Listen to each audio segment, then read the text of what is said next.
Here we are in Sepulchre.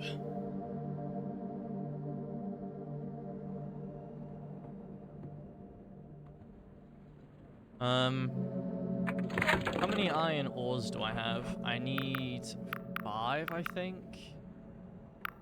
to upgrade my...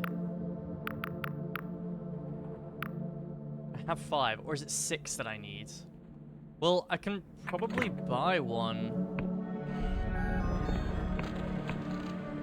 from someone in Sepulchre, surely. Maybe not.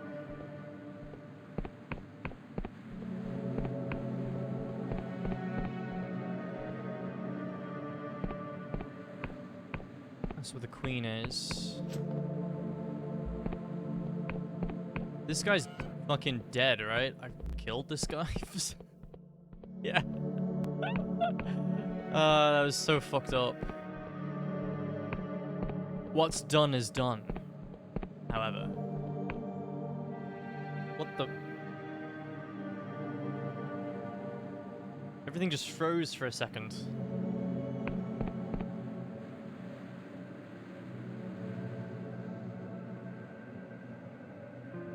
What the hell?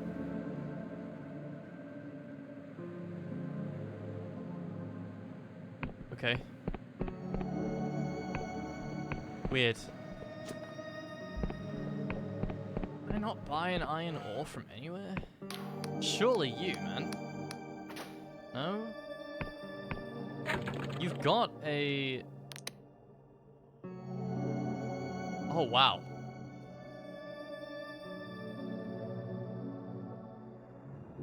Damn, dude. I didn't realize you could do that. Oh. Nice. We have an inn and we have this shop. That's it. And you're not gonna have... No. Didn't think so.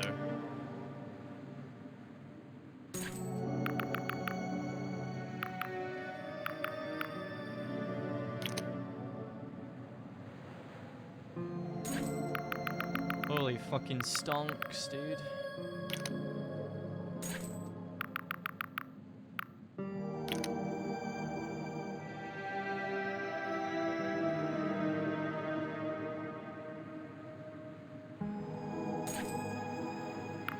I'm gonna sell, like... I probably should just sell all of these, too.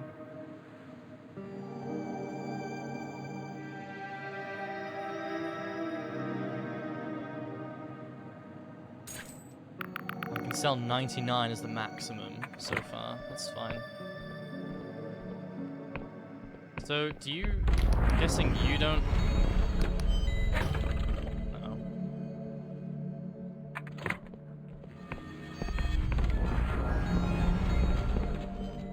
Okay, so... Yeah, I'm gonna wait until I have 6 iron ore just to be safe. I think. That's fine by me.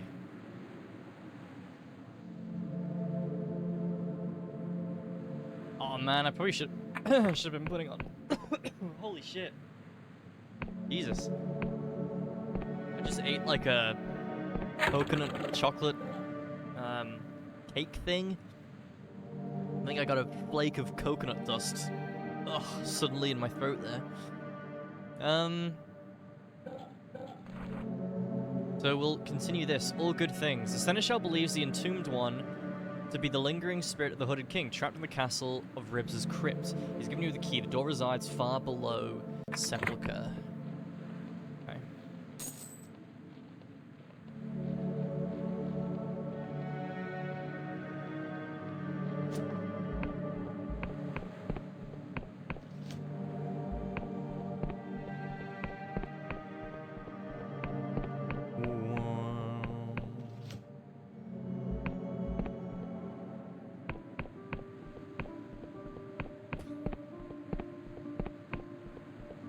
Where's the meat farm? Flesh farm?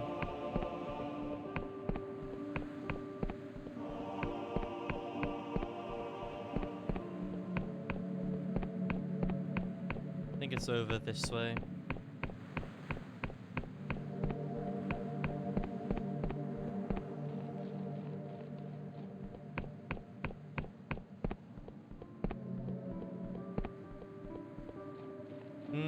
Apparently this guy has a side quest, but he's not giving it to me. She's not giving it to me for some reason.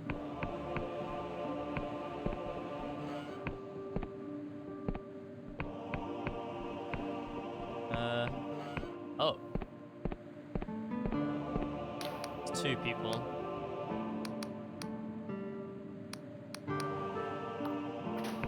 But I've exhausted their dialogue, so... When he turns to you, you can see his eyes are obscured by 2 large wooden golden coins. Lifts one of them and praises you swiftly before dropping it back into place. Don't get too many like yourself round here, life lover. Can't remember the last time I saw a person with their own nose. He taps his own hollowed out nostrils. An earthworm squirms within. What are you doing here?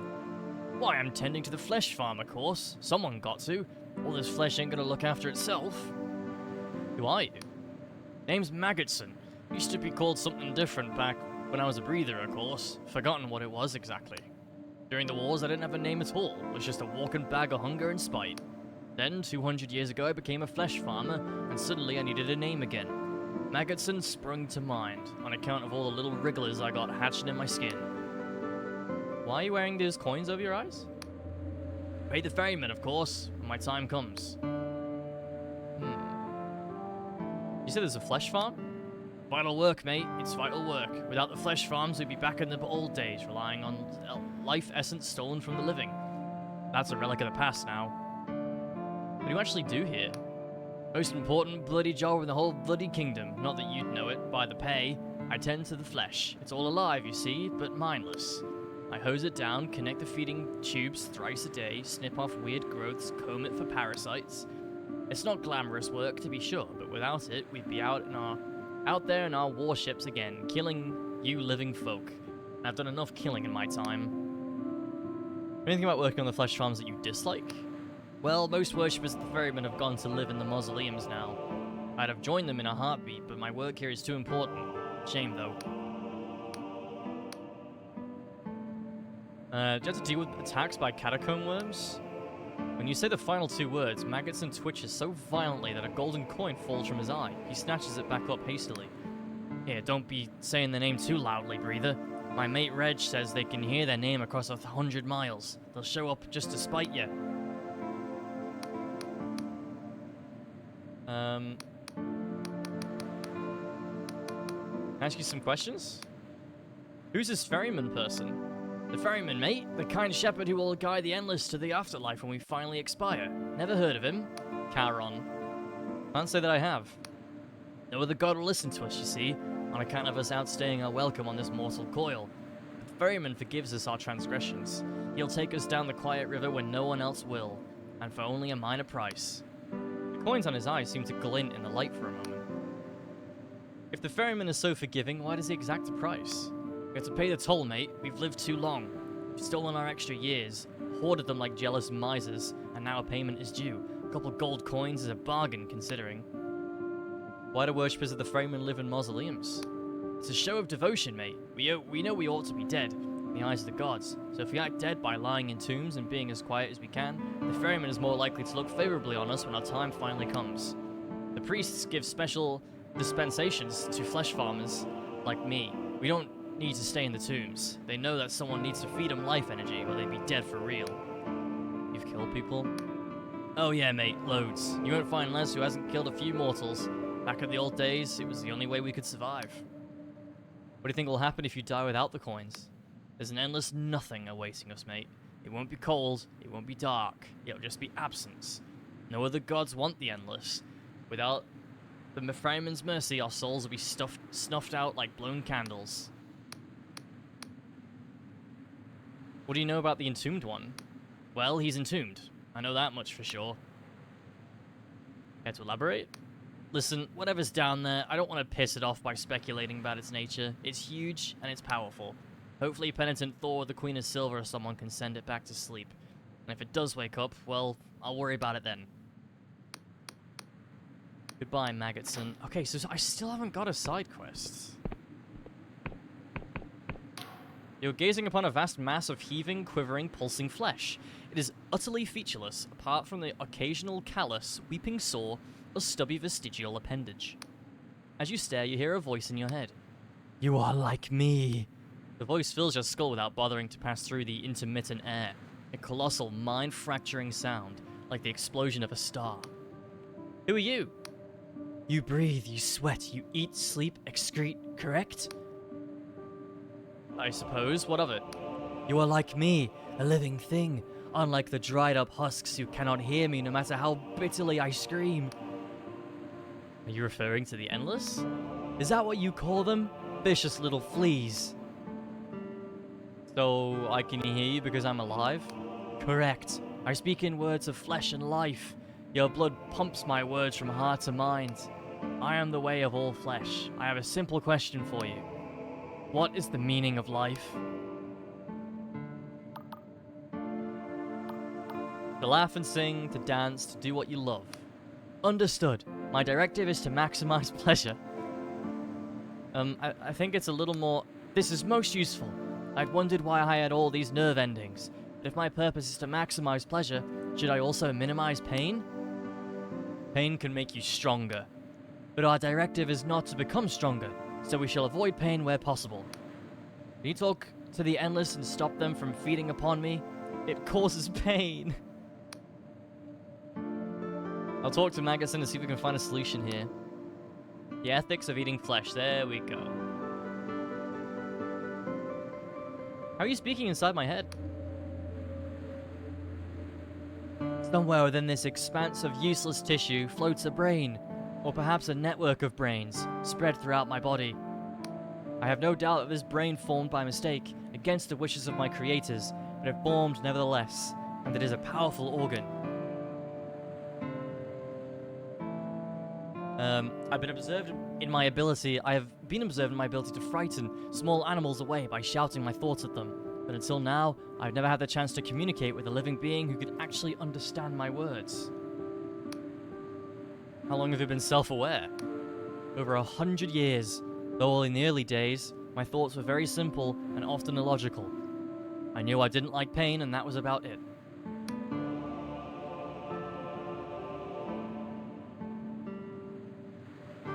I've been getting smarter every year. I imagine that soon my cerebral capabilities will be quite frightening.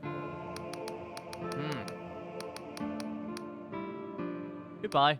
Come back soon. Without you, the silence is deafening. Sure, I'll try. I am currently injecting, so I cannot move.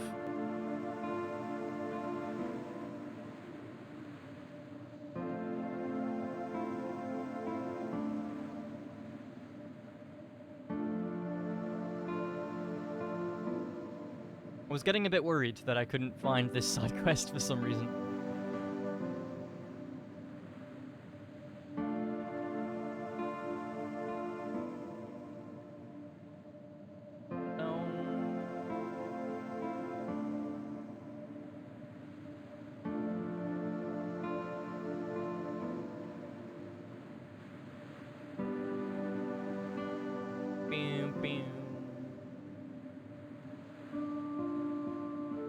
Yes, Robin, yep, exactly. Who'd have thought that eating a pulsating pile of flesh that has functioning eyeballs and growing keratin is actually sentient? Shocking, right? Hey, Maggotson. Hello, Breather. What brings you all the way to my farm? Did you know that your flesh farm has become self-aware? That's funny, mate. You're a riot. I'm serious. The flesh mass has been communicating to me telepathically. What, are you being serious? Of course I am, you idiot.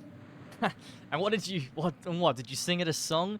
Did it whisper sweet nothings in your ear? It has been self-aware for decades, but only the living can hear it. Listen, mate, this still sounds like a joke to me. But if you're serious, go talk to Penitent Thor. She created the flesh farms in the first place. She's clever, she'll know what to do. Penitent Thor is in her sanctum, just above us. You should stop feeding on the flesh farm, though, right? What's the alternative, eh? Should I eat you instead? Go talk to Thor, mate. Hmm?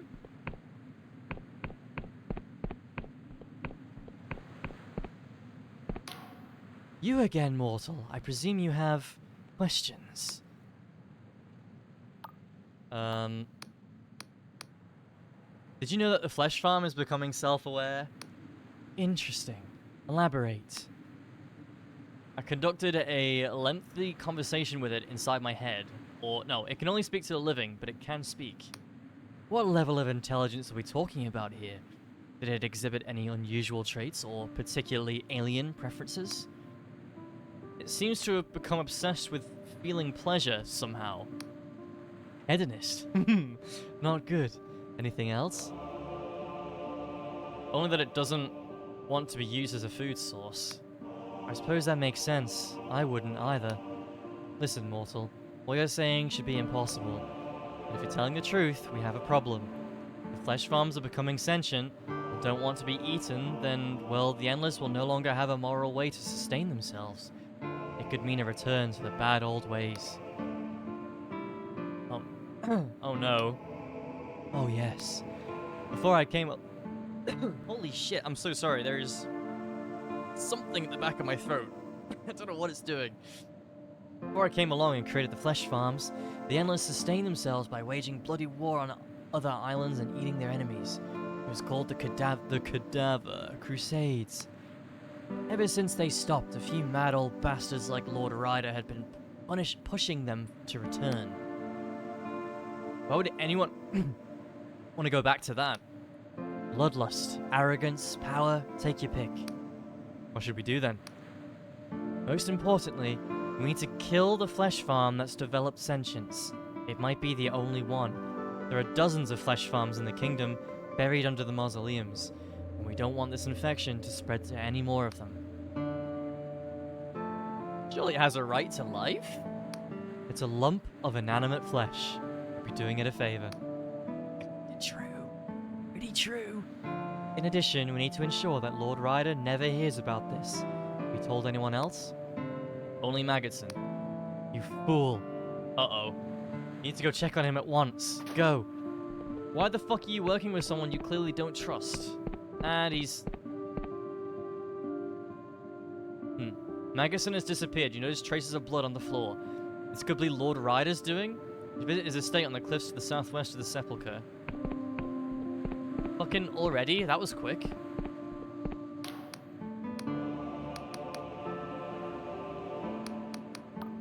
Okay.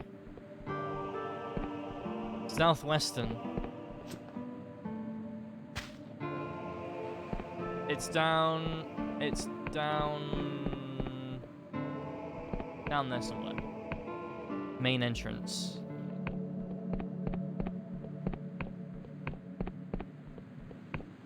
This is kind of interesting, the, like, ethics of it all.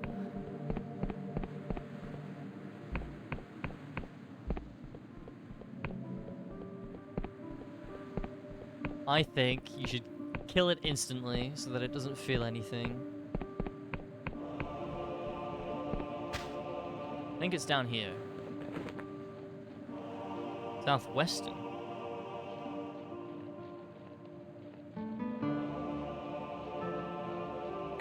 Southwestern? Is that right? I thought it was southeastern. Good things. The ethics of eating flesh. Southwest of Sepulchre. Yep.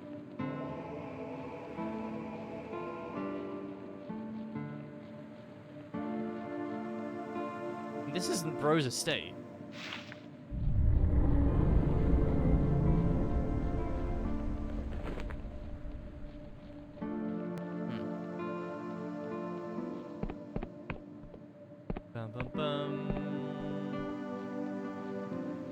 I think this might be the estate.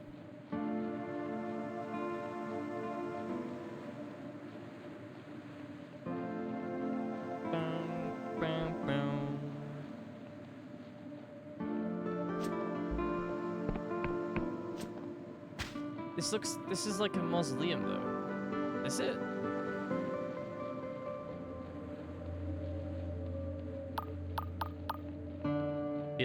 landmark, if it is.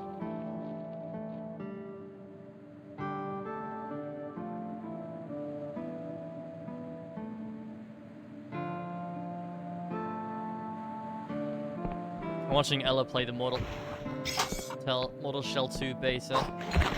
Curious to hear what his thoughts are on the fucking shitty boss at the end.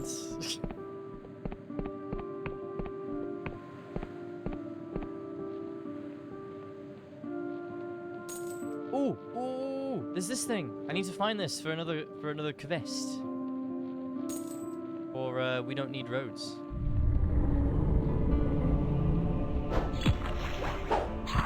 And this sword is insane. We don't need roads. Natala, the chief engineer of the Erudite Academy, is asked you to link 3 academy portals using the key she gave you. You've activated all 3 portals she asked for, and you should return to her in the academy for your reward. Yeah, and we can do that easily because this travels to the academy. Nice. Who was it? It was her. The tailor looks preoccupied with a complex crystal gadget. Welcome back. Let's keep this brief. I've plenty to do. Activated those portals for you. There we go. The only way to travel. You did excellent work, and I'm guessing you're still in one piece? No severed limbs or appendages? Wow, what are the chances these old hunker junks would actually work? I mean, of course they worked. And I can't thank you enough for finding them. Here, take this. It's the least I can do. What did you give me? The trophy pop-ups cover.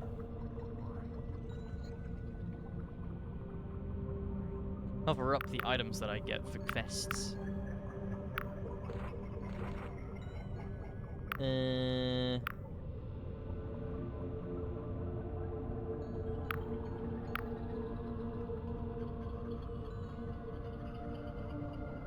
Was it that? I think it was just that. I don't remember having that.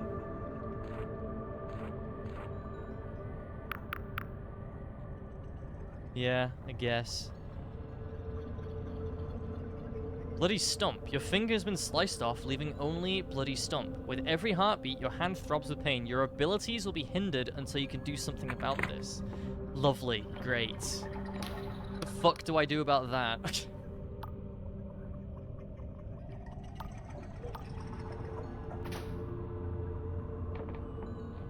That's hecking marvelous.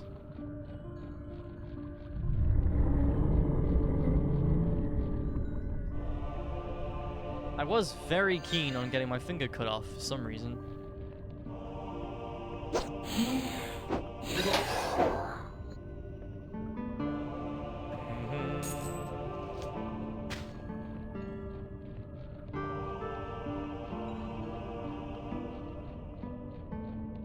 Nice, another bridge as well. Is this Bro's estate? I've been to Bro's estate. I'm sure I have. Maggotson has been clearly tortured. Broken ribs poke through desiccated flesh. His teeth are in splinters. A rusty hook still protrudes from his shoulder. Hello, mate. What happened to you? Lord Ryder. Lord Ryder did this. He spits out a yellow tooth onto the ground at your feet. After you told me about the flesh farm being sentient, I thought it was pretty funny. Told some of my mates about it. They told their mates. Before you know it, Lord Ryder is visiting my farm. Smacks me around a bit, says we have much to discuss. All this just because you mentioned the flesh farm might be self-aware? Yeah, Lord Ryder's been looking for a flaw in the farms for years. His prayers are finally being answered. What's he doing now? Lord Ryder's going to investigate the rumors about the flesh farm, and if he can prove them to be true, he'll try to start up the old crusades again. He's around here, somewhere. You have to stop him, mate. He's cromulent on Tumblr. Well, it is a word in the dictionary. Cromulent. It is one of them.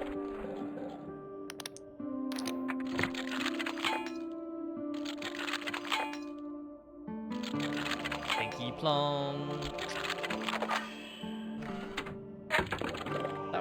unlucky.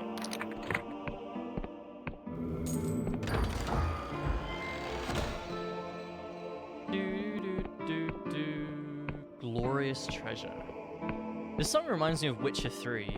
Reminds me of Skellige. Oh, another skull. We've seen 4 of these now. I remember where 2 of them are, but I don't mind using a guide later on. His voice rings from behind his golden mask like a freshly struck bell. Abase thyself, mortal. You stand before Lord Ryder, champion of the Black Trenches. First over the abyss at Manseca's fall, destroyer of the Treborian fleet. Give me a reason why I shouldn't render you unto carrion. You have 5 words to argue your case. I work for the Inquisition.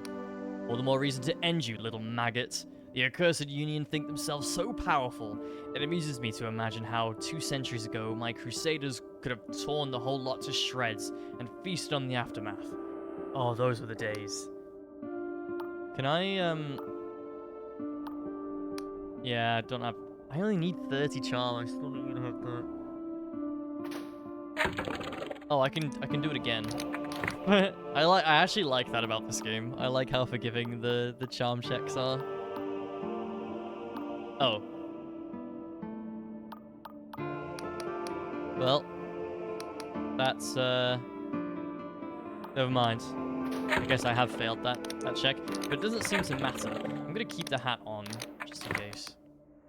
He came to me with some very interesting information. I asked why he tortured Bro downstairs. I had to know more, and I thought he was keeping secrets from me, but it seems he was just as ignorant as he claimed to be. You've heard the rumor that the flesh farm is self-aware? Ah, word travels fast, I see. Yes, I've heard. It is the final evidence that our kingdom must finally change its degenerate course and return to our golden era. What do you intend to do? Already sent word to some old comrades in arms. Apparently the flesh farm can only communicate with mortals. So first we're going to hire a mortal who will prove that these rumors are true. After that, well, if all goes to plan, the crusades will begin anew. I could talk to the flesh farm for you. I don't trust you, mortal. I don't particularly care if the rumors are actually true. I intend to hire a mortal who will say exactly what we tell him to say. Okay. I'm gonna keep the hat on. The hat stays on during the quest. Penitent Thor, alright. Poor Maggotson. Hello, mate.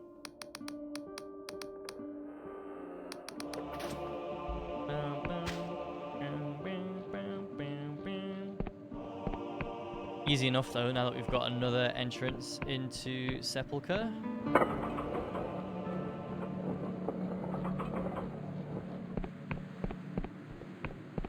The eyeball.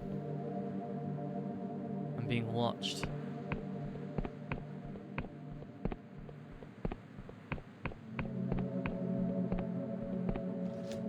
Down this way.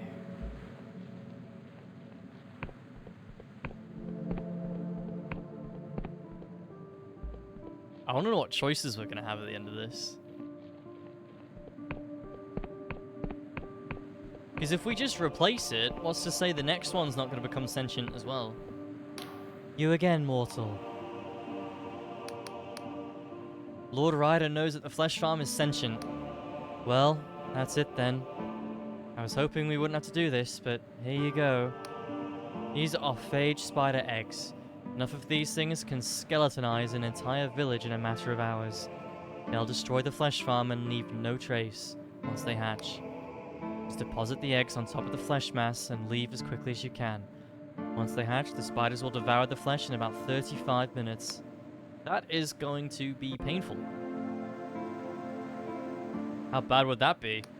First one killed tens of thousands of human beings. You want that on your conscience? Fine. So glad you understand the severity of the issue. Now off with you. I mean, I know what she's gonna do. She's just gonna replace it with another one, and then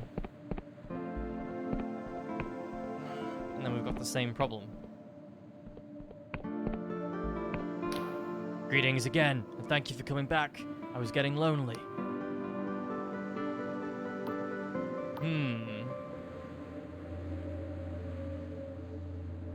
I have choices here. I do have choices.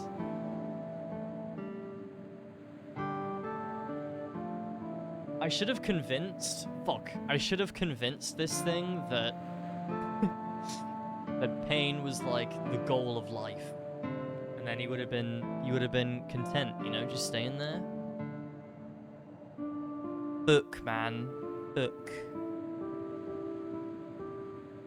Your creator, Penitent Thor, wants me to murder you. What? No, you're not gonna do it, are you? I haven't made up my mind yet. Please have mercy. Why does she want me to die?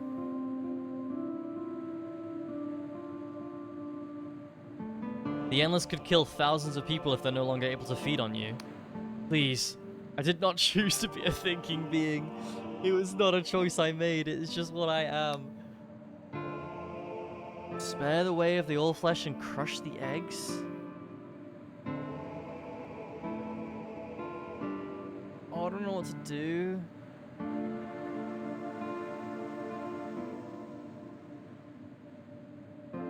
Fuck. I'm gonna crush the eggs. I'm not killing it, I'm crushing the eggs. You crush the spider eggs in your hand, they burst into harmless goo. Don't worry, I'm not gonna murder you. You won't? Thank you so much. We are of the same plump flesh, the same beating heart. I knew you would not forsake me. Am I hated now?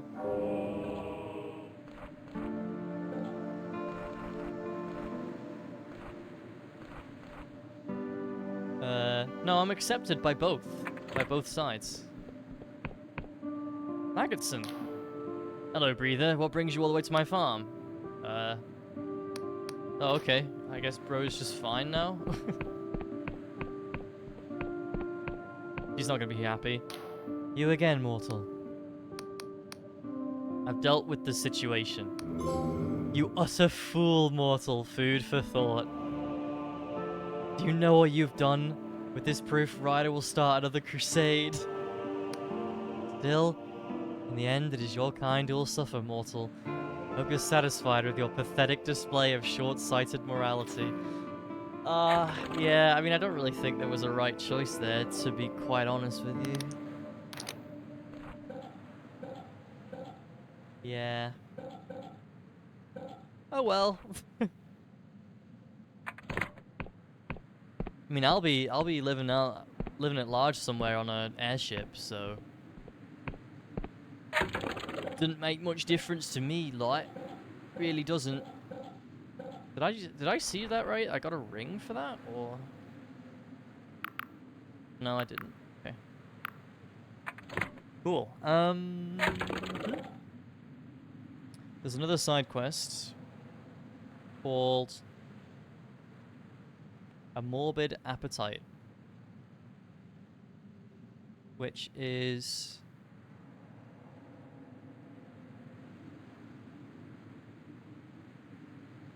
bum,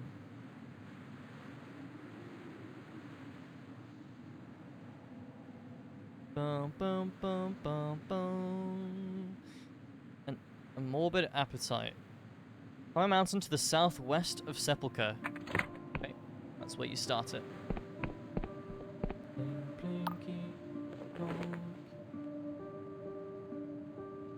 Over that direction.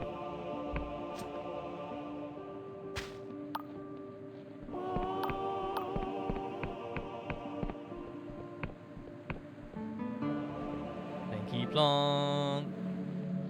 Okay, let's go. And then we've done all the side quests in the area. And then we just go to do the main one, which has a choice at the end of it, so we'll have to make a backup save before the end of that quest, so we can do both choices for the trophies. Else, play the entire game again, which, I mean, it's not going to be the end of the world if I end up having to do that, but it's fine. If I can avoid it, I will.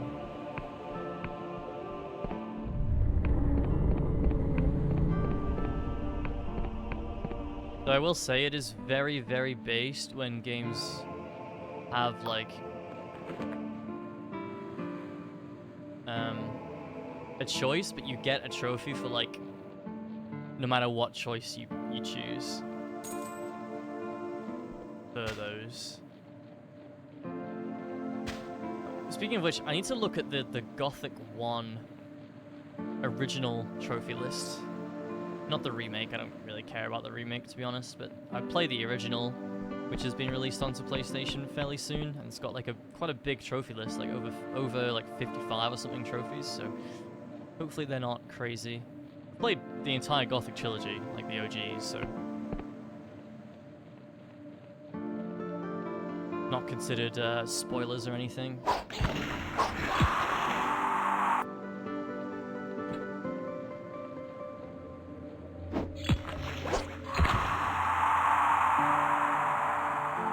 I remember I bought the entire Gothic trilogy for like 85 pence, and it was like 170 hours of content for that price. I can feel myself getting drawn towards Crimson Desert though, and I'm excited and scared. It won't be for another couple of months yet, probably. I wanna play Ghostwire Tokyo after this.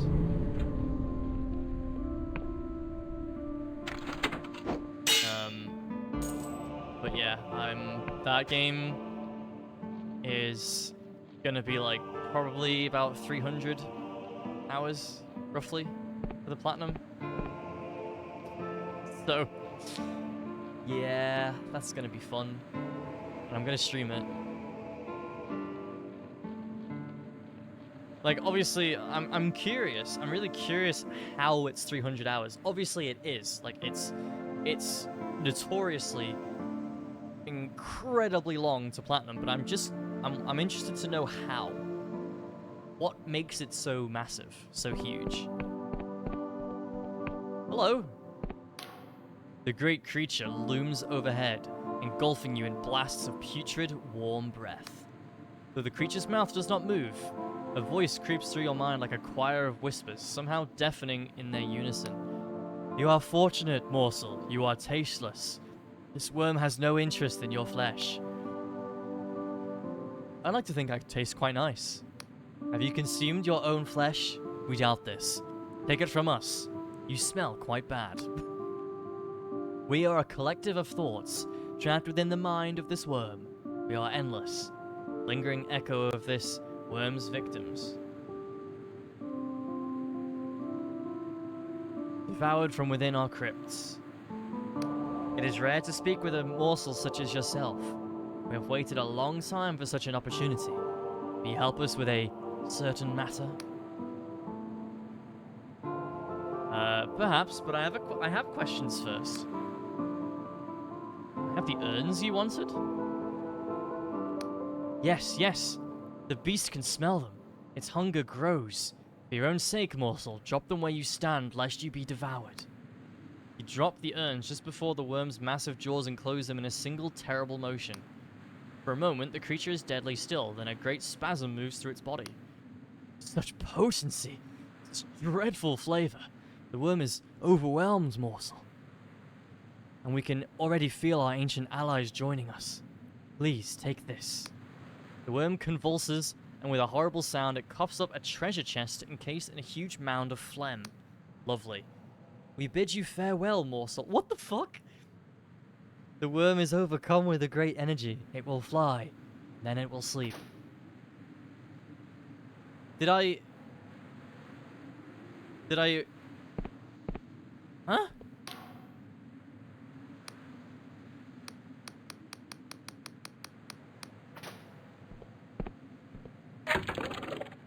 Did I finish this quest before actually starting it? We share a body with this worm, but we do not share its hunger. We are, after all, a remnant of its victims, and its feasts do not bring us pleasure. We are powerless to stop the worm ourselves, as we can exert only a limited influence on its body. but there may be a way to pacify the creature for a time. We'd simply need a delivery. Delivery of what? The urns? A morbid appetite. We require the urns of anguish. Oh, that's what those are! Sealed deep within the mausoleums, they contain the cremated remains of many endless who were long ago burned by the living. A cruel fate as their consciousness lingers, but with no body to provide sensation.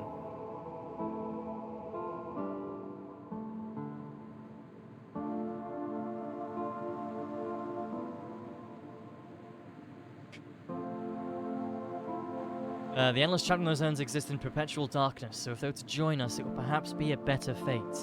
The sealed urns have yet escaped the worm's nose. The ashes are of such magical potency, we are sure they would satiate the worm, and the mausoleums would be left in peace. Bring us 3 urns of anguish. I have all 3, and you will have our gratitude. 2 reside in the mausoleums, the 3rd is elsewhere. No, not where. Okay, well, here you go. Worm food, I guess. Okay, I completed that quest before actually starting it. Cool. Bye.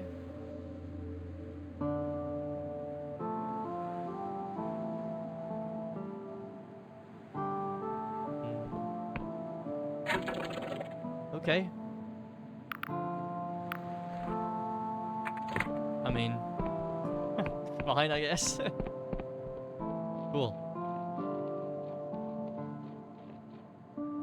Alright, main quest then.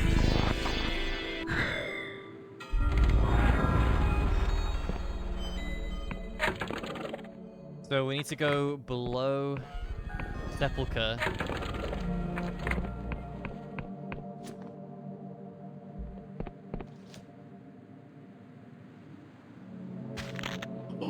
Oh my god, fucking god, there is full damage in the game. What?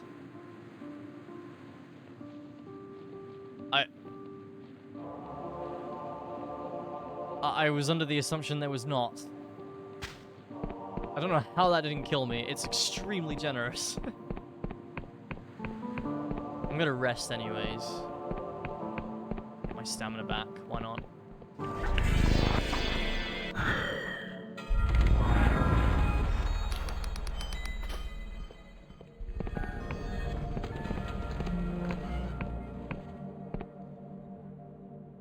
Sleep.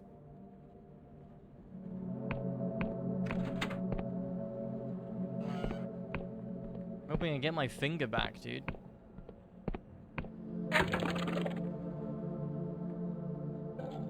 So...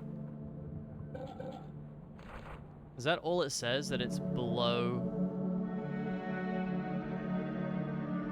all good things. The Seneschal believes the entombed one to be lingering in spirit of the Hooded King, trapped in the castle of Ribs' crypt. He was giving the key. Door resides far below Sepulchre. Okay.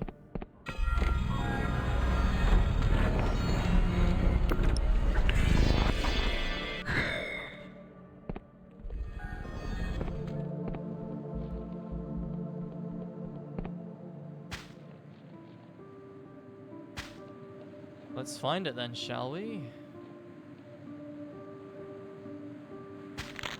Ow.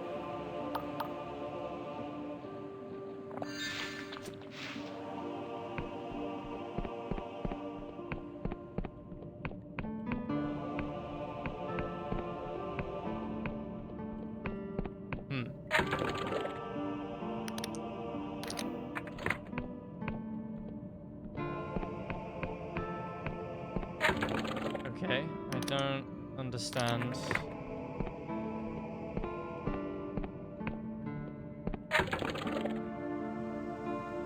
I don't have any truth potions either, so... surely I wouldn't need to do that. Oh, wait. Isn't it in here? There was a door in here with a giant lock on it. I'm pretty sure. Yeah, this one. Yeah, here we go. Hello. Oh, Nishanda is in here.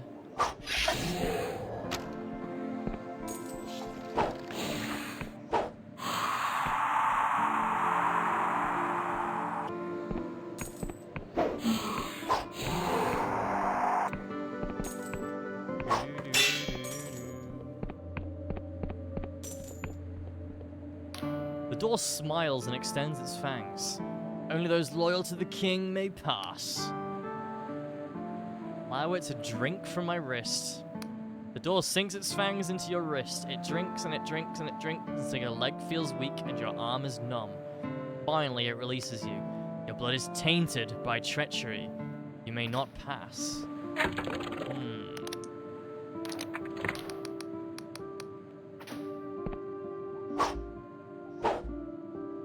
Tainted by treachery?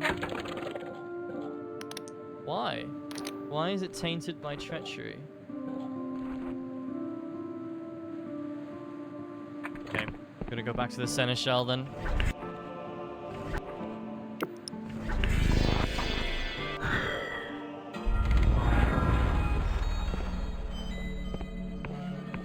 Seneschal, help.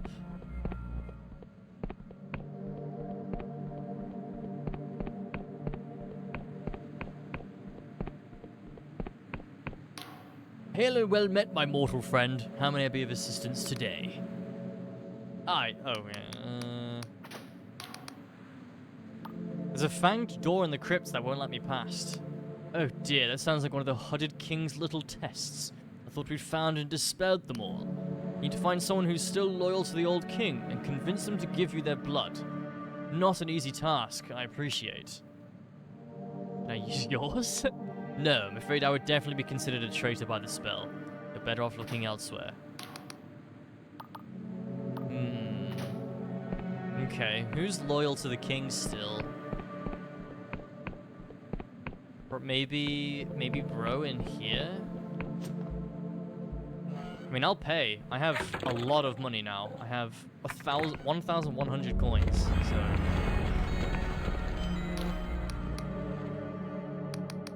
No.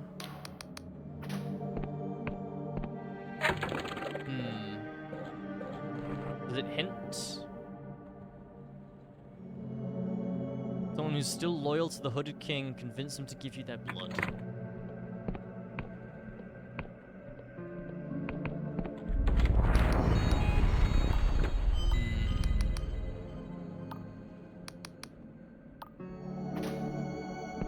I feel like the answer's obvious, but I can't think of anybody at the moment.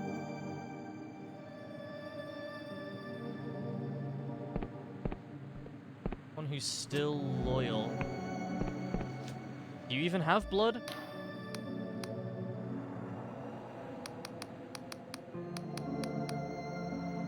No. The queen wouldn't do it, surely.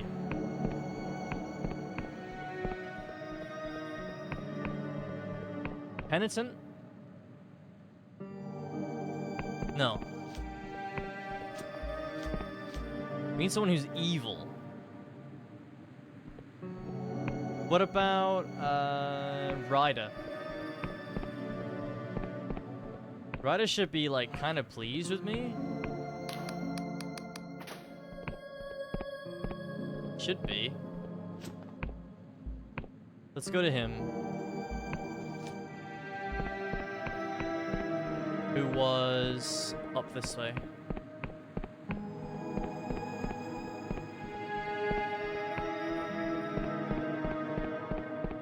He's the only person I can really think of.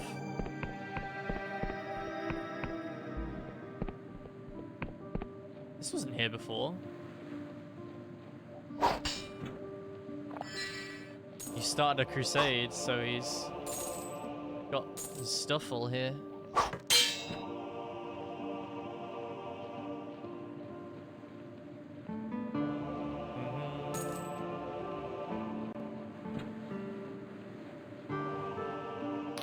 Greetings, delicious fleshling. By enchantment, I am required to grant you assistance instead of peeling the meat from your bones. Yo, Ryder, you here?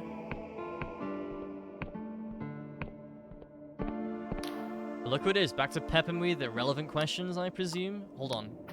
I have my hat. Put my hat on. Are you still loyal to the Hooded King? course I am. Before his untimely end, I was his right-hand man. And if he were to ever reappear tomorrow, I would kneel at his feet and offer him my sword without question. And this is going to sound strange, but I need a sample of your blood. Blood Rider considers you for a moment, then pulls a dagger from his belt and slices his palm open. Well, that was easy. This is for one of the king's tests of loyalty, I presume. Here you go, take as much as you need. If one of the king's loyalty gates still lingers, I'm interested to see what lies beyond it. Thank you, Lord Ryder. Okay, well that was easy. Everyone's very keen on giving away their blood and body parts in this game.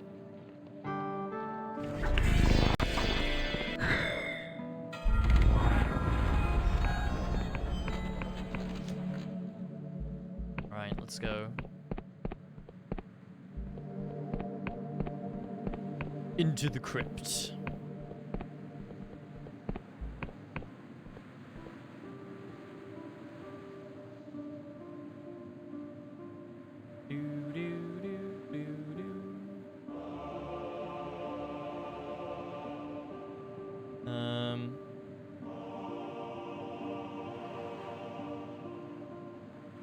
I might need to,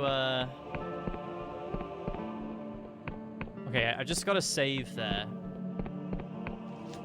by transferring between areas. I don't know where the choice is coming up, but there's a choice at the end of this, so I'm gonna need to back up my save file, so...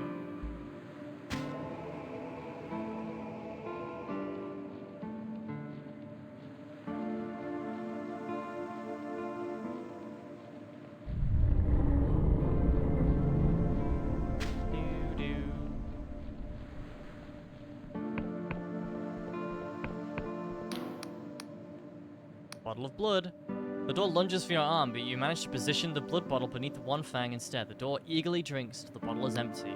Satisfactory. You may pass. All hail the hooded king. Lovely. Great. Thank you.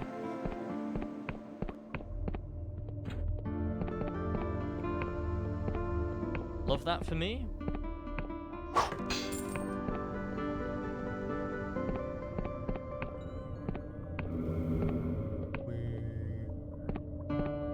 Whoa,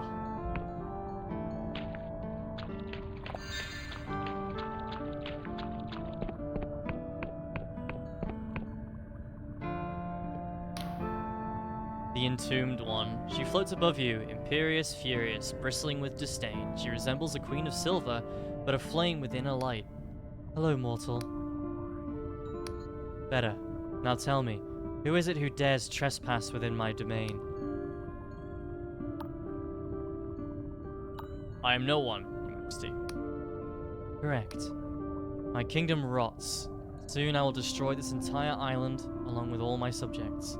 I'll end this wretched curse and finally grant my subjects the eternal peace they crave. Where is the hooded king? My father? My fool of a father? You found him. Ah. The throne. There lies the hooded king, the man who sacrificed his daughter for immortality. You should have seen him squirm and weep. You're a ghost of the Queen of Silver, an echo of her trauma. I was born when she walked herself into Quicksilver and drowned at the bidding of her father. I am her bitterness, her resentment, her rage. What if your subjects don't want to be killed? They do. There are thousands of rotting men and women out there, ravaged by hunger and pain, huddled within mausoleums and waiting for death. They are calling for my mercy. I can hear them in my heart, begging to be freed from their suffering. You're the one causing all the earthquakes? Of course. Someone needs to give this kingdom a good shaking. I'm weakening the island's foundations. Soon it will shatter.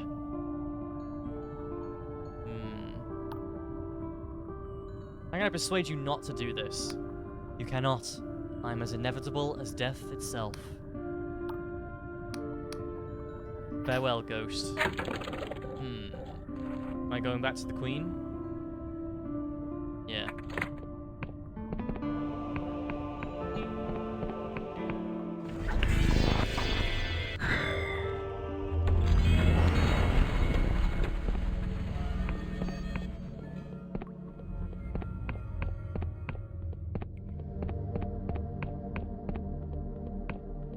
Man, I don't know what to do, actually. If I get the choice that I think I'm gonna get, I don't know. As the Queen casts a gaze upon you, you're overcome with a wave of melancholy so profound it almost drives you to your knees. Greetings, mortal. Did you have more questions?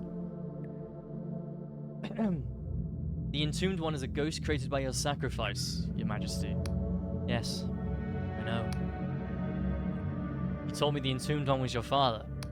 I was not lying. I see more of my father in that ghost than I see of myself. I last saw her 2 centuries ago, when I took Penitent 4 down there to become one of the Endless. Penitent knew about this too? She's the only other who knows. It was unavoidable, the only way that I could grant her request to become an Endless. What exactly is she? She is both spell and sacrifice, partly a ghost, and partly the lingering remnant of the spell that turned the whole kingdom into Endless. That's one reason why she is so powerful, and why I needed her to help turn Penitent into an Endless. But her power is growing, far beyond what she used to be capable of. I think she's being fueled by my subjects' growing faith in the ferryman. Their scripture tells them to look forward to death, and their prayers for their own self-annihilation are like fuel to the Entombed One's flame. She could escape easily if she wanted to, but she refuses to stop haunting my father's bones. I'm gonna persuade her not to destroy the kingdom. I can think of one thing. The Queen places something in your palm, a topaz necklace. The gemstone is inscribed with a complex sigil. This was the necklace I wore during the ritual. Perhaps it will remind her that a ghost's purpose, a queen's purpose above all, is to serve the needs of the kingdom. Okay. Will it work, though? Will it work?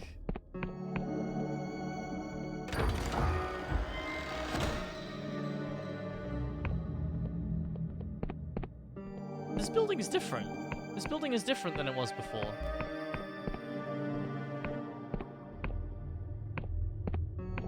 Didn't have that in it the first time. Strange. Oh wait, no, I'm thinking of this one. So, sorry, I'm thinking of this building. Yeah. Because of this guy.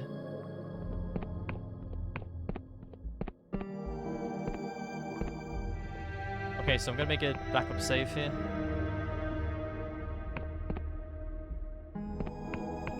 Strong suspicion this is where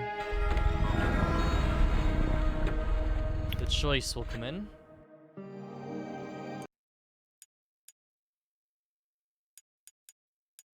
So I want to make my canon decision second.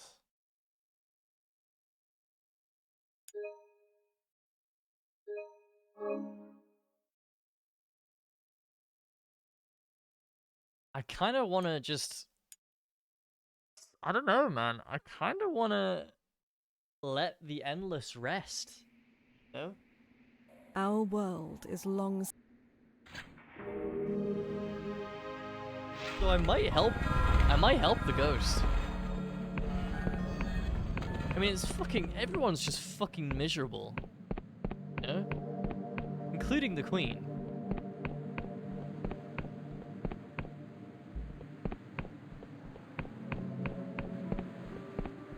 I think I'm gonna help her.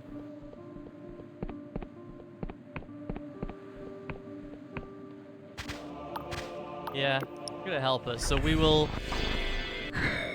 pacify her this time. And then my canon choice will be to help. She floats above you. Hello, mortal. This necklace, Your Majesty, do you remember why you sacrificed yourself in the first place? For a moment, the Entombed One stares at the topaz necklace with something like yearning on her face. Then her eyes harden. She grabs the necklace from you and crushes the topaz to dust between 2 fingers. Sacrifice. The Queen, above, thinks she can remind me of what it means to serve the kingdom? I am serving the kingdom, far better than she ever did while sitting depressed in her throne room. This kingdom is begging to be destroyed. It is. Its people are miserable, and they call to me to bring their long lives to an end. Yeah. Okay, so yeah, I agree with her. So I'm gonna help her, but because we want to get both the trophies for the choices, we're gonna do the other choice first. You're just another mad ghost in a kingdom that's full of them. The Entombed One turns to you, her skin blazing within a light. Please, mortal, consider my side of the argument. I know I ask a lot. I ask for the destruction of an entire kingdom, but no new souls have been born here for centuries. No children, no youths. The only great changes to the status quo has been spurred on by mortals. First penitent Thor, and now you. The Endless themselves are tired and bored and rotten, and they hide inside mausoleums and do nothing, pretending to be dead. They hunger for mortal flesh, and if the flesh farms failed, they would resume their crusades in an instant. They lack the courage to end themselves, but they yearn for it. Listen to my plea, mortal. Help me destroy this accursed kingdom. Yeah, we'll charm her.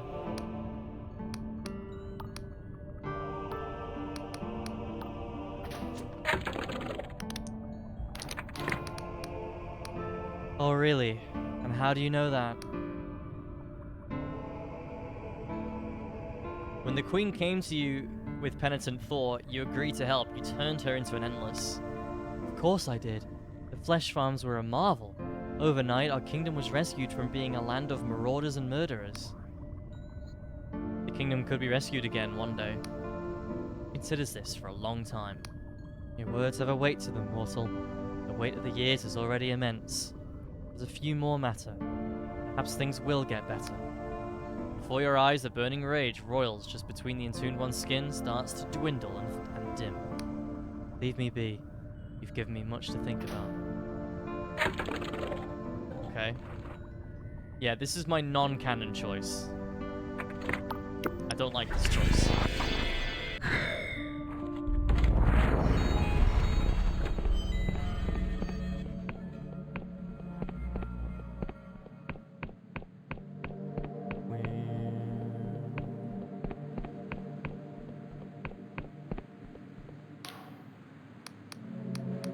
The Entombed One has stopped her efforts to destroy the kingdom.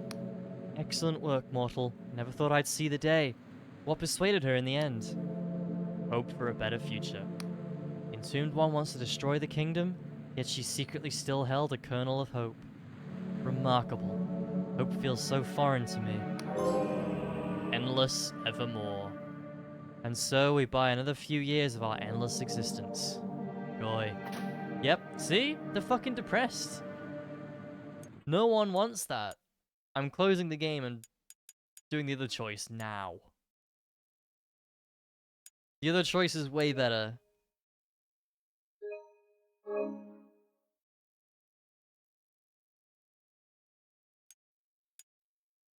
Like a million times better. Fucking no one wants to be alive up there. You know what I mean? Our world.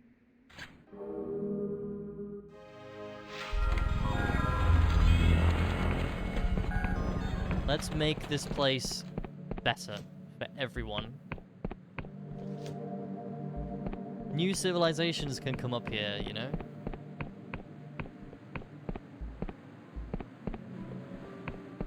We can be the change that we want in this world. We can be the change that everyone wants in this world.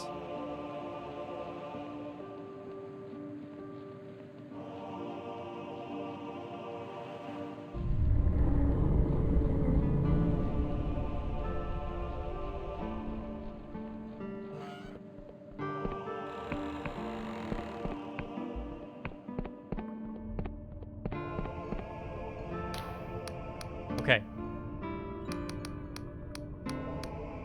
Maybe you're right. Entombed One turns to you, her skin blazing within a light. Please, mortal, consider my side of the argument. You're right. I'll help you destroy the Kingdom of the Endless. You truly help me destroy this place? You surprise me, mortal, in the best of ways. Your task is simple. All I ask is that when you return to the surface, you tell the Queen of Silver to come down here and meet me in person. Then the destruction will begin. It shall be done. Don't hesitate, mortal. Heed the call of the void. Yeah, I like this. I like this outcome. I do.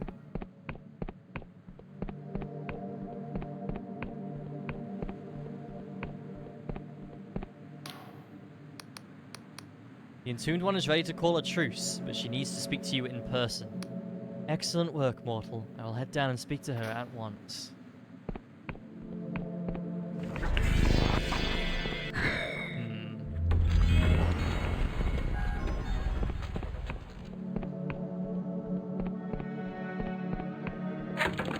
Can I go down there and see? Rest and return to the castle later.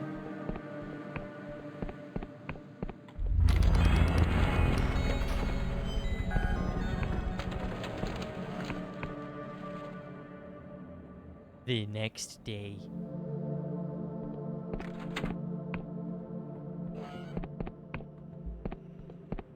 Can I get my finger back?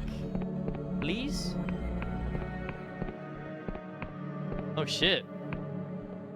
Damn. Whoa. Hello, mortal. Come to admire my handiwork?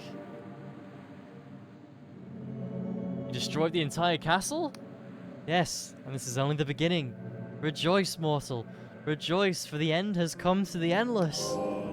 The end of the endless. With a peal of laughter, the Entombed One raises her hands, her eyes flash and spark, and a crack splits the ground. The world seems to shift underfoot, groaning. Better fly away from here, mortal. This island doesn't have long left. Damn, dude. Okay, but I want to help the Duchess first. You know?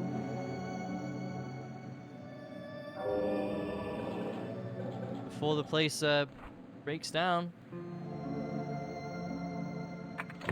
I'm gonna go north.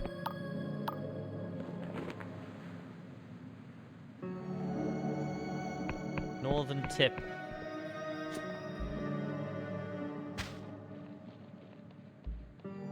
Over there.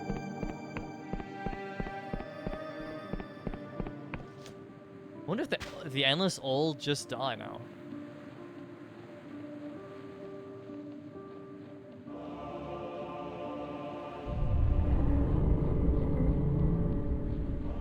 Yeah, we've been here already. Think. I'm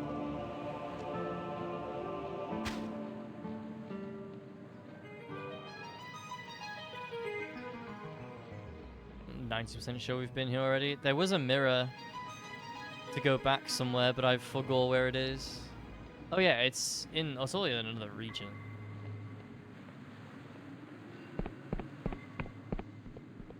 These guys are still here.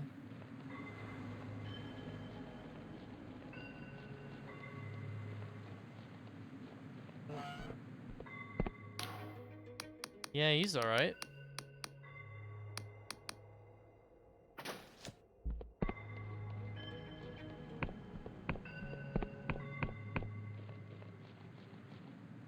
The Endless Duchess. In your search for the Duchess's daughter, you've arrived at Cadaver Keep on the northern tip of the Endless Realm. The key you obtained should activate an elevator somewhere, taking you to the island. Yep, I remember the elevator. Right at the top.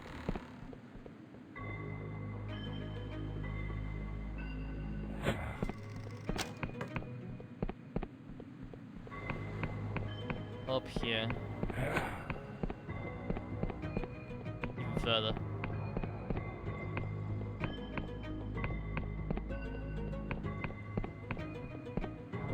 Here we go. Cool.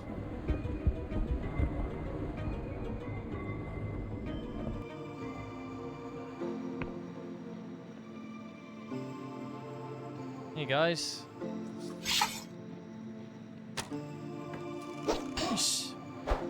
Wow, the damage difference from the start of the game. Crazy.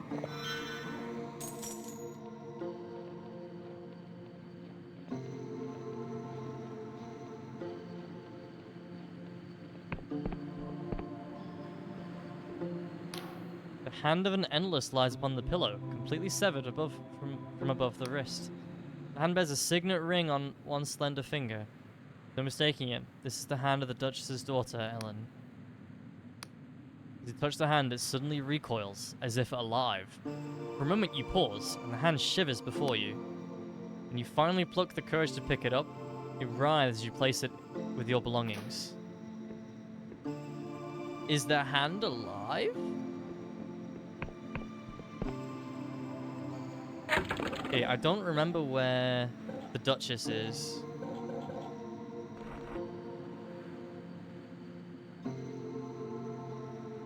Southern.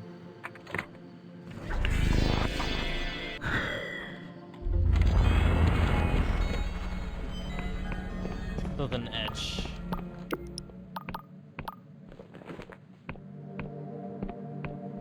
Complete opposite.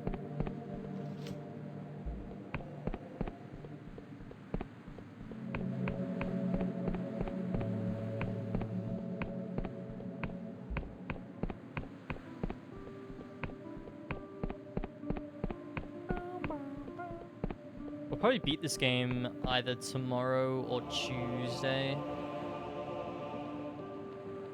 And then I want to take an day off between this and Ghostwire.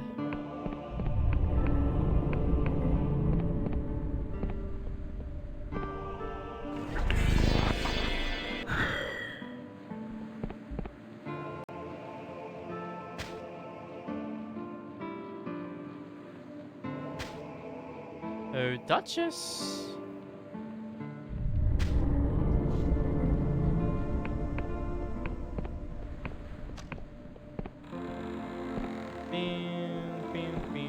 You are here, right? This is your humble establishment?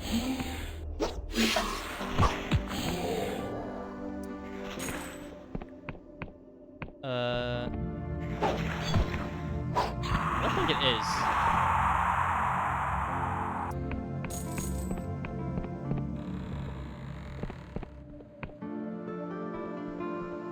Nope. It's over there.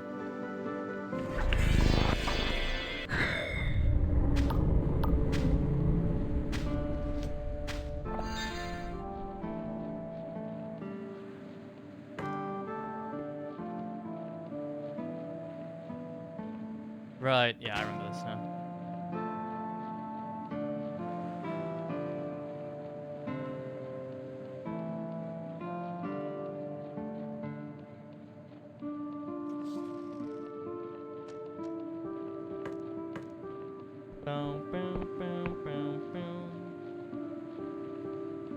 God, my nose, man. Hay fever's going crazy.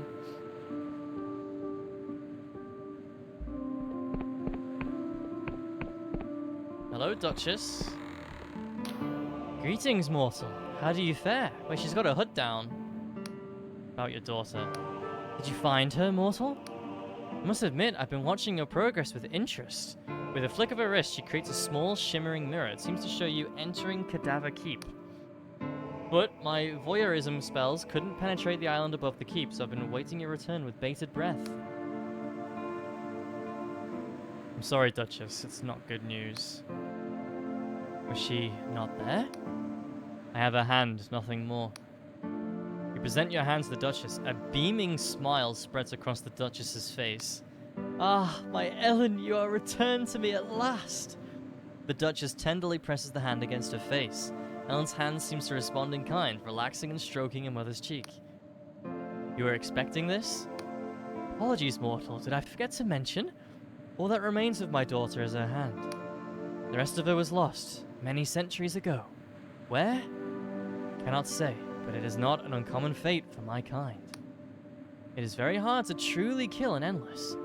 That does not mean our bodies can't be broken, severed, separated. Many of my kind rest not in peace, but in pieces, scattered around the realm like fallen leaves.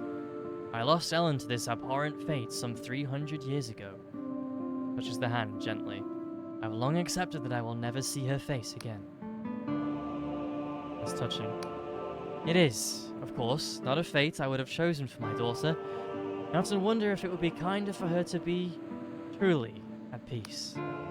Thank you, mortal, for returning my daughter to me. Hope the whole ordeal wasn't too troublesome. I did lose a finger. I noticed, mortal. But nothing a little cipher can't fix. Yes, thank you, Duchess. Here, hold out your hand. Utters some harsh-sounding consonants, and her voice seems to suck the warmth from the air. For a moment, your hand seems to burn with an unbearable heat. When you look down at it, your missing digit has been replaced with a spectral finger.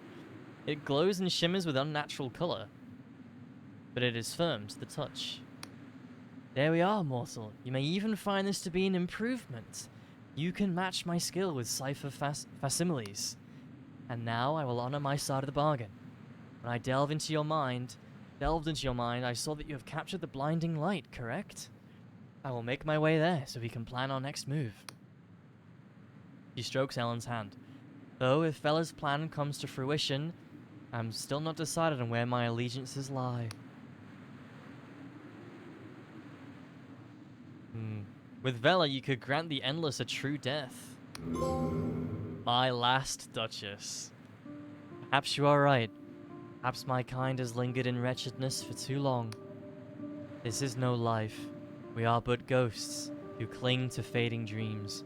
I do not wish this for my daughter. You've given me much to think about, mortal, but for now, you should take your leave. I'll meet you at the blinding light. Cool. Okay. We are going to, Clockwork Kingdom then, I guess, now. Is the next one. We've already been there.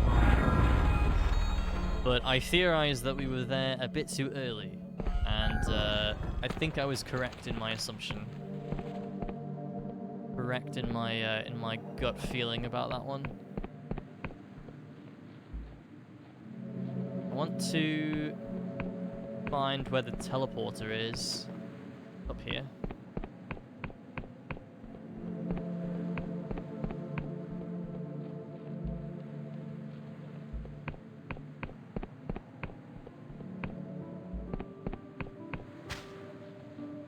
I think. It was up here, right? Yeah, down here.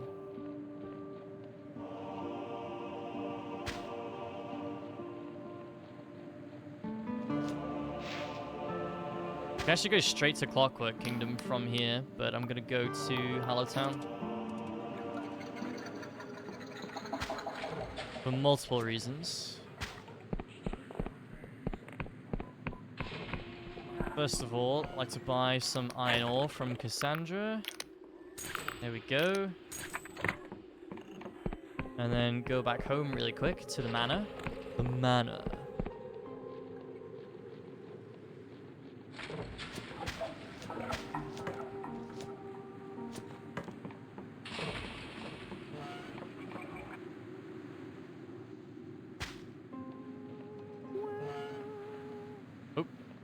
Wrong way.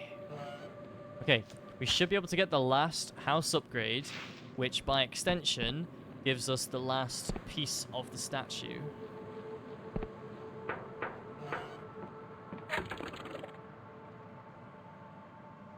This one. Oh, I can also furnish the garden.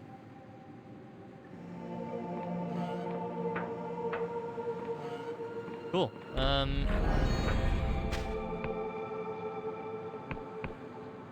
Oh, nice. What is that? Oh, it gives me a... What?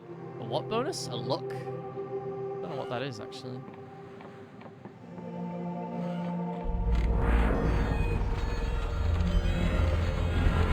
Let me do this really quick.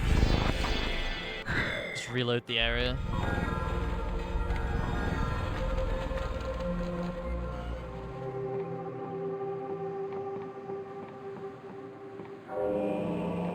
Charm buff, very nice.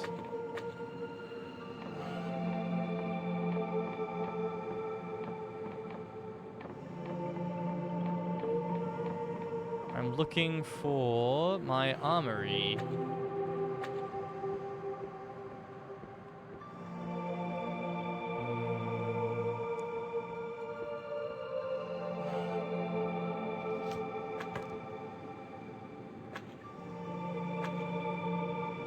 cool.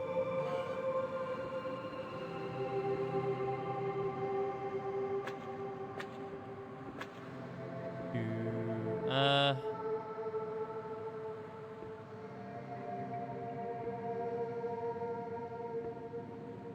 Not here.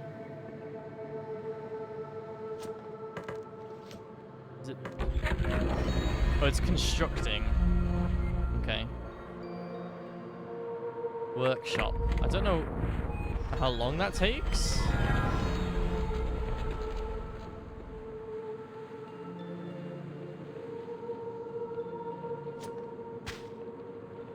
Where even is that?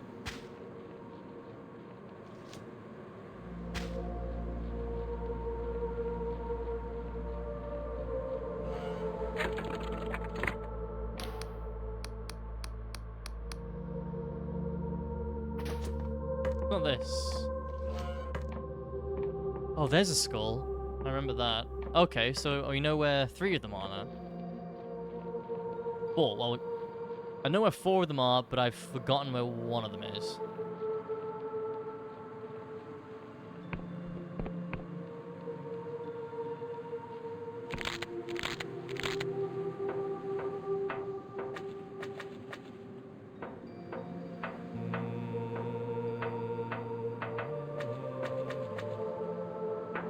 Okay. Constructing. I'm still not seeing, like, what it could, where it could be, though. Where is it constructing? Oh, I guess it's this. Okay.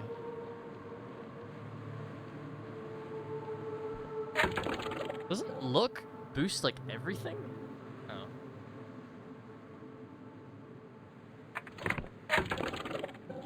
I don't know what that buff is. There is a list I can see. Yeah, here.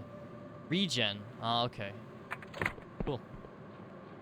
Let's teleport out and then back. See if that regens the definitely reloads the area.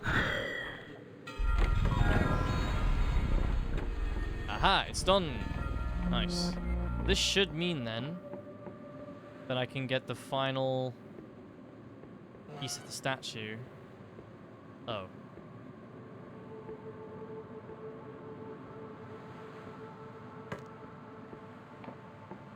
Or not? Do I have to furnish it? I do have enough to furnish it. That's done.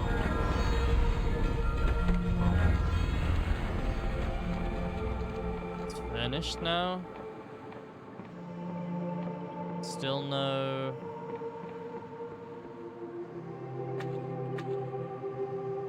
Still no piece of the statue though, that's weird.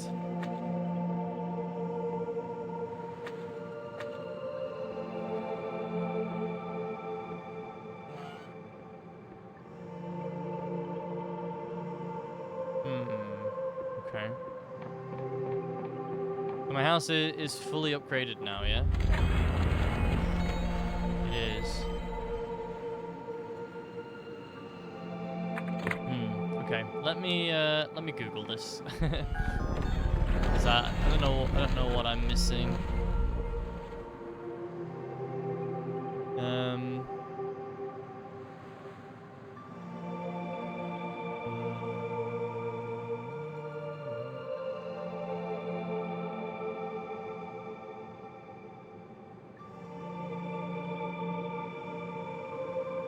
Thornwood Manor.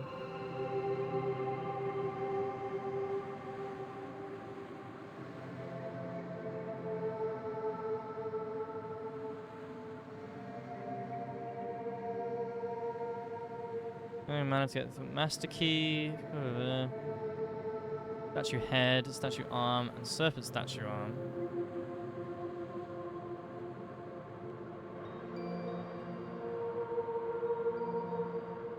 Okay. Don't tell me where they are.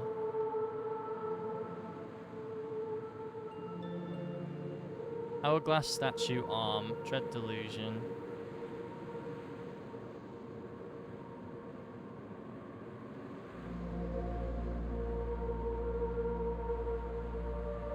attached to an hourglass, which makes me think it would be in here.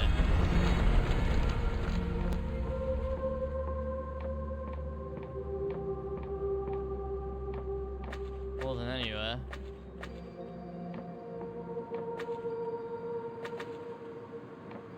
Huh, it's the Duchess. Nice.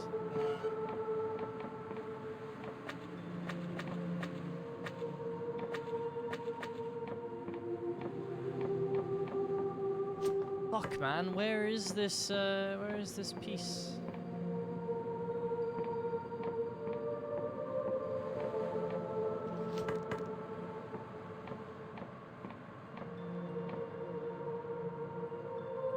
Thornwood Manor quest.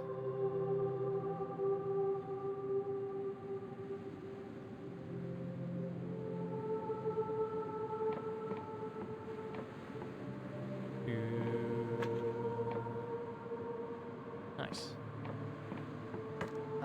So it's definitely not in here.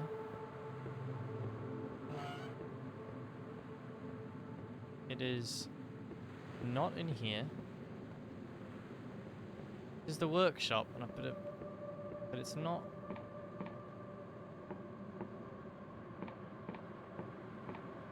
Definitely isn't here.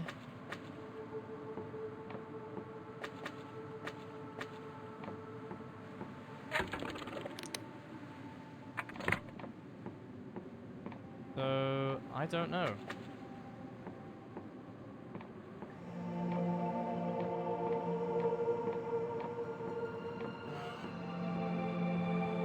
There wasn't one, like, in the garden? I guess I haven't really explored this part. But, yeah, it's not here. So... Oofus. I don't know at all.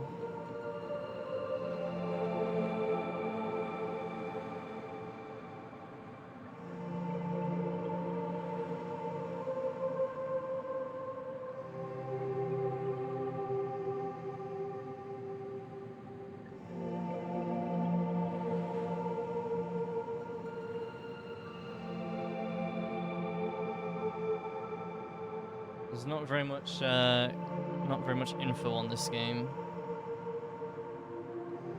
Greetings, adventurer. How to get the statue parts? Here we go.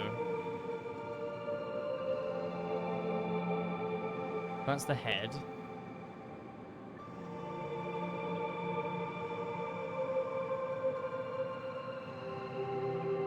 That had the arm. Yeah.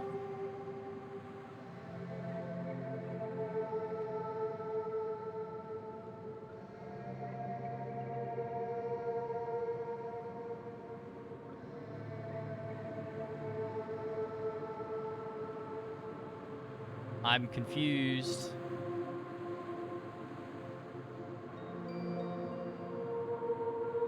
So he's going into here, he's done that, yeah.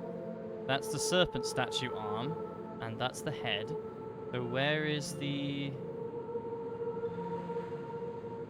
hourglass statue arm? There it is. Oh, what the fuck? Wow, okay. Fair enough.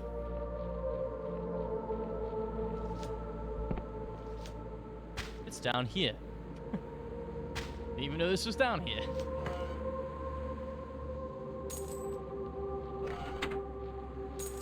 Hourglass statue arm. There we go. Small smithy was in operation here, perhaps just to maintain a limited but personal arsenal. The blades are of a strange design and rusted beyond repair. It has not been used in some time. Do this because I'm lazy. Okay, let's see what's down here.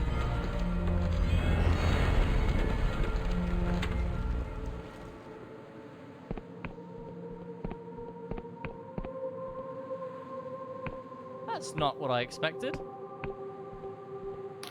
The creature stares at you with a chilling intensity. Its words hiss through sharp teeth, but speak slowly, methodically. Greetings, trespasser. I have been watching you for some time, trampling on my grounds, desecrating my home. erecting your petty trinkets. And I have watched as you sleep. I have savored your flesh, drunk from your blood, tasted your dreams. Thought you would flee in terror, but you still linger where you do not belong. So I ask you, trespasser, why do you torment me so? I'm tormenting you? There's a monster in my basement. The creature releases a guttural sigh. Monster indeed. It has been many a century since I could hold my own gaze in a mirror. But monster or no, this is not your basement. These grounds are my prison, but they are also my home. I saw these timbers raised 200 years ago, and I have dwelled here ever since. You may have purchased a scrap of paper for a considerable sum. Perhaps it bears the signature of some foppish noble. I care not. These lands are mine. She takes a deep breath. But there are things more valuable than even a home, such as one's freedom. I am shackled here, trespasser, held captive within my own grounds, my powerful cipher magic. If you would help me win my freedom, I would recognize your claim to this manor. What do you say? Would you leave me alone if I did? Alas, there are few places for a creature like me to live safely.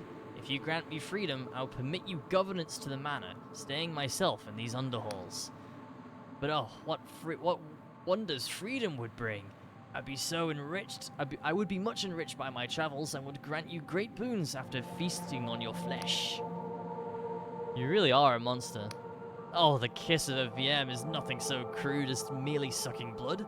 It is a tender union of two souls.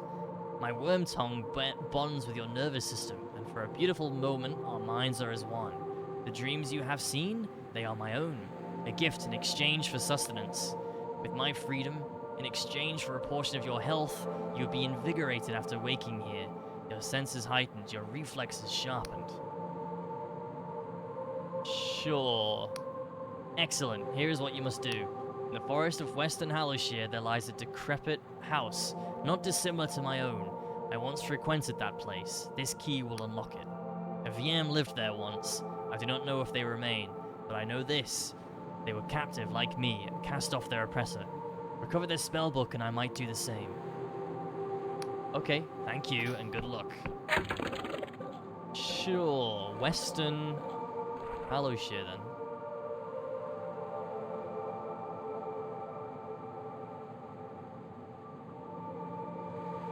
Ruined house in Hallishire's Western Forest. Okay. Your thing.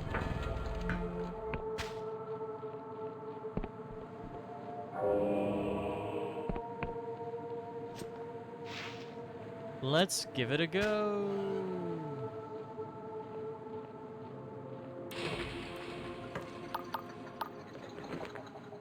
Western, so that away.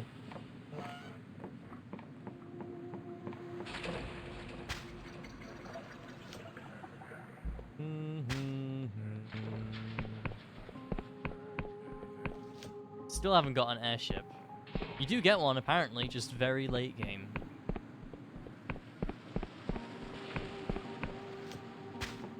Did spoil that much.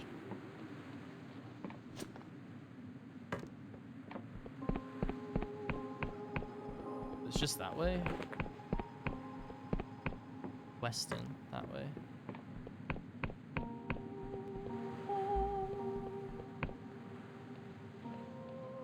There's the Duchess's place up there. Pretty sure.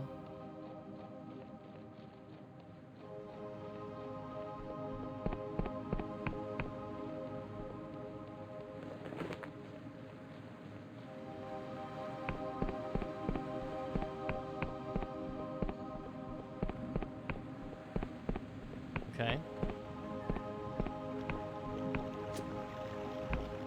don't think I've been to this manor that he's speaking of. There's a delusion in there.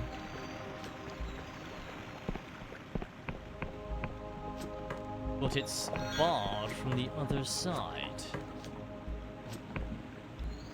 Classic. What the fuck? creature looks at you from sunken eyes. It shifts behind its massive jaw as if physically incapable of lifting its head. Be still, human. Only those who embrace their wretchedness may claim their second self. I've embraced it. Can I pass? You seem sincere in your penance. Very well, you may claim your second self. The door is open. Thank you. Well, that was easy. Was I wearing my hat? No, I wasn't. I wasn't even wearing my hat. Crazy. Goblin mask. Entice more powerful foes.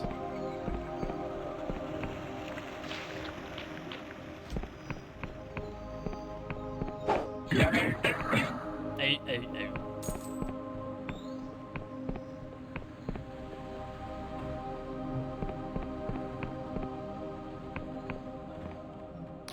Help me.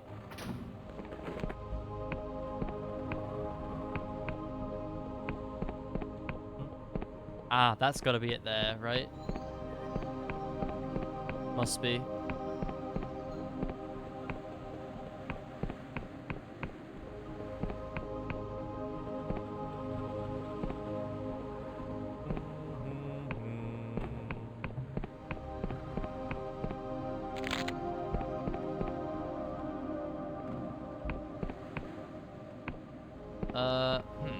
That's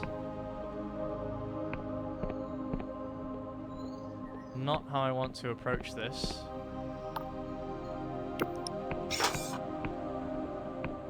Oops, -1.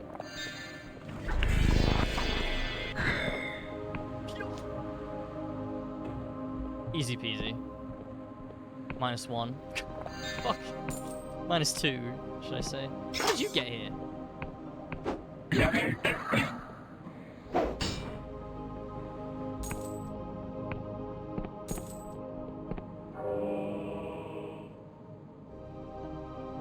Get another squirming godlet.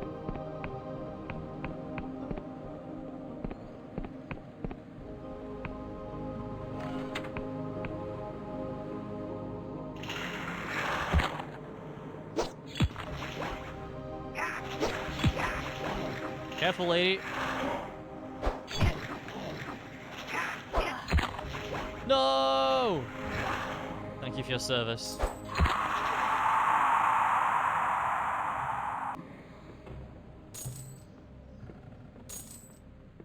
It is much appreciated.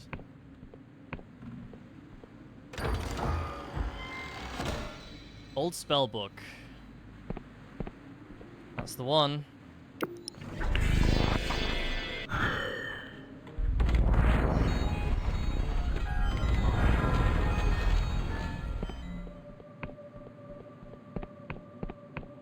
You've returned. Brought the spellbook. I had worried it was lost. It is an exquisite gift after all, mortal. The Vienne flicks to a certain page of the book and tears it free. She speaks a Florio cipher and the air turns cold. A sound reverberates in your mind like 1,000 glasses smashing. Oh, I feel it already. A great weight has been lifted. I have my freedom and you have my sincerest thanks. I will fly through the sky realms once more, to take in wonders and beauty both. The kiss of a free VM is a wonderful thing, mortal. You will share in my euphoria when you wake in your bed. Thornwood Manor completed. Nice. Another glimpse. Cool. Good stuff. So, what does sleeping do for me now?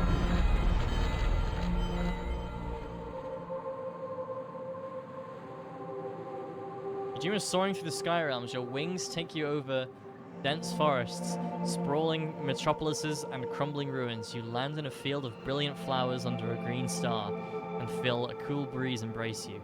You wake, inspired, knowing that anything is possible. You barely notice the blood on your pillow. Oh. Oh, I see. Okay, but that's fine. That's fine.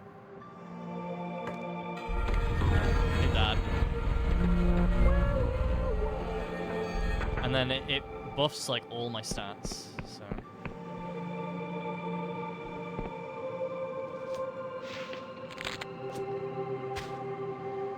Alright, let's head out. Back to the Clockwork Kingdom.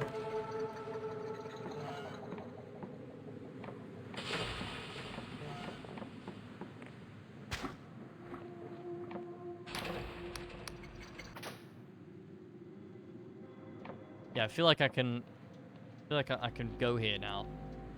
A bit stronger.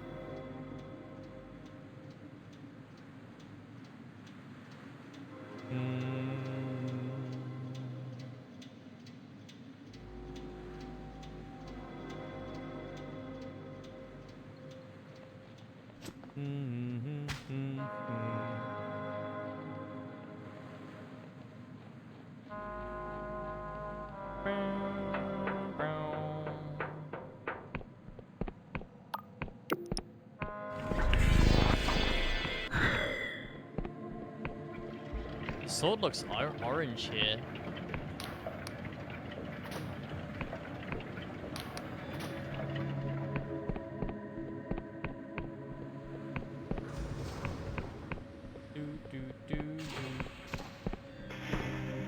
Apparently I've missed a trophy here for... There should have been a trophy for getting access to the Clockwork Kingdom. But I have that. Safe passage. Along the western edge of the kingdom.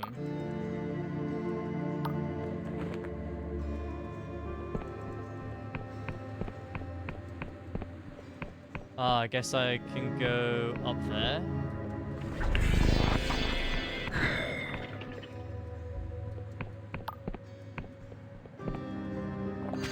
Drank the wrong potion. Love it when I do that.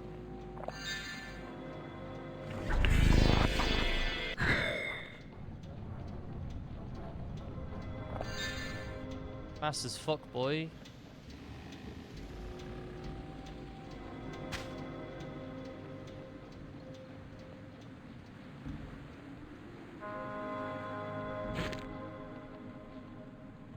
That way to Quill.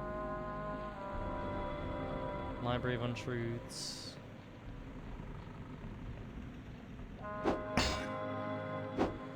Oh yeah, our damage is much better now.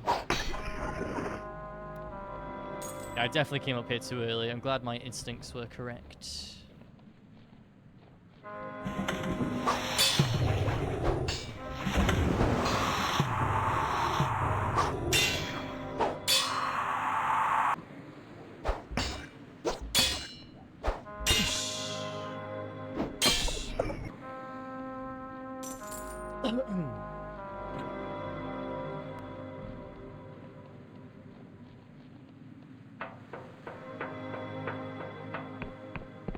Okay, sweet.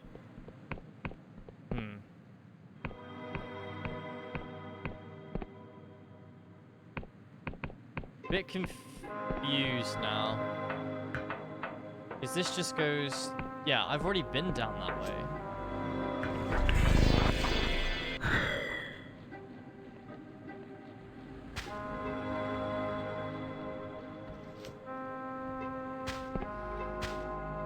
Down here. Oh, it's Ghost Girl. She's here.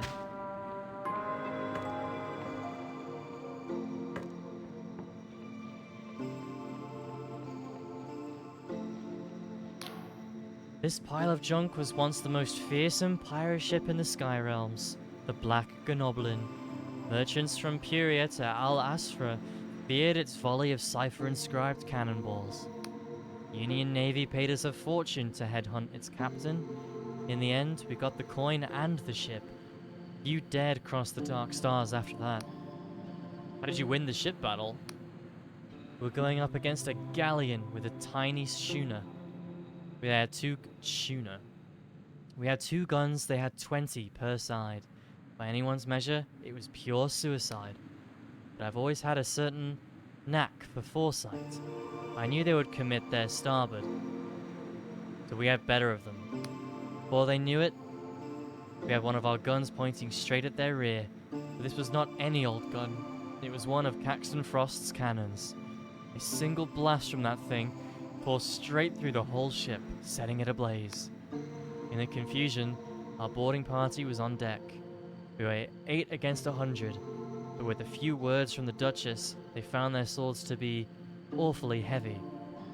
Orlaith cut through swaths of them, carving a path to their captain. By the time Vela had her sword... Oops. Fuck. Sorry, I don't know why I did that. What went wrong? After the Black Gnoblin came the Blinding Light. A mercenary company with a galleon is impressive, but with a God War fortress, no one could best us. But it was around then that Vela and Orlais stumbled upon a map, deep in some Amberian ruin. It told of the cradle buried far below in the Underlands, which held the power to change everything. Vela was always ambitious. We thought she really could build a fantasy, a heaven of her own making. But now she was speaking of something else entirely. She wanted to become a god, change the very fabric of reality. But why? To what end? She claims that she would right all of the world's wrongs, balance the scales so the common folk can live like nobles and rulers. So the common folk can live like nobles and rulers, no longer lust for war. So what happened next? The crew was split. Some were eager to follow her to the Underlands, especially if it would make them even more rich, but many of us thought she had crossed into madness. Her fame had twisted to infamy, and even the Inquisition now considered us criminals. From infancy, I'd learned to listen to the language of the cosmos. Cipher flows through all things. Its grammar and syntax weave through our bodies and dreams alike. Change those rules, for me, would be a bigger heresy than slaying 1,000 gods. When Orlaith raised her sword against Vela and stirred the crew of the Black Gnoblin to mutiny, I was willing to spill my own blood for the cause. And spill it I would. Why'd you have to do that, silly Billy?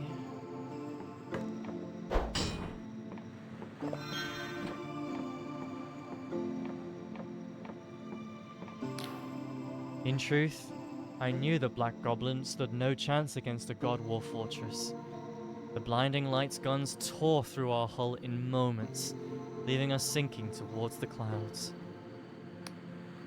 Through the smoke and the chaos, I saw Vela board our ship. She was furious. Her and Orlaith were like sisters. She couldn't take the betrayal. Through the haze of battle, I saw their blades clash, and I saw Orlaith, her defense broken, hurled from the side of the ship. And then a crash like I've never felt before. The ship had run aground. When I came to in this very spot, Vela stood overhead, staring right at me. I was bloody. But Vela just turned and walked away. It was at that moment I was born. The spectral echo of my former self. I tried to scream, I tried to cry, but I had not yet learned how to coalesce into a body, a shape. So I watched my corporeal body, my former self, lie there, barely clinging to life. I watched the Inquisition agents arrive, and I saw her scream as they dragged her away. I watched as they threw her in a cell, and their instruments of agony tore into her flesh. I watched as her will broke, and she spilled every secret she knew. I watched as they destroyed her.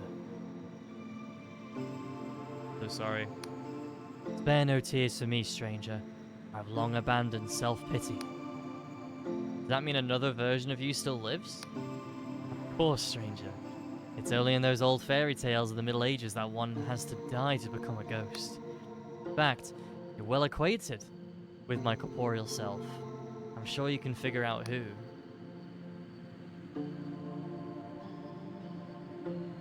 Can I? Oh, wait, is she the High Inquisitor? She must be the High Inquisitor. So is it revenge you're after? When I saw Vela standing over me, in that moment of my creation, it was not hatred I felt, it was heartbreak. For I loved her, stranger. I loved her dearly. And suddenly I saw all those possible futures I had scried, all those joyous fantasies just melt away. I have to sneeze, chat. But it's gone. The Vela I saw was the Vela I had always feared. Oh no, stranger. I seek no revenge. I hold no hatred in my heart, if I can be said to have one at all. Just want all this to stop. Want to see her smile again. Thanks to the story. A history lesson. Glad you listened, stranger. Soon enough, you'll face Vela again, and now you may have one single advantage over her. You understand her. Hmm. Indeed. Seems so, eh? Cool. Oh, God. He knows.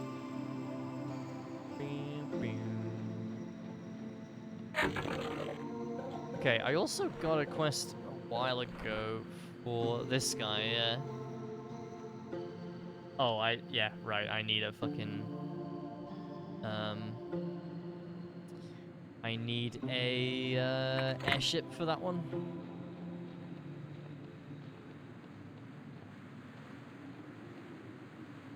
Right, we now have more than half of the bronze trophies in the game. Yeah, there's 52 bronzes and we have 32 now. So we've got quite a few trophies already today. 7.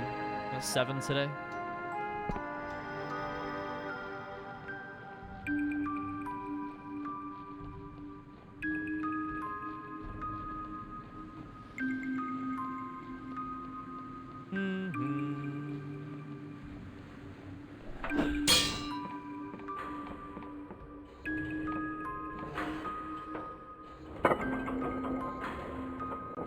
Alright. I've been up here, haven't I? Yeah, I have. So I well and truly don't understand why I haven't got the missing person, or not the missing person, sorry, is something ticking trophy.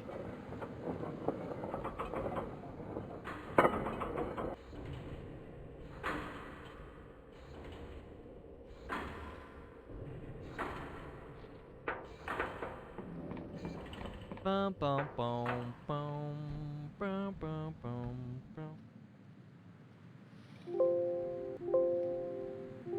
Sorry, Jesus. Mistyping. Yeah, so there's only one on there. Complete safe passage. Use it to pass through the gate bridges along the western edge of the kingdom. I mean, let's go this way then. Maybe when I went there the first time, I didn't have the Brit that I have now. I mean, we're on the western edges, so.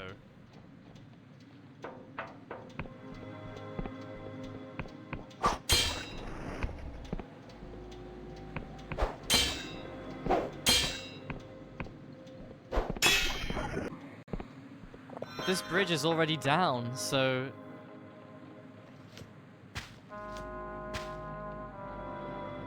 I don't know.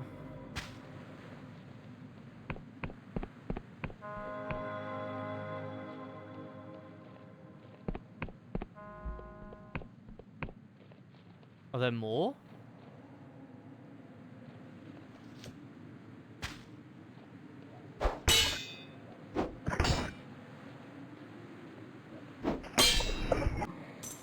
Maybe there's more.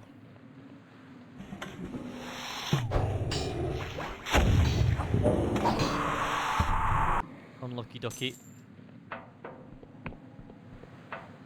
Like through here? I don't know, man.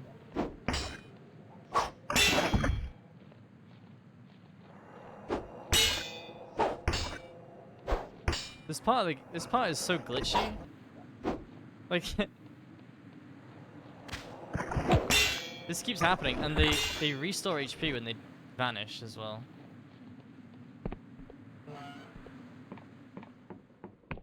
Yeah, I've been in there because that was the house that had the fucking flesh in it, dude.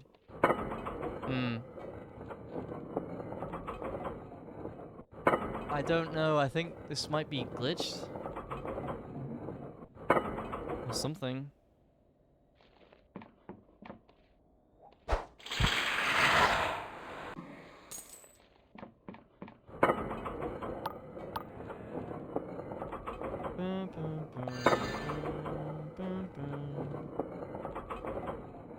Is that? I mean, I'm literally there.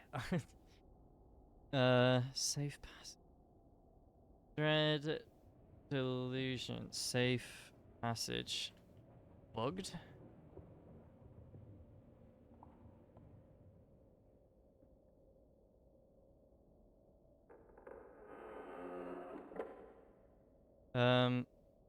Tell me to keep using Western Passage even though I've done it, and yeah, okay, so yeah, apparently I am missing something. Well, this guy was missing something anyway, Mr. Marcus Butthurticus on Steam.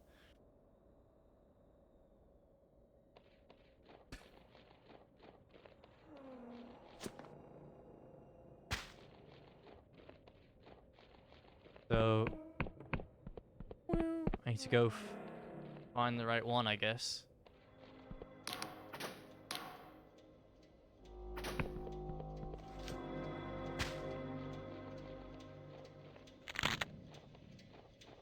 Which one could it fucking possibly be, dude?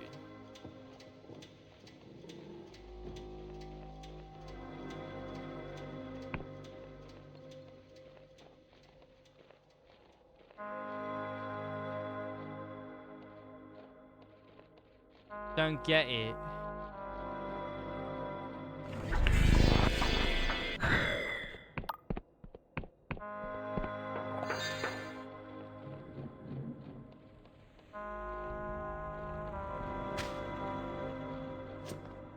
I'm just gonna try one over here, I guess.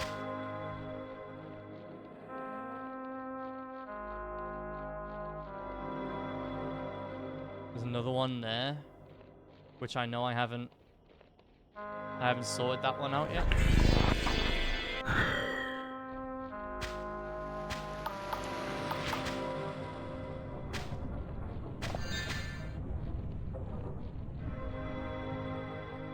Gonna be casting this spell quite a bit here.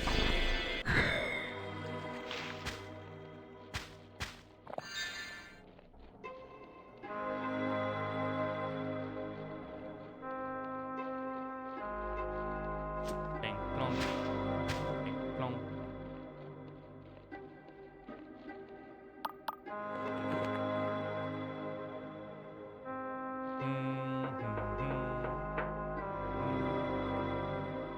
Okay, well, I mean, this isn't where I wanted to go, but it's a place I haven't been to yet, so...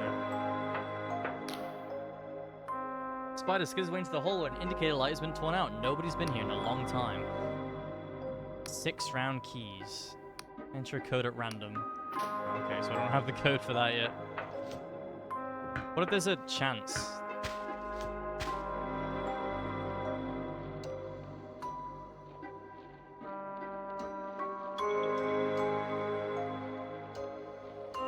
So you're telling me there's a chance?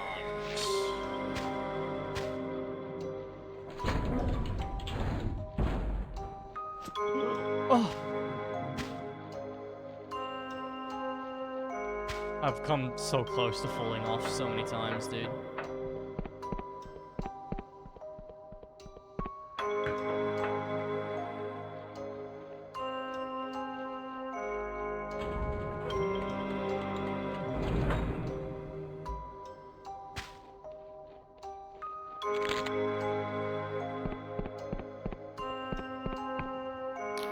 What is closed? Ah, here we go. There's tufts of cotton protruding from his ears. Suddenly the machine screeches like a god's nail being dragged across the chalkboard of your soul, and your stomach twists as if you're falling from a great height. After several minutes, the guard removes his earplugs. Its Majesty says you may pass. Long live the Clockwork King. There we go, there's something ticking. That's it. Safe passage completed.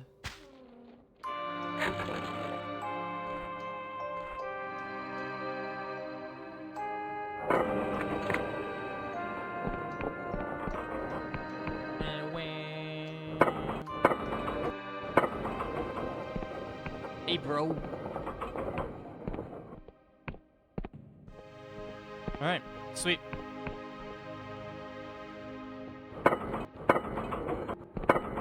Let's go.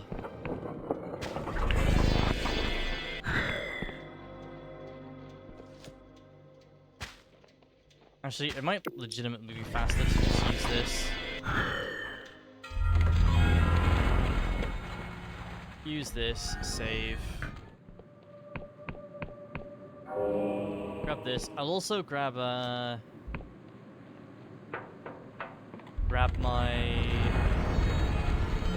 Riz boost as well. Thanks, mate.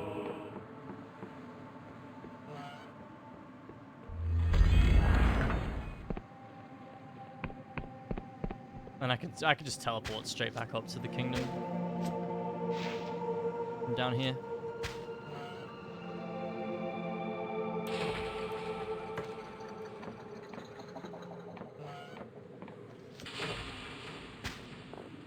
What's up, Pagath? How you doing, man?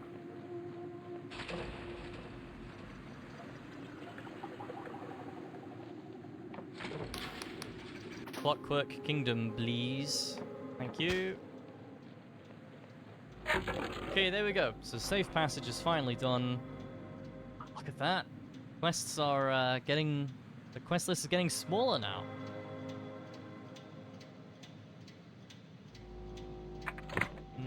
Alright, let's do missing persons. The notice gave directions to a house on the islet northeast of the Machinarium, accessed by the city's rear gate. Okay. I haven't really explored the city much, so...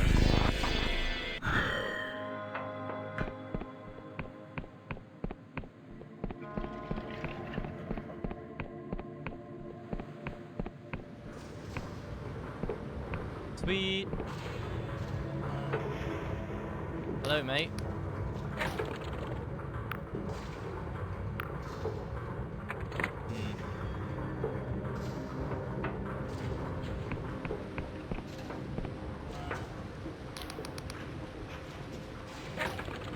Scruffy attire, clockwork furnishings. I mean, I might as well. I have so much fucking money.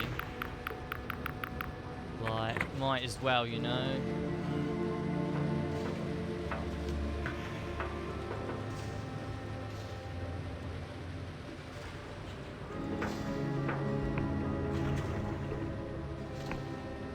Phone box.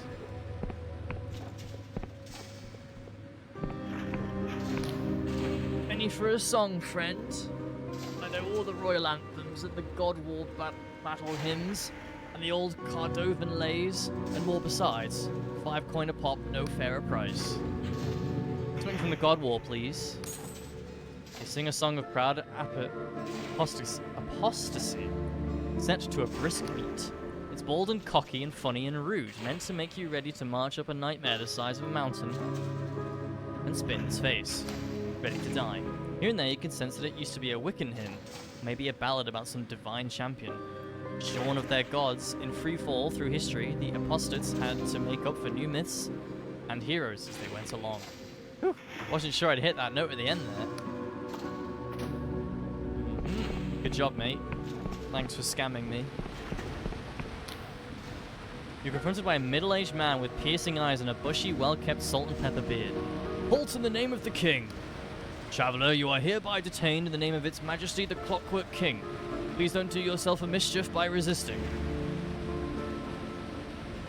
Why? I am Sunil, the King's Speaker, first among equals of the Machinists Guild. In its ever-advancing wisdom, its majesty has requested your presence in the audience chamber at the Machinarium. This is not optional. Ah yes, of course, I have important information for its majesty, for its ears only. Convey me thither, my good man. Sundil studies you like a pinned butterfly. You can almost see cogs turning in his mind as he weighs his skepticism against the cost of potential disloyalty. I see. Well then, citizen, follow me to the Machinarium. Wow. Madness of the King started. Is that the main quest?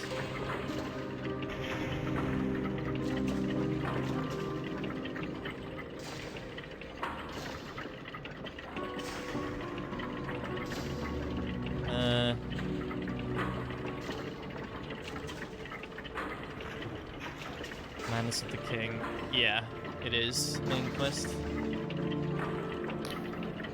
As you approach the vast machine, a sense of uncanny pressure pervades your body as if you're pushing against an invisible wall that grows stronger with every step. Is it sorcery or only your fear?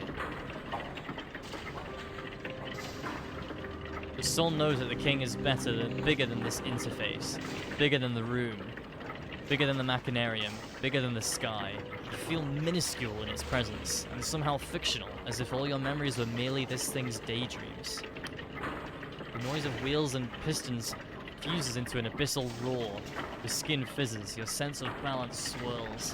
You taste metal, then burn nuts, then somehow magenta. A delicate metal arm shivers into life and begins to write. Invocation afoot, please abide. The invocation is cast. All hail its majesty, Machinus Rex, the Clockwork King. Now summoning canon, courtesy. Royal audience, human ignorance. Alas, cannot invoke. Ah, yes. The understandable language. The flood of symbols fills the parchment several times over until finally the quill stops. Subject indicates confusion. Thou art subject number... Affirm? I'm not one of your subjects, I'm from outside. Cannot summon codex outside. What is thine answer? I'm an apostatic union agent hunting a dangerous outlaw. Pondering. Axiom. Her Majesty does not recognize the entity known as the apostatic union. Therefore, edict. All union agents must first account for past grievances. Thus...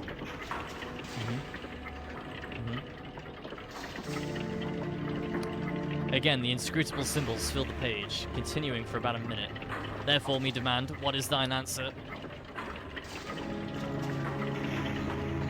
Well, gobbledygook and flibbergy-gibbet to you too. Pondering. Alas, errant petition. Please contemplate clockwork literature. We once again demand, what is thine answer? Your question has no answer. Pondering. Thine answer is invalid. Therefore, edict. Thou is selected for sacramental duty. What does that mean? Sacramental duty is as follows.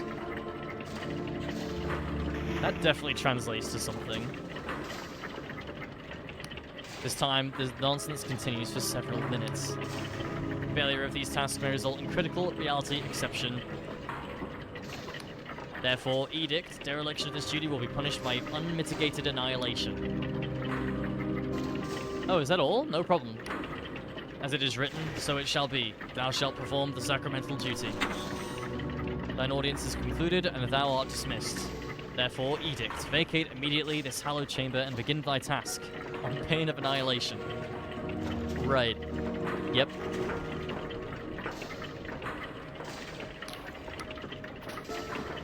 Okay. Cool.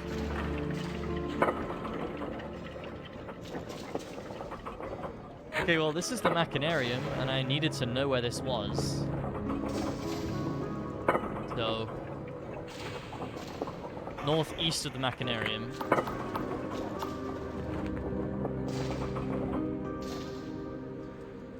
That way.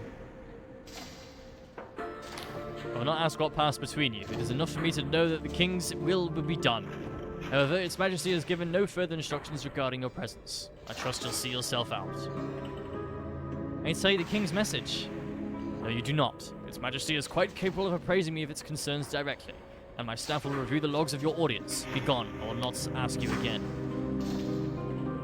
If the king chose me for the sacramental duty, it said there'd be a critical reality. Enough. Hear me, traveler. Its majesty's edicts are complex, and easily misunderstood by one such as you. Any task of true import will be noted and addressed. You are finished here. Alright, okay. Can't wait to fuck it up and get it all wrong, and then people get mad at me. I didn't mean to start dialogue with bro. Same dialogue as the other guy that we saw.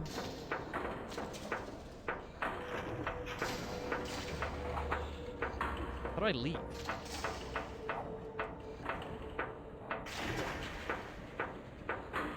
I have discovered how to leave.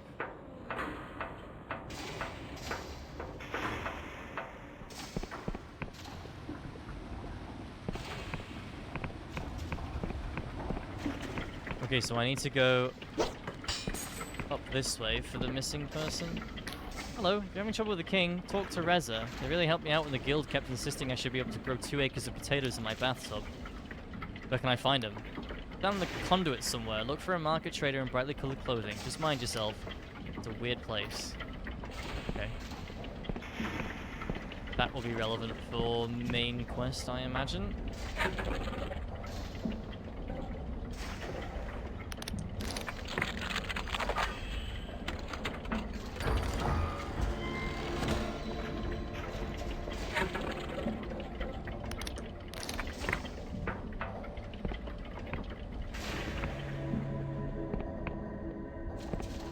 Okay, so we need to go that way.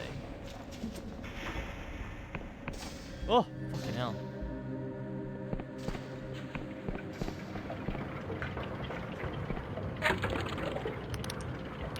There'll be a home to buy here as well.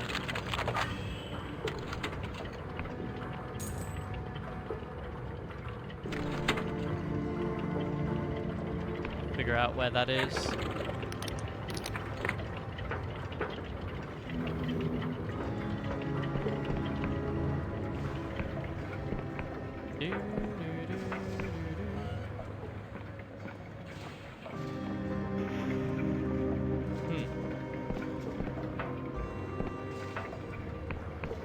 I fucking love low poly stuff, dude.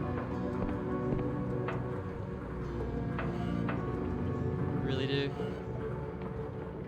Limitation spurs creativity, you know? Glass bottle flies past your ear and smashes against the doorframe. Its thrower is a middle-aged man, clearly very drunk. Who the fuck are you? Get some home. Oleg Agorovich, I presume? Who's asking? I'm an adventurer. Maybe I can find your child. Adventurer? Yeah, fucking excuse me, adventurer? What the hell does that mean? Oh, you're gonna slash me with a sword. If you want anything useful out of him, you'll need to sober him up. Potion of stamina. What's that gonna do? Shrugs and drinks it. His eyes widen, and his hands begin to shake. He then dunks a pitcher of water over his own head. Is this your idea of helping?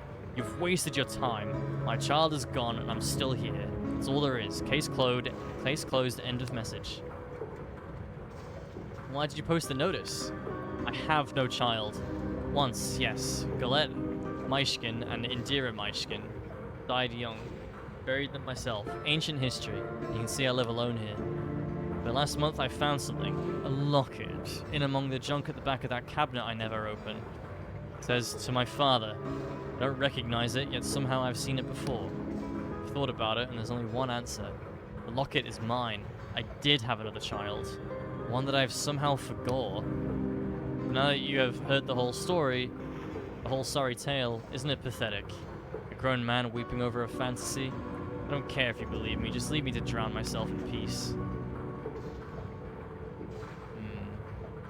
Is it possible to forget your own child? Quite a puzzle, right? Can you imagine how bad a father you would have to be? I cannot explain it, or at least, not to you. Now have you finished tormenting me? You can be sure it's really your locket. First I thought it must be my ex-wife's, right? So I send the old harpy a letter. She said it must have been dropped by one of my strumpets. I should be so lucky.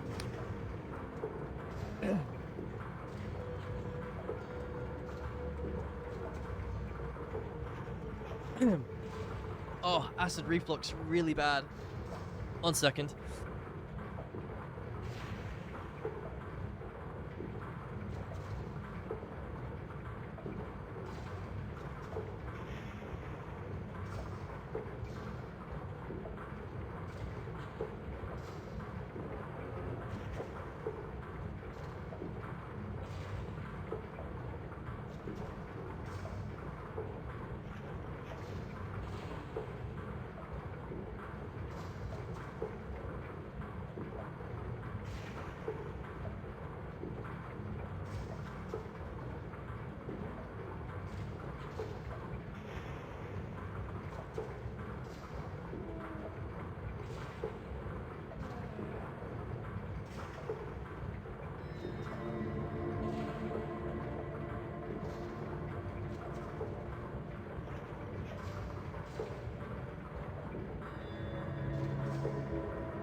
hell, I haven't had sudden acid reflux like that in a while. Oh. Long ass game. What, Dread Delusion? I mean, it might feel like it, but I'm only like 18 hours in. Ugh. I think we're like 2/3 in, probably, something like that. Roughly.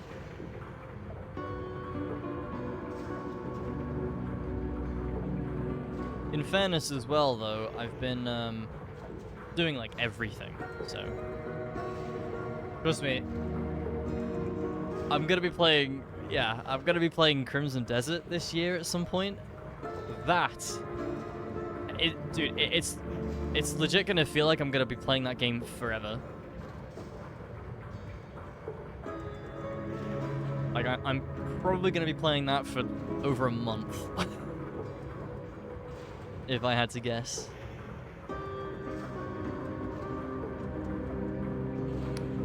You ever feel like you've lost something, but you don't know how, you don't know what? Like you're incomplete, but you don't know how? For years I've felt this. But when the idea came to me, I knew instantly this was it, the missing piece. Now, have you finished tormenting me? Can you tell me anything at all about the child? Nothing. See my problem? There are no clues. Pain is so much worse now that I know, and yet I have no way to end it. I thought perhaps if I drink enough, I'll forget it all over again. No such luck. But now you see, the case is hopeless. The one person who would help would never talk to me. As I said, you're wasting your time. What if I talk to this person for you? Well, if it make you leave me in peace. To the west of the city is a place called the Library of Untruths. No signs point to it, and no official map marks it, but it's there. Take my locket and show it to the librarian, and perhaps maybe she will help. Listen, I'm not sentimental. I know my child may be dead, or worse. All I want to know is their name and their fate. At least then I know who to mourn for. I'll see what I can do, Mr. Myshkin. Next time I won't miss. Okay, pal. I'll find your kid, but then you're gonna threaten to murder me? In the same breath? Okay, buddy.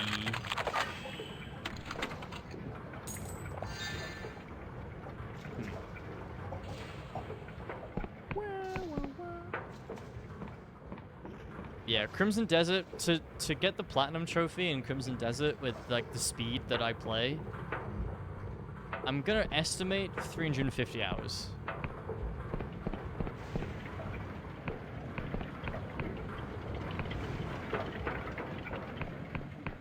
Roughly. So, yeah, quite long. Quite long.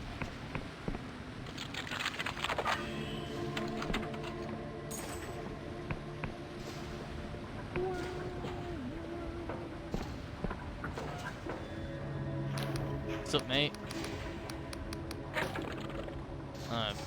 Visions.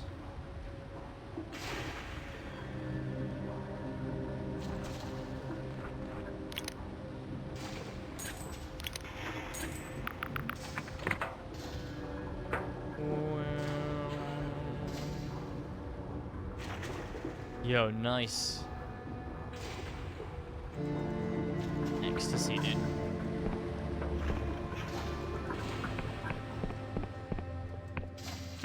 That is the Machinarium.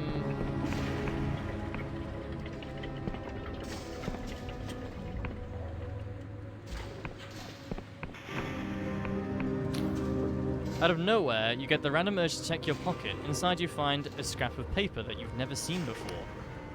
The enigmatic note reads, "We must speak, but hostile eyes are watching. Coming after nightfall in the park in Upper Ferropolis.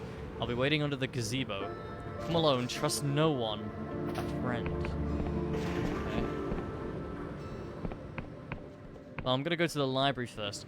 What I want to... Yeah, I want to get the inn so I can save.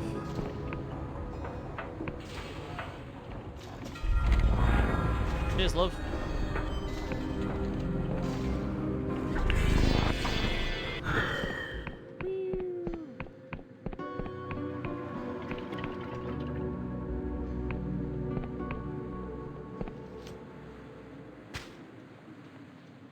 Library of Untruths. It's over there, I remember.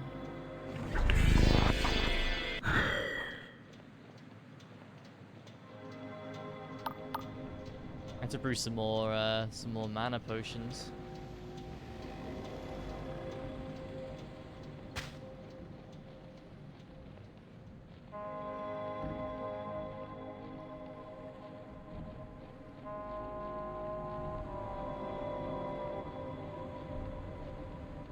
Down here.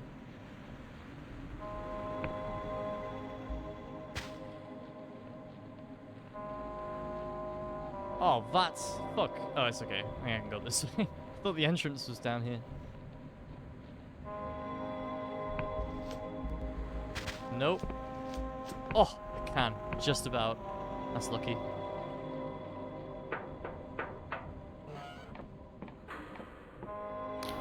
Hello again, dearie. Can I help you find anything? Is this the Library of Untruths by any chance?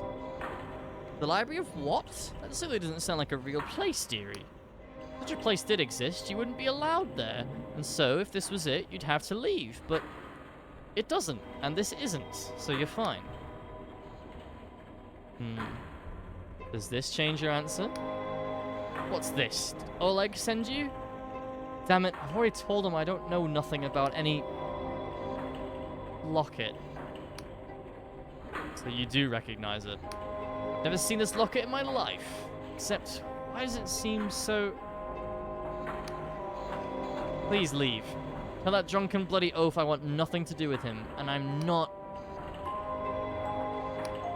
The librarian sighs and lowers her voice to a sharp whisper.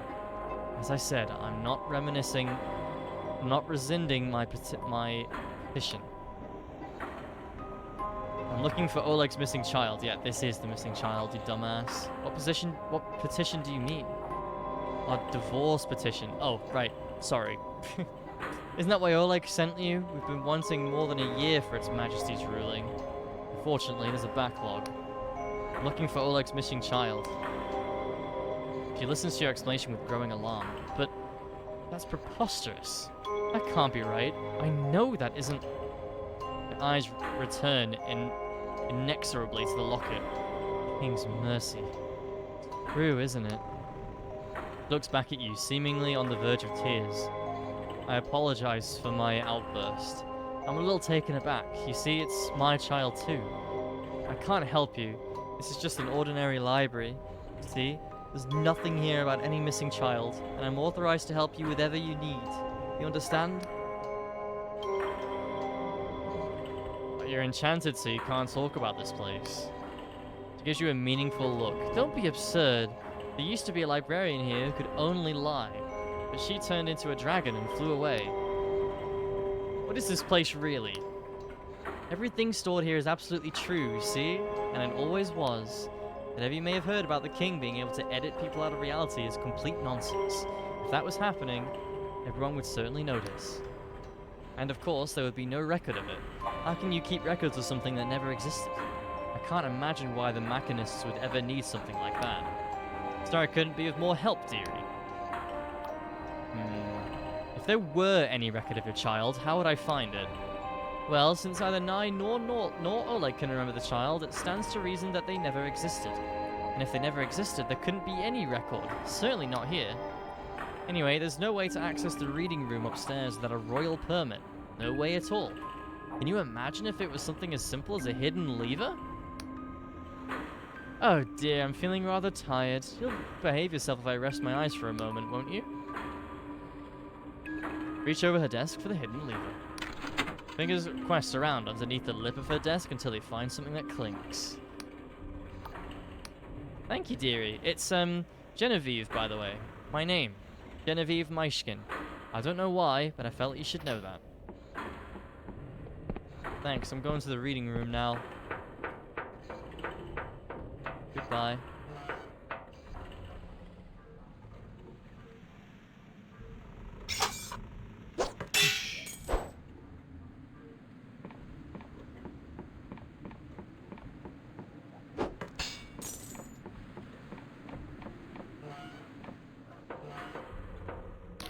Machine thrums with sorcery. A quill is tethered to it by a silver chain. Show me your file on Oleg Igorovich Myshkin. Pondering. Cannot summon Codex. Genevieve. Igor Suleimanovich. Okay, Genevieve Myshkin, branch 1.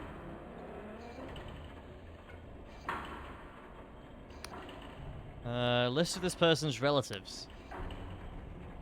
Oleg Gillette, first child, deceased at birth. Indira Olegovna, second child, deceased age 7. There's one more entry which somehow didn't appear in your initial search. Third child, status. Alas, cannot controverse. Person's history. Branch created by order of Machinist Rex. Following selection of original for sensitive clerical service. Immediately detained for intensive vetting.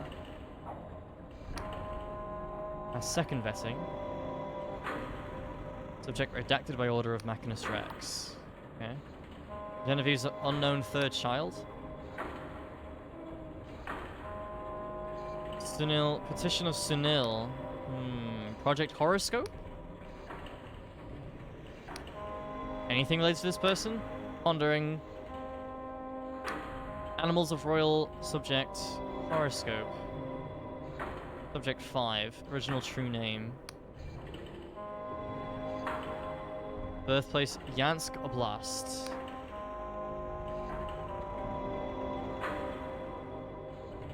Branch 1, dead by suicide. Branch 2, dead in prison. Branch 3, executed for sedition. Branch 4, emigrated without permit. And Branch 5, assigned to royal service. Happened to the original Subject 5. Show me their history. Let me hit pay dirt. There are all milestones and misfortunes of Oleg's third child, recounted with the clinical detachment of an account book. Registered in Royal Annals, age 6. Assigned to basic schooling in Yansk Oblast. Petition Machinist Rex for technical schooling denied.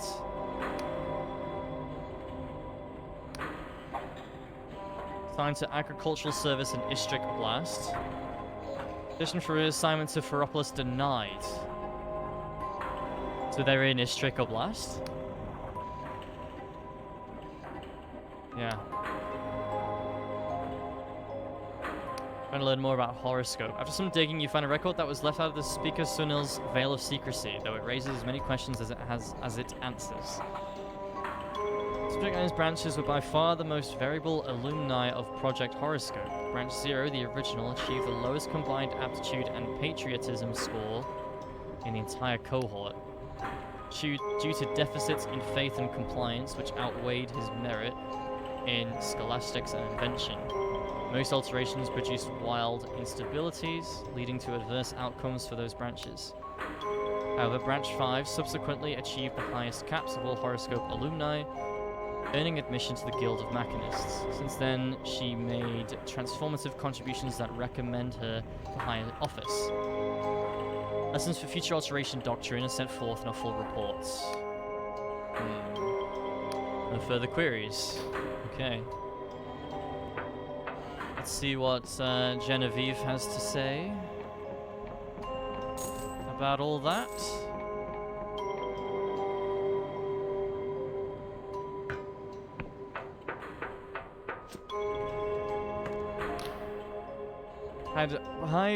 Handkerchief underneath some papers as you approach. Her eyes are red and wet.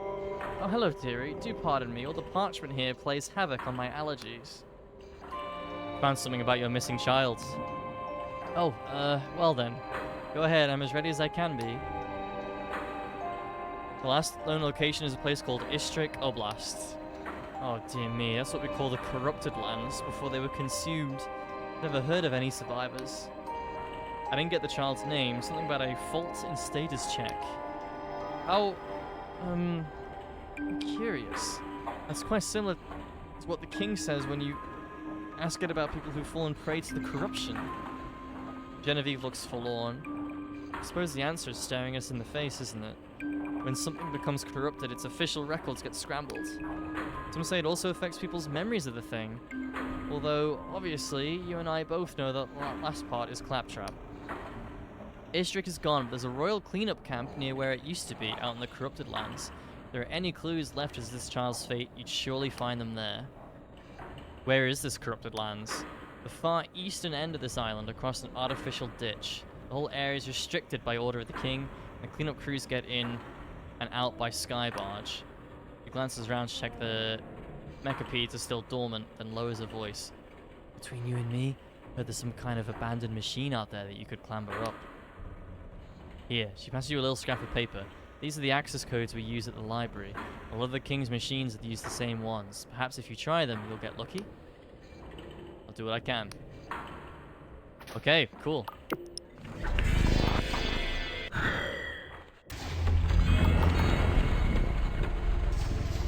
Let's go.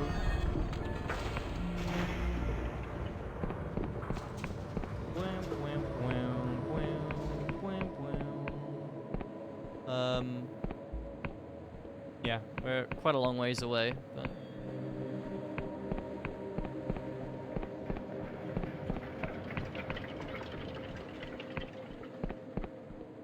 You can make it.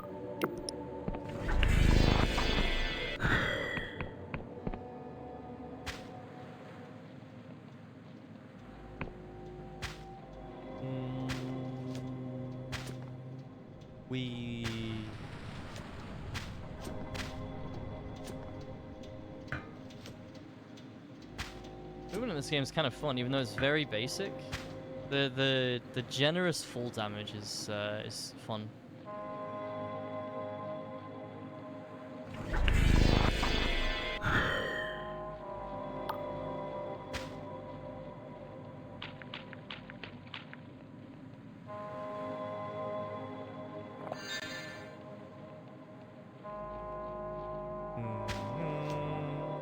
Okay.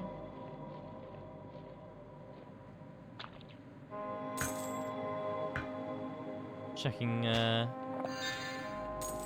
the back alleys here.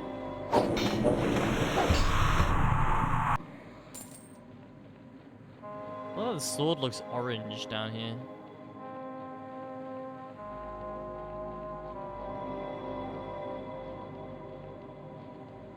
The lighting really changes how it looks.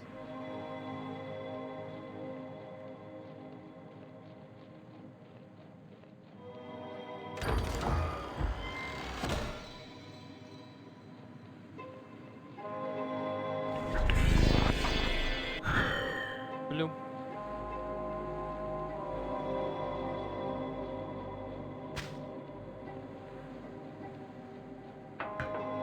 Okay, we have access codes now.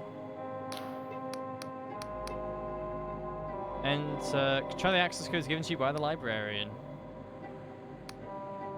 0505451. Nice.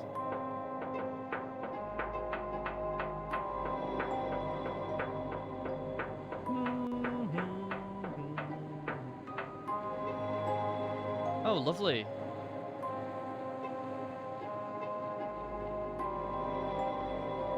This area is great. Flesh and eyeballs everywhere. Love that.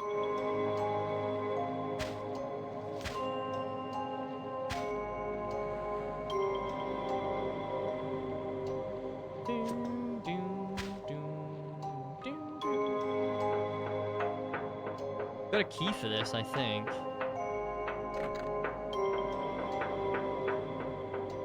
Should be able to enter this. Holy shit. What in the fuck?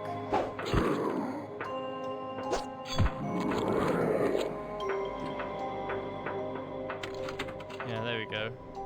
Factory keyring.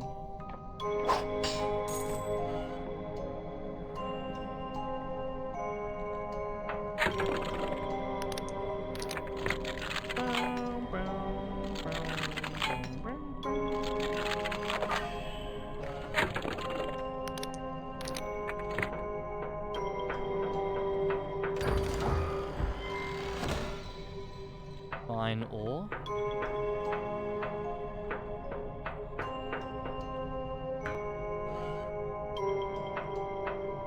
Ew.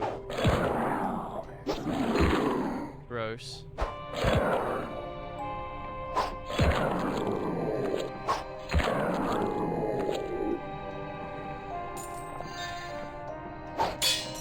most pleasant enemy in gaming history. Definitely not.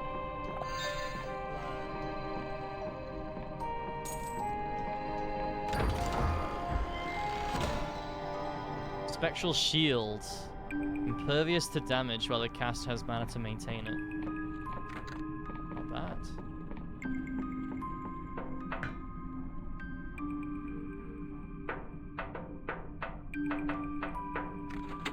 Okay, 2 ways into the same area. Fair enough.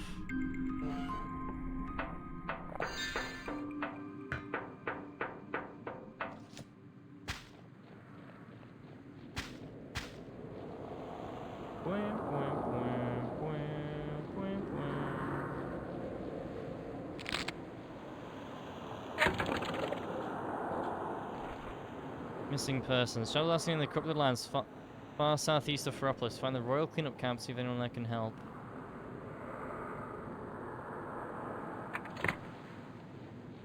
Okay. Wait, who is bro up there?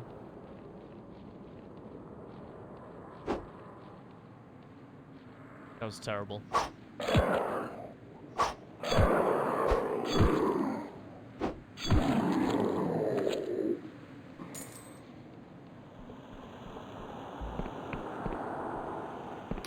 A distorted voice clangs from inside their helmet. Wandering in the corrupted lands, sure you've made out your will. Sure hope you've made out your will. Man, I'm fine, dude. Don't worry about me.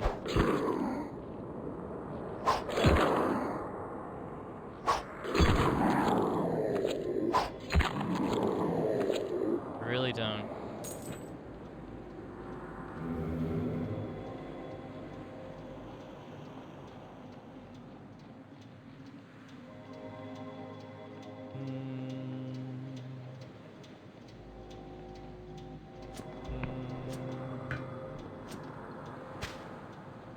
Could go that way, but this way looks more fun.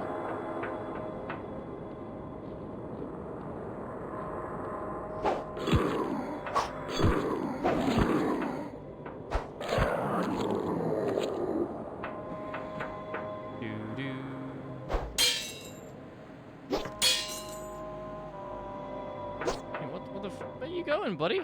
Back here.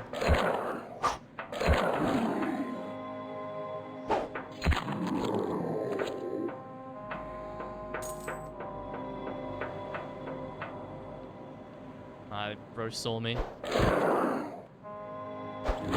Another greatsword can hit multiple enemies. Love it.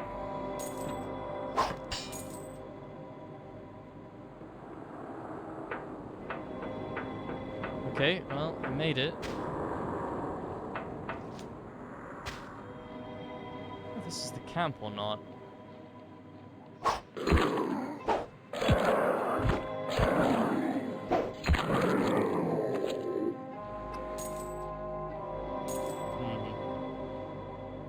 The progress is where our glorious kingdom is forging the future with our own hands.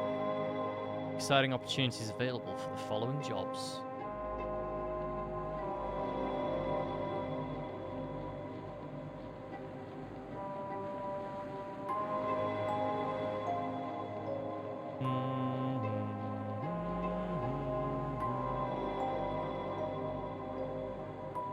Trying to not fall off here. Bit tragic. Probably up there, to be honest, where I'm supposed to be going.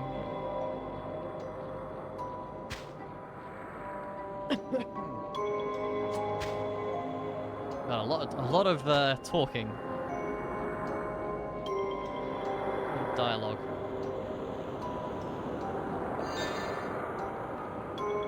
Very sick of my voice. Wish I had a nice voice.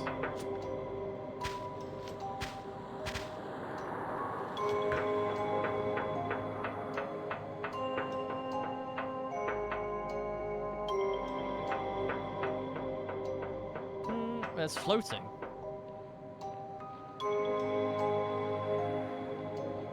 That shit is floating.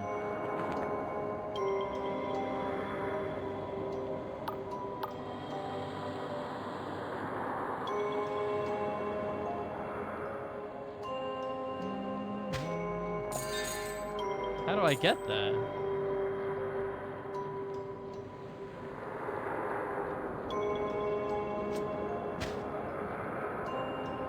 I'm wondering if there's like a painting or something in there.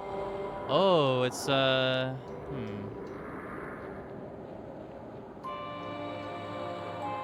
see an illusion thing in there.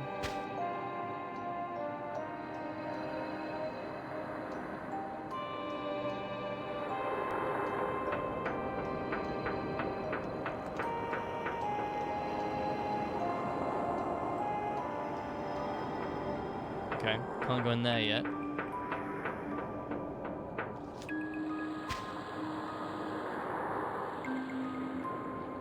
Interesting. Okay, let's head up there then. I think that's very likely where I'm supposed to be going.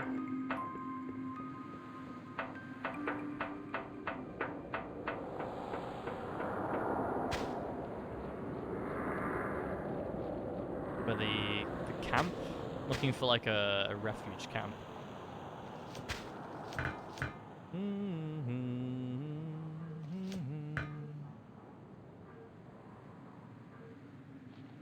There's no secrets in there or something. Exactly the kind of place where this game would put a secret.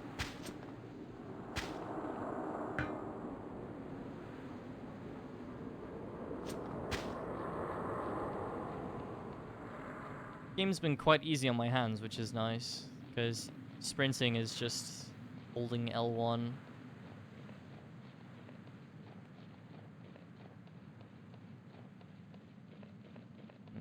Surely there's a hidden wall here, right?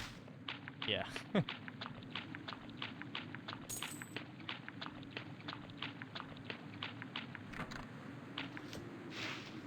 Damn. Locked from the other side. Is there a hidden wall inside a hidden wall? Perhaps?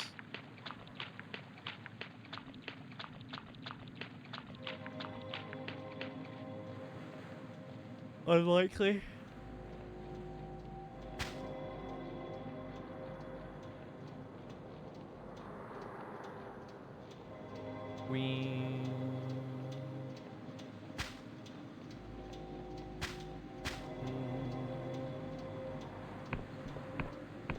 You alright, mate?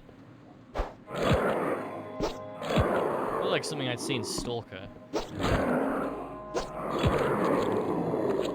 Or like the gas mask intestine aesthetic, yeah. Definitely.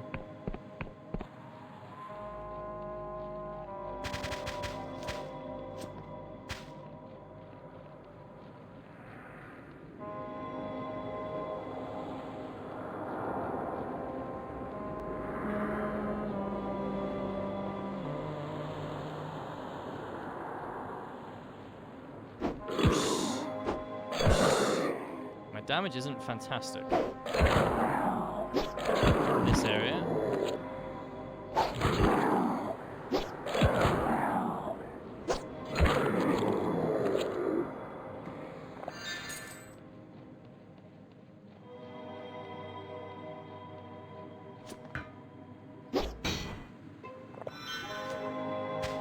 I break that shit down. Go left first.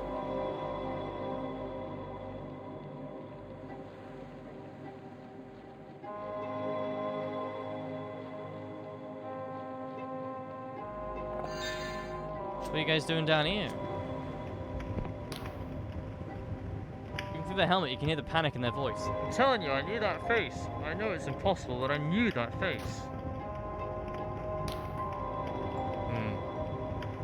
Gulp North, have you? How'd you feel? If you only respect, you piss off right back to Ferropolis.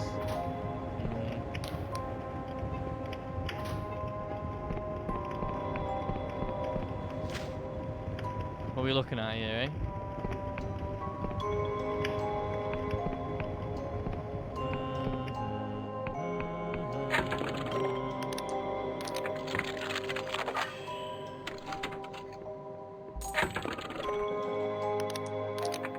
Piss it off. Yes, yo.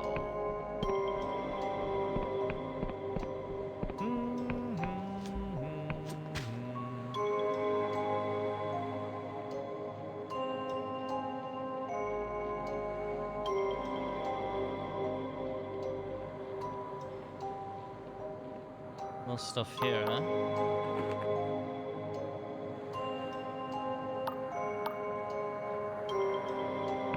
Pretty confident that I've like found all the landmarks so far that I could have found. I highly doubt I've missed one.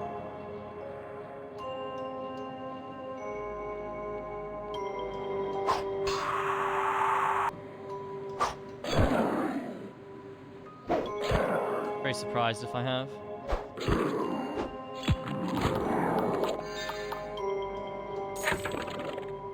Why have my stamina potions been taken off my bar?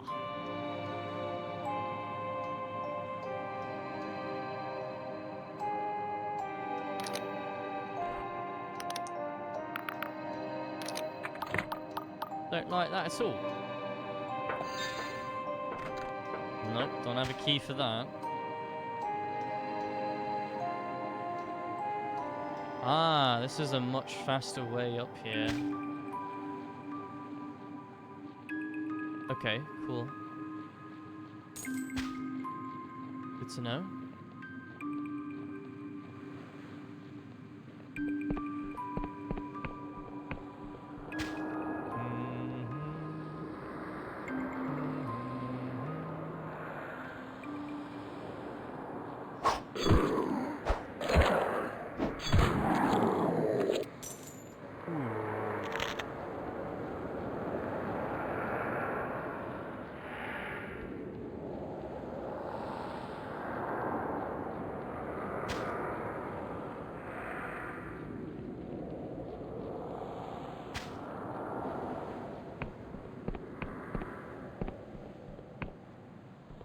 I'm on the edge of the world.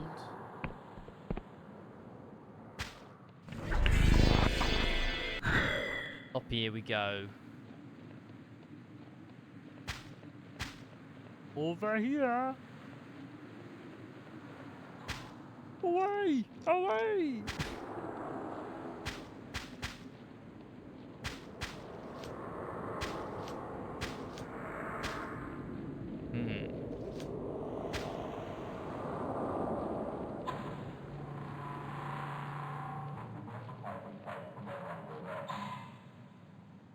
Okay. Interesting. This game doesn't usually have sound like that.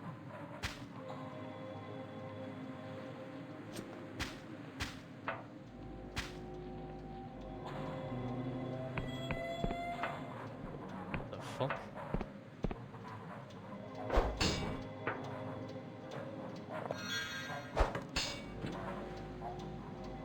Gained poison.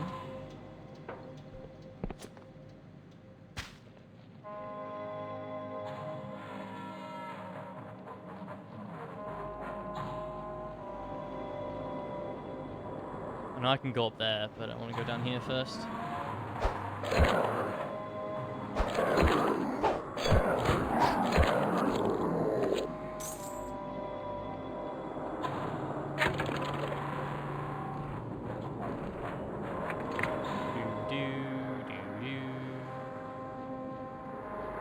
Go up there either.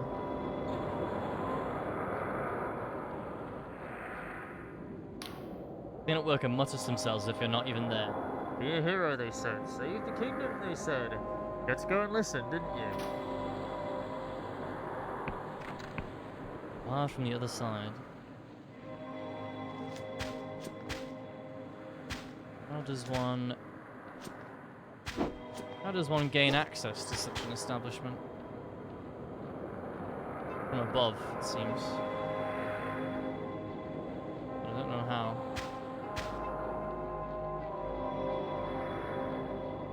Climb up this? Not really. There's a health.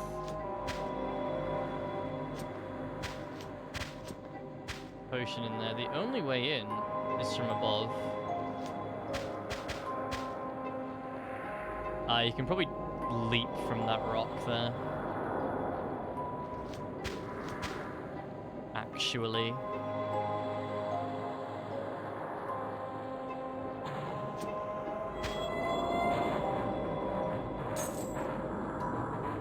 Man, I feel really hungry, and I don't know why. I ate an entire pizza before Strom.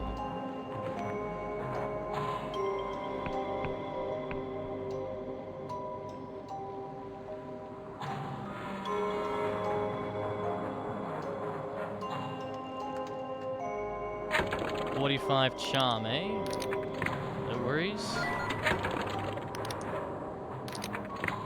Wear a fancy hat, and that'll do it.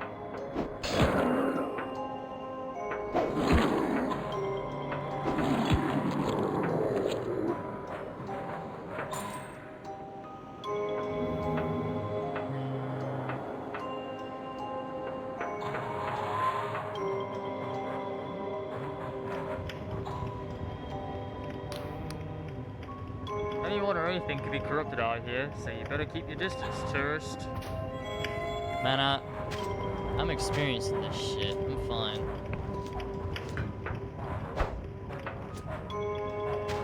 You don't got to worry about me, mate.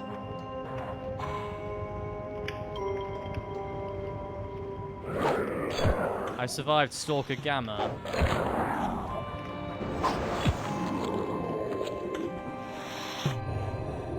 Stalker Gamma was so good.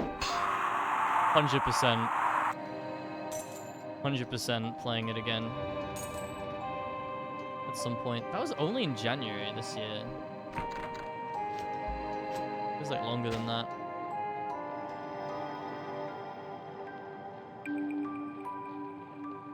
January. My birthday's in January.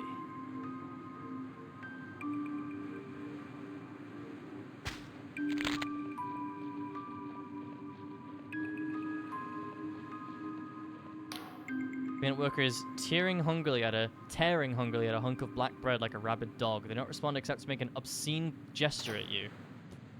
Okay. Fuck you too, mate.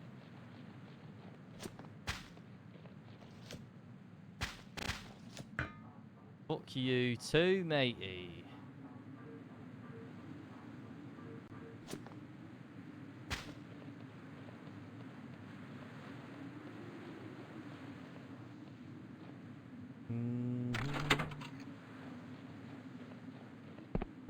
What's in here then? A chest with a ring of stamina. I'll wear that actually. I'll take that.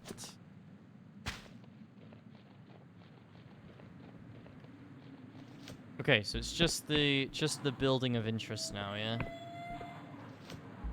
I can drop down there too, actually. Where does this take me?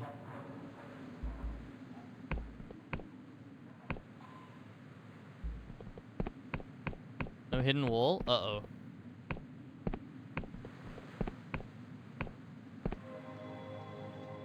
Surely hidden wall.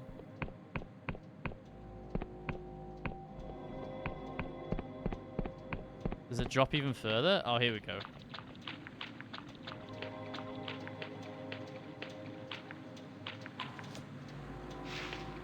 Is this the other side of the wall that we got the ore from? Yes. Yes, it is.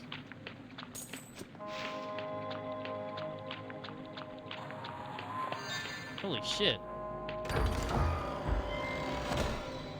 King of the Sun Twin. After the burial of their mother, the Sun Goddess and her twin sister fled into hiding. For them, there would be no such lavish burial. Together, the twins' keys grant entry to the underground tomb of the Mother Goddess. That seems very important. That item.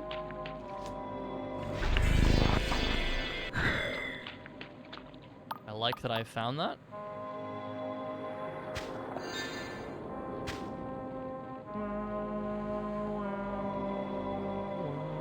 Alright, I'm gonna jump into that building as well. Down here.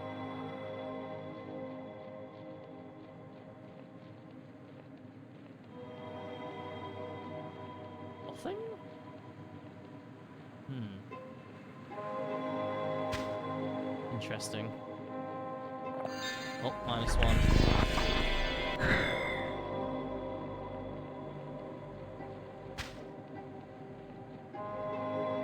I'm gonna try and jump into that building. I have no doubt I can do it with the speed potion. The speed spell, I mean. Gotta go up here.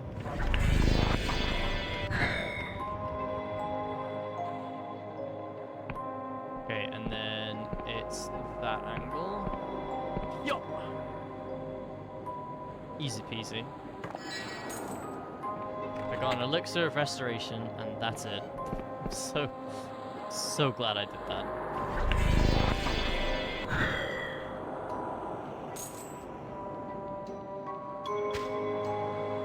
Alright, building of interest. Welcome Welcome to the end of the world, citizen. The food's terrible, but you can't beat the view. What is this place exactly? The last outpost of normal reality, or at least... Their words are drowned out by a deafening metallic voice from the main building. Peanut worker Flores, report to my office. Repeat, Flores to my office. Wang out. Normal for us, anyway. Stay back. Stay back, citizen. These monsters are dormant right now, but they could rouse at any moment. And if they get their claws into you, you'll be everybody's problem. What are those things? Would you believe they used to be citizens, just like you or me? Once the corruption takes you, there's no return. Can I take a look inside the cage? You lost your marbles? No one's allowed in there without... Suddenly their words are drowned out by a deafening metallic voice from the main building. As I was saying, no entry without orders from the chief. Should I just look away for a minute? 3 wages aren't much. No, wages aren't much for what's work this dangerous. Half the time they pay us late. It's not worth my life. Look, if you're hell-bent on it, talk to cleanup lady Huang. Leader Huang. He's over in the main building, top floor. Just don't tell him I sent you. He's got a foul temper. Well, if it isn't the cursed Dodger in the flesh. Chief not gotten tired of you yet, or could come back just to see me? Is this truly necessary? Been outside, what do you think? You poke a long, thin probe inside your mouth, then wave it all up and down your body. The connected apparatus emits little chirps and warbles. Alright, you're clean, for now. Go on ahead. Thanks, mate. Grab your damn boots, will you? The mud here could chew through wrought iron.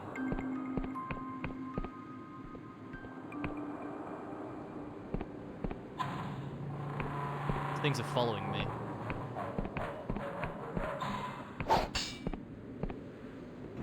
What happened to these guys? Ooh, lovely.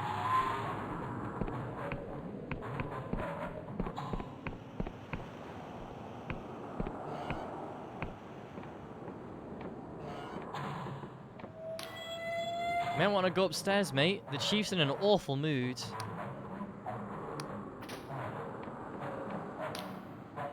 Tearing hungrily at a... oh.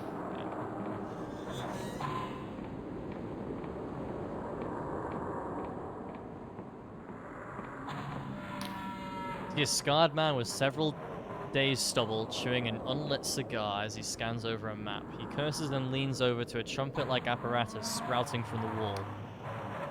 Attention, reserve shift. Zeta patrol is late. I want a relief party ready in 36 minutes. Hang out. As he speaks, you can faintly hear his magically amplified words booming across the camp outside the window. He turns to you with a scowl. What's this now, a tourist? Afraid we'll have to skip the grand tour. Are you gonna tell me you took a wrong turn? Looking for someone who might have come through here. Are you now? I've got bad news. If your friend ended up in the corrupted lands, odds are there's not much left of him.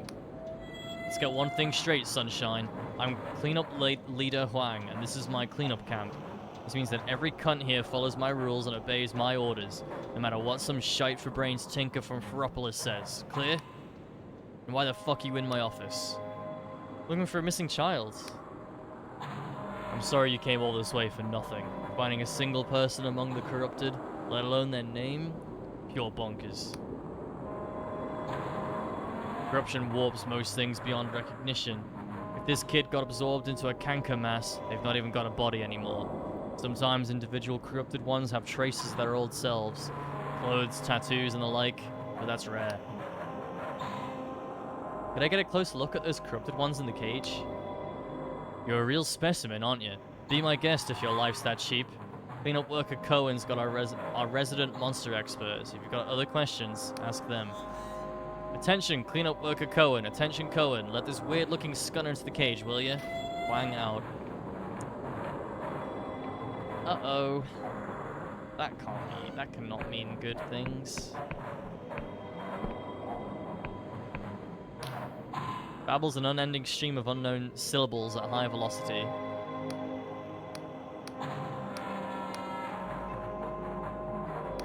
Creature continues babbling without any sign of recognition.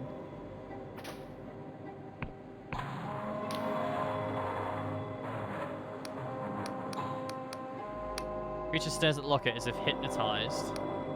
Corrupted one becomes visibly agitated in its movements and speech, but you can't understand anything. Could this creature have once been Oleg's child? How'd you get in there? How'd you get on in there, sorry? Last one looked like it wanted to make a proper mess of you. I think they were talking to me, but I couldn't understand anything. Oh sure, that gobbledygook they talk? Cohen's words are drowned by a metallic voice moving across the camp. That gobbledygook is some kind of cipher dialect. Only the machinists can make head or tail of it. Only if they got one of those fancy skull implants. Where'd I get such a skull implant? Get one? I mean, they're meant to be for cogs only. I heard the waiting list is longer than a terror worm's todger. Most of our cranial engineers got purged years ago. That said, I used to guard the Machinarium back in Ferropolis.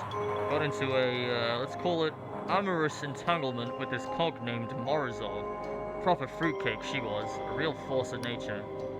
Cohen trails off and stares into space for a moment. That good, huh? It was tempestuous, I'll put it that way.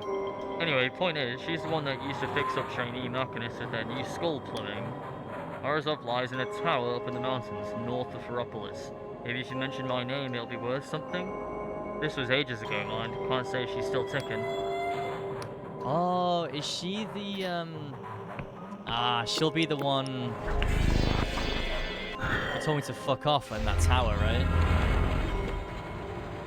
I bet. I bet she was.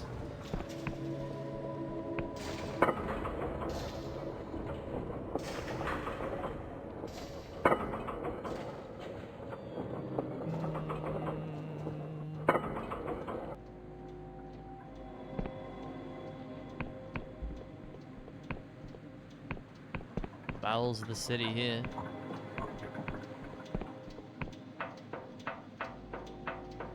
Okay. Who is it? North? North of Ferropolis. Go back up.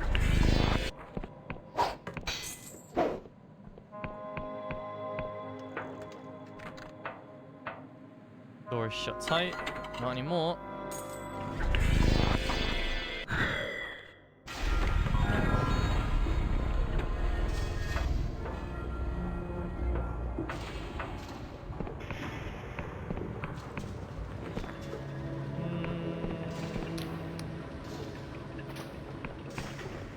Okay, let's go.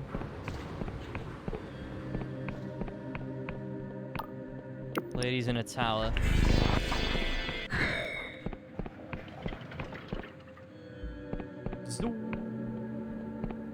This tower?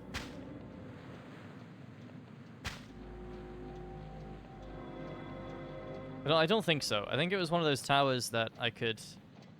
Wait, this is the house, isn't it? This is the house I can buy? Yeah. Yeah, it is. But I don't know how to buy it yet. I mean, I will buy it. I think you have to for a trophy, so...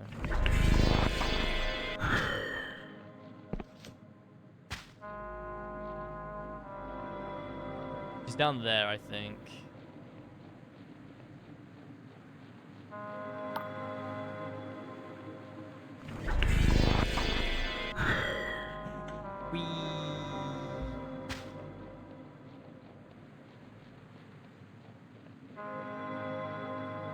Thank God I have the spell.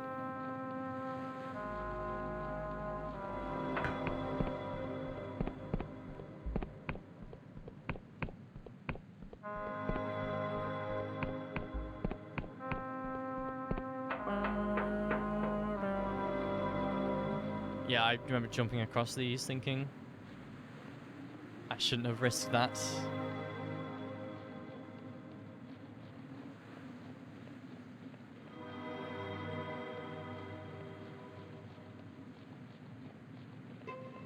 Bing plonk, bling plonk. Bing plonk, bing plonk. Yeah, I think this is where she is.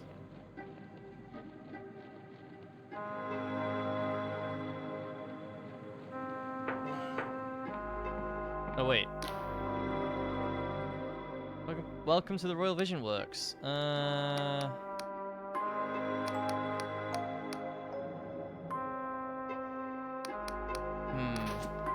No, she's not here.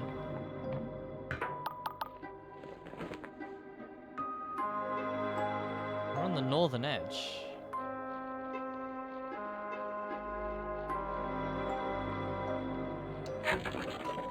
I would have made a note of it, surely.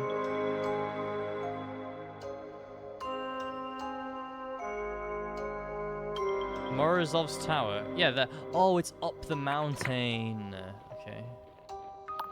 I mean, to be honest, I'm better off walking back at this rate. Warping, I mean.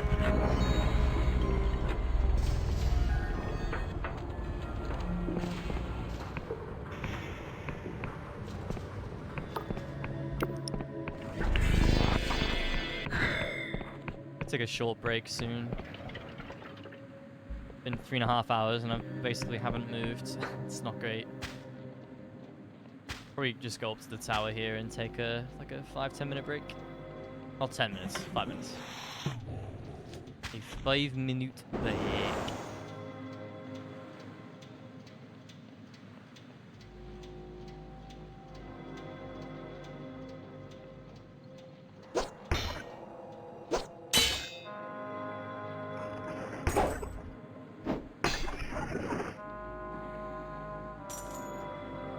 Morozov's parcel. Bulky parcel stained with blood and addressed to Morozov. Yeah, I remember this now.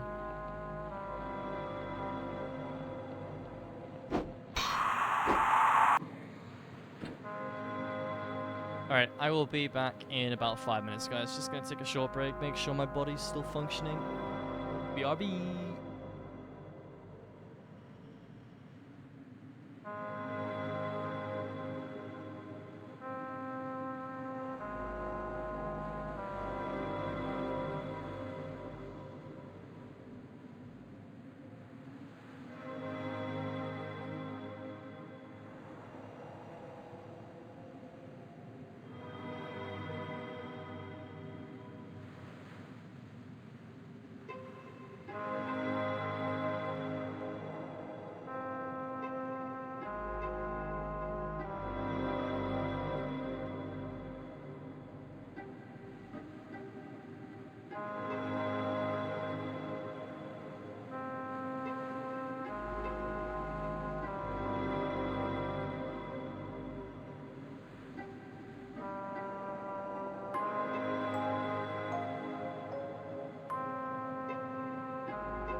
Alright, body's still working. Get my jacket though, because it's cold.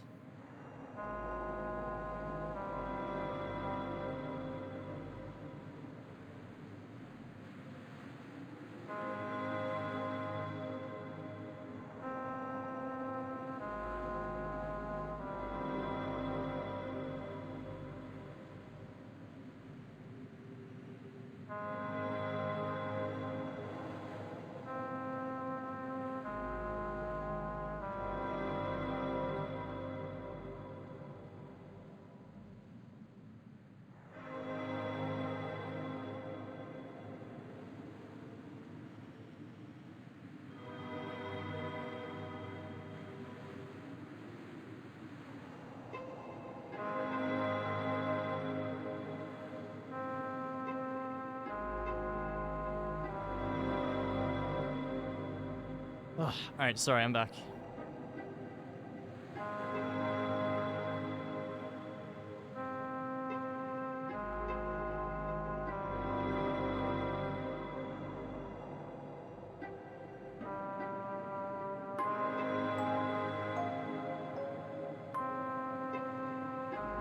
I always have this fear now that when I do decide to take a I take a 5-minute break in a 3.5 hour session, and then that's when someone clicks onto the stream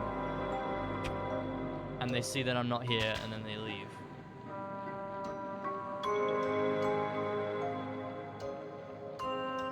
I gotta grind more, dude. I gotta stream more. That's what I need to do.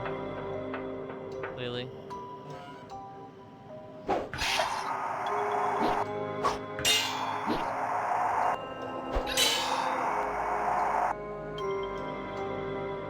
Interesting, little spider pets.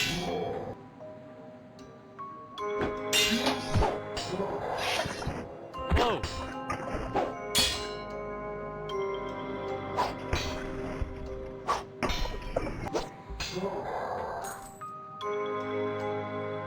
Okay. Ow, I fucking forgot about that.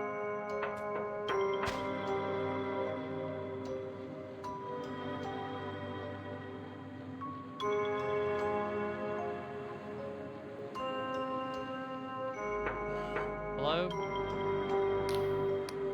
Go away, nobody's home. Looking for Morozov, is this the right tower? Never heard of them. Cleanup worker Cohen sent me, said you could help me. Did Cohen? Cohen sent you? There follows a string of barely intelligible curses that would whiten a sky sailor's hair. Looks like there's no love lost between you. Listen, sweetheart, I'll hear you out for old time's sake, but this ain't no charitable order. You want me to scratch your ass, you better scratch mine. I'm waiting on a delivery. 2 weeks late now. Odds are the courier met their maker trying to go through that old ruined factory on the way here. Bring me that parcel, then we'll talk. I already have it, right here. Door's unlocked. Wipe your boots. Thanks, sweetheart.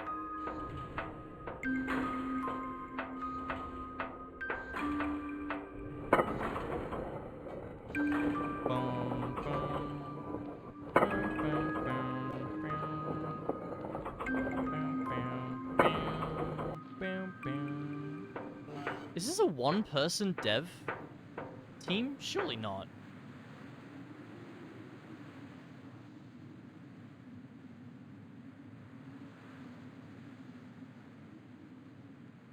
Lovely hell place.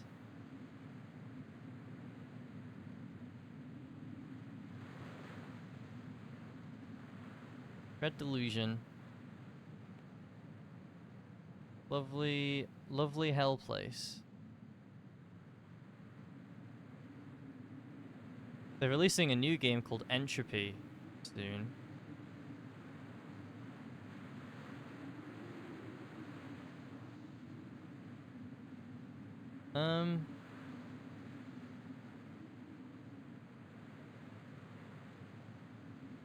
Don't know.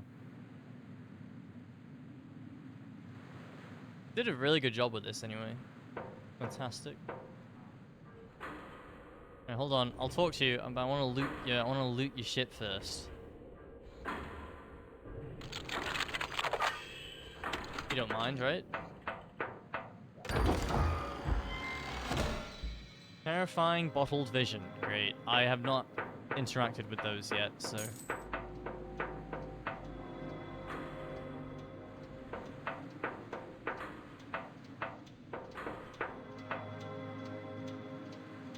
Holy fucking 17 pages? Yeah, I ain't reading that. Oz.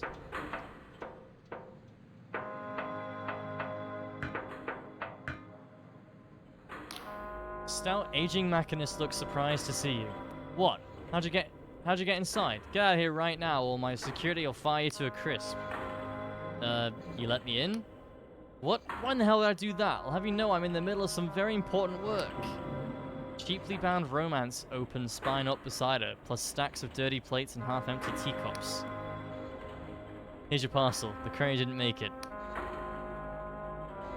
Oh, well, if it ain't the latest Metcalf. Come to mama.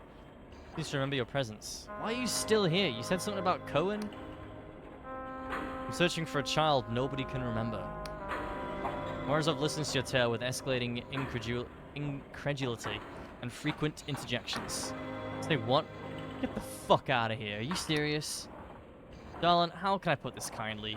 You're nuts. Absolutely, certifiably, bats in the belfry, 6 teeth short of a cogwheel, over the rainbow doolally. You want me to misappropriate royal resources to perform a strictly regulated techno-surgical procedure on an unsanctioned stranger who ain't part of the Machinist Guild, or so you can trace one poor missing fuck? Yes. I love it. Listen, I must have installed these implants into hundreds of damn cool kids. And for what? Also, they can spend the rest of their lives bossing people around and suckling on the king's copper tit. Promise you, I won't be doing that. Morozov ignores you as she begins gathering up books, notes, and alarming-looking medical instruments. Now listen, sweetheart, getting your brain to accept a big hunk of gears as part of itself ain't exactly a cakewalk. I need a slice of your meat that's got deep connections to all the rest. Pick a person, someone you really cherished, see, someone that made you who you are. You're gonna forget them, and I'll stick the cranial moderator in their place. It'll be as dear to you as they were. Don't tell me about them. I don't care. Just think of them. Say your goodbyes, eh? Parents, first love, best friend, mentor. First love. That's right, because just like that, come to mama. You fall into a black, timeless place. Oh, when you come to, your head feels heavier than before. I have a cranial moderator now. Stupid thing, where'd I leave it? Well, hey now, look who's awake. How you doing, sweetheart? Truer words were never spoken, hun. It seems the moderator went in nice and smooth. Congratulations, you're part machine. Thanks, I guess we're done here? Don't mention it, darling. No, really, don't. In fact, leave my tower and don't speak to me again. Nothing personal, but I got a hot date with a cheese wheel I've been saving. Right. I hope you're very happy together. Okay. Good for her. Wouldn't mind a hot date with a cheese wheel, to be honest.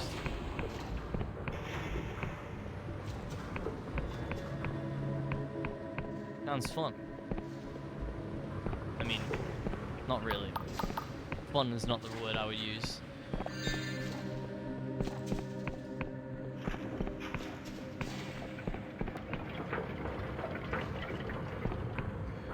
Now, how do I get to the place I wanted to go to? There was a faster way. I think I just go around there.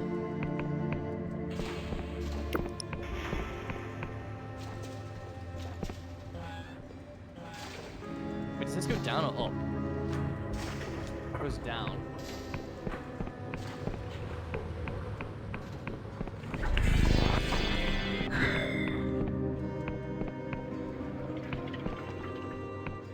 Go around this way.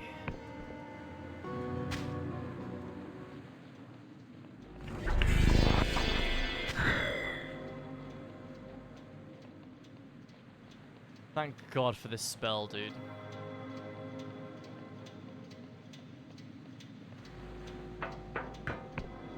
No, you're fucking joking. I didn't realize that was there. take.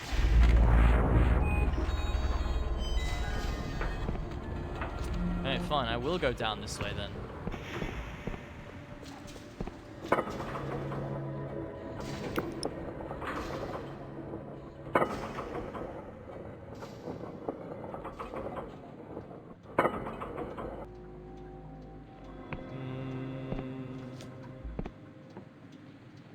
Right, it's that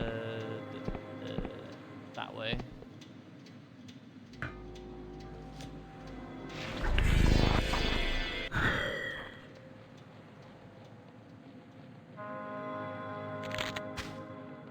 Take that.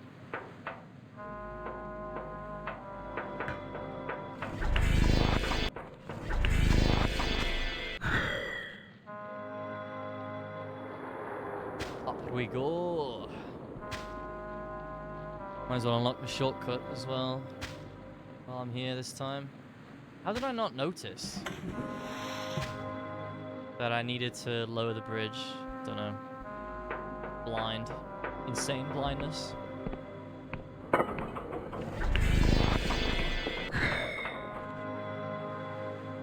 can cast this 3 times now with my spell cast being as high as it is.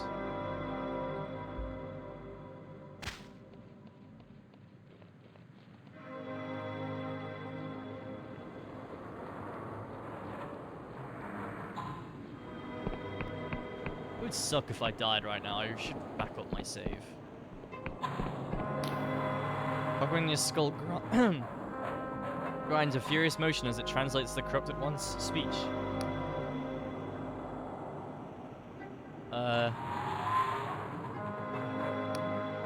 Away, haul away, we'll haul away together into Royal Project Horoscope. Alas, Threshing Engine 3 has suffered yearning unbefitting of its station. Bastard, useless fucking bastards. Edict, no one listens. You recognize this? When your father sent me, I'm here to help. There's a look as if hypnotized. Limerence. Ah. Stop slouching. Water trickling gently through the park. Please listen. Alas, fault and status check. Unlatch. Reseat. He loves you, dearie, even if he doesn't show it. Alas, cannot exist. My petition is hereby granted. Please listen. Entreaty, we are sorry to inform. What happened to you? Denied and thrice denied. Attention all workers. This is a disaster warning. I kept meaning to write before only. Soil, then hang thyself. Unlatch, reseat. In accordance with Project Horoscope parameters, please listen. Tell me a name? Dear Pa, I'm waiting to tell you. Clean each crystal head thrice daily until record of all. Help us, we are lost. Enclose this locket, which I hope shall always remind you. Please listen. All prior common names are hereby annulled and shall be as dust. Come on, we have to go. Sincerely, your loving daughter, Afra Maishkin. I'm gonna tell Oleg where you are. Not clear whether she can understand you. Please evacuate immediately for your own, so we'll no more go a-roving. Please help us. Last cannot exist. No time. I'm gonna keep it and give it back to Oleg. What Oleg asked of you, and he'll be waiting to hear what you found. Perhaps you should try and learn the whole truth. What's the purpose of Project Horoscope? Why was Afra Maishkin recruited to it? What role did it play in her fate? It's the man whose name was stamped all over the horoscope. Sunil, yeah.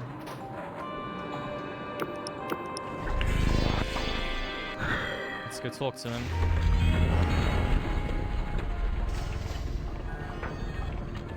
He would be, by the Machinarium.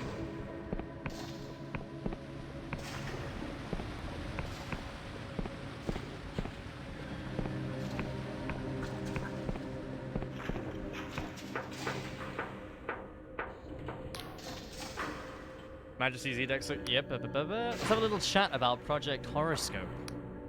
Snell narrows his eyes at you. Am I meant to recognize that name?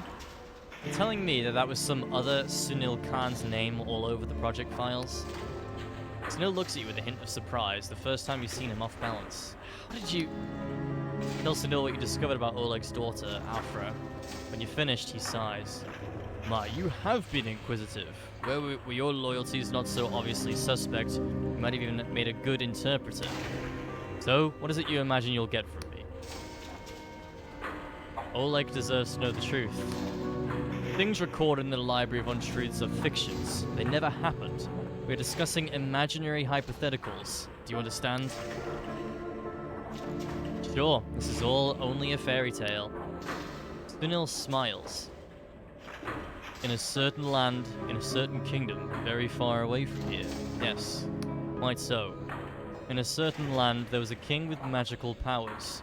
One day, the king's retainers asked if he could use his magic to transform people into their best selves. The king agreed, but first ordered a test. The king's retainers would scour the land to find 6 people who between them embodied all its variation in character and temperament. The king would then multiply each candidate 6-fold, changing every copy in a different way. The original candidates would remain unchanged to see what happened when the king did nothing. And to keep the test pure, the king would make all 36 subjects forget they were ever a part of it. Okay, is that why the king wouldn't grant Oleg's daughter's wishes? There is no Oleg in this tale. But yes, the fictional king we're discussing did not allow the original 6 subjects to be magically altered in any way, lest the experiment become tainted. The 6th candidate, Afra, was wild and disobedient, showing little promise. Yet it was one of their copies, the 6th in fact, who proved wisest of all. And so the king was satisfied, and began using his magic to create many more good and faithful subjects. It was a great sorrow when the original Afra was consumed by a plague unleashed by the king's enemies. But eventually the plague was defeated, and everyone, or almost everyone, lived happily ever after. So there ends the fairy tale. There ends your telling of it, if you wish for a happy ending of your own.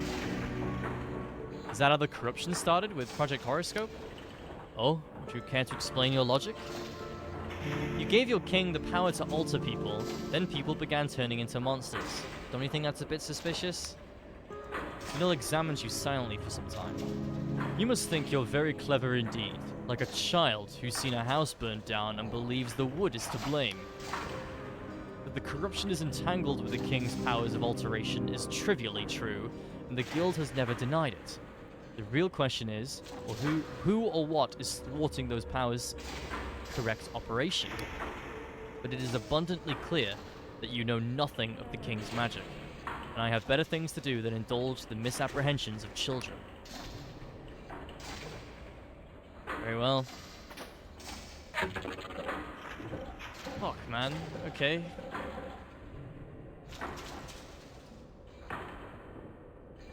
Jesus.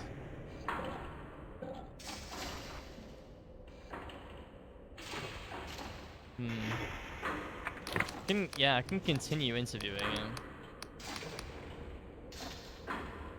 I just want to know the truth.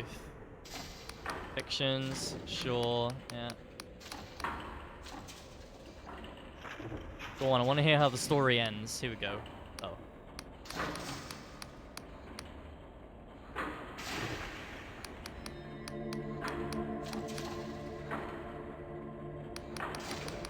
Is there... I can't proceed past this?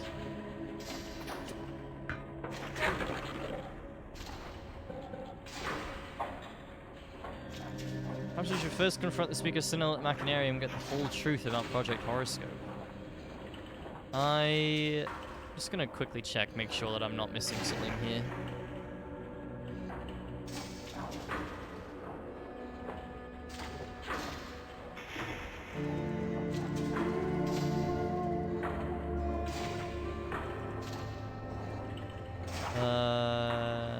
Missing persons.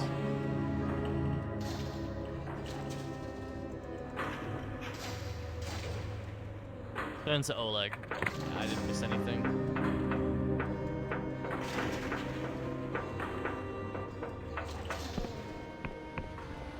Bro is up here somewhere. Remember exactly what house he's in. I think he's in... Not this one, the one next to it. Yeah, he's in this one.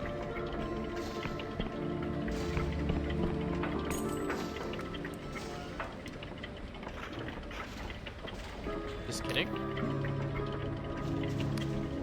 Actually, I just moved in. Right, welcome to the icebox then. My condolences. Name's Core. I solve problems around here and I look after folk. Guess that includes you.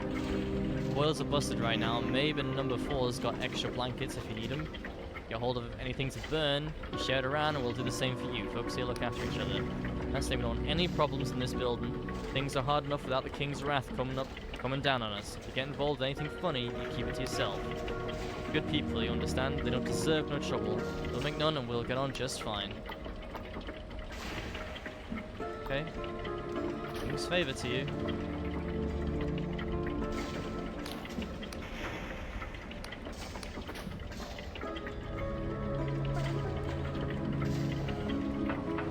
Where is Oleg? Find the ladies number 12. Smells like a sky barge engine. I should know, I fix him. I forego where bro is. He's not up here, but I'm going up here anyway. As I can. This is Kristen who's when he's grappling with some private impasse. Someone has brushed her hair back nearly over her head so it doesn't get in her eyes. This woman looks worn down to the bone with bags under her eyes and deep worry lines on her forehead. The jet black hair is unkempt but held in place by a long ornamented pin of surprising finery. One of Nadja's pals, I'm afraid she's not seeing anyone right now. You alright? Looks like she's down for the count. Something about your manner seems to cut her, and when she speaks, her voice cracks as if she's about to cry. No, she's not alright. I apologize, stranger. You're not seeing me at my best just now. I'm Nadja's mother, Yasmin. This last month, I've seen her... been her full-time carer as well. There's bottled visions, you see. What happened to her? Family's had a rough few years and there just wasn't much joy in our lives. So when Nadja first started getting into visions, I was happy for her. And she began spending all of her free time dreaming. Soon she was sleeping until noon, missing work. Now she barely wakes up at all, and she's never lucid when she does. She can't work, can't even feed herself, but she does need food and fuel to keep warm. With all these summoning glitches, I have to pay cash in the black market, and we're down to the last dregs of our savings. I don't know how we can survive like this for much longer. Maybe I could help find Nadja a doctor? Oh, would you? You could ask Vidal the Vision Trader about it. I doubt I could face him myself without knocking his lights out and trashing his shop. The Vision Trade. Vidal must have seen cases like Nadja's before. If there's any way to help her, he'd surely know. Tell him if he refuses, tell him he'll answer to me. Is there anything else you wanted? Okay. Vidal, I feel like we've seen him. He's not here in the Clockwork Kingdom, I don't think. I feel like he's in Hollowtown. No, he's in Ferropolis, never mind.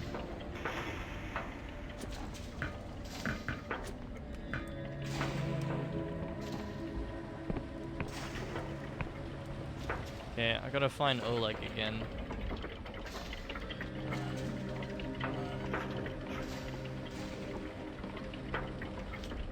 I completely forgot where he is.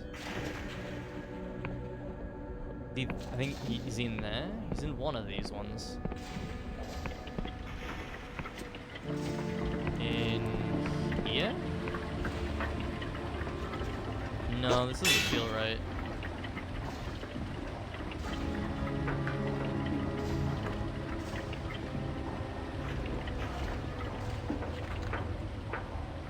Healed by a device.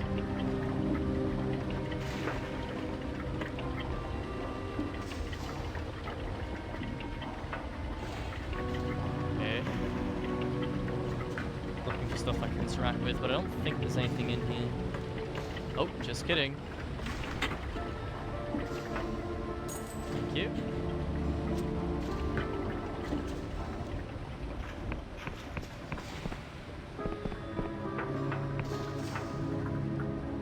This is Vidal. We'll talk to him, but not yet.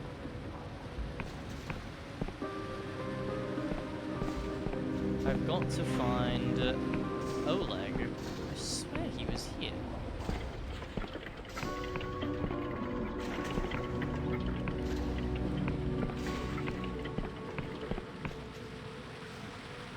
I mean, I'm clearly wrong, but...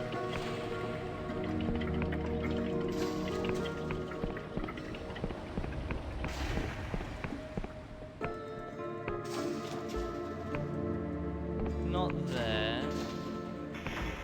That's the inn.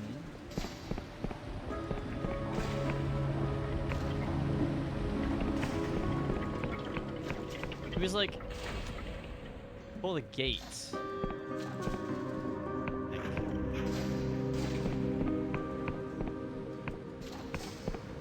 Oh man, I don't know where he is. I'm surprised because this place isn't that big.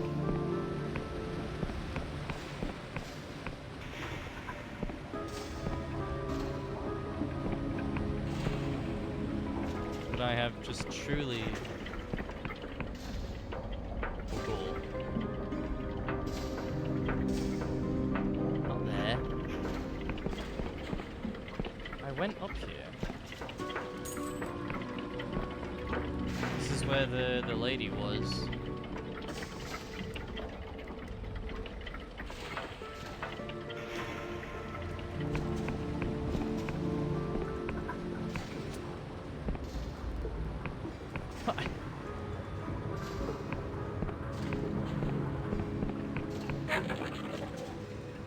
It was, yeah, it's up by the Machinarium.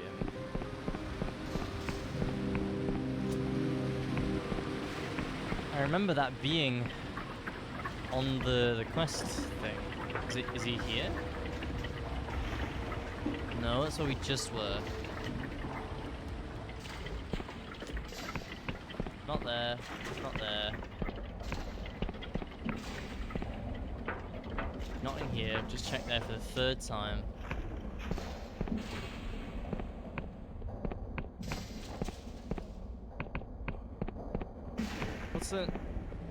What's in that room?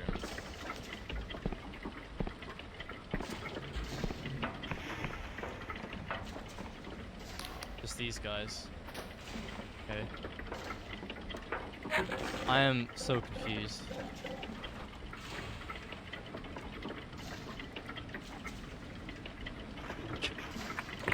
What the fuck?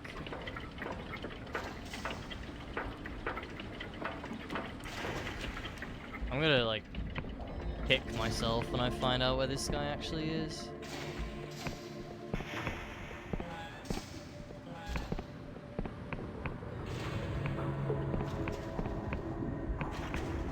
I don't think he's down here. This is the thing. I've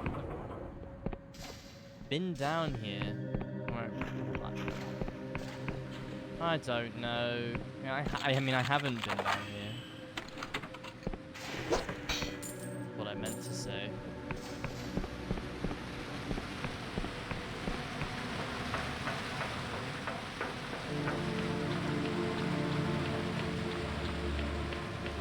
So, I don't know.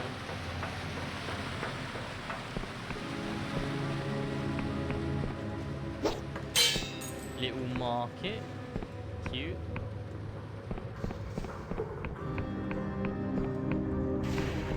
And then we're back here.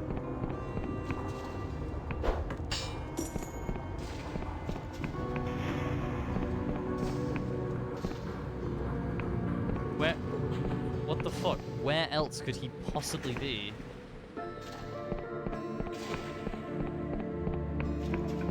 He's here. Fuck's sake, I forgot about this part. He's in one of these. Is it you? Yeah. Kind of like absorbed in some kind of word puzzle. He's sober, but when he glances up, you see bags under his eyes. You again, if you come to throw in the towel. Found your daughter. Her name was Afra. You're trying to scam me. You just picked that out of some book you read. She'd be 36 this year. She worked on a farm in Istrik. She wanted to come home to Pheropolis, but the king denied her. Afra. What kind of name is that? Must have been Genevieve's idea. I would never have chosen it. Well, you used the past tense, so I assume it is not good news. Your daughter's become corrupted. You tell Oleg about your encounter in the cleanup camp, but no more. At one point, his hands begin shaking, so he hides them in his lap. I had suspicions, of course, that my forgetting was no accident. We all know that the guild changes people, normal people, not just crooks and saboteurs. If you're observant, you see signs everywhere, only You can never be sure who is safe to tell. Very well. Do you still have my locket? Takes the locket gingerly in both hands, as if afraid of breaking it, and bows his forehead against it for what feels like an eternity.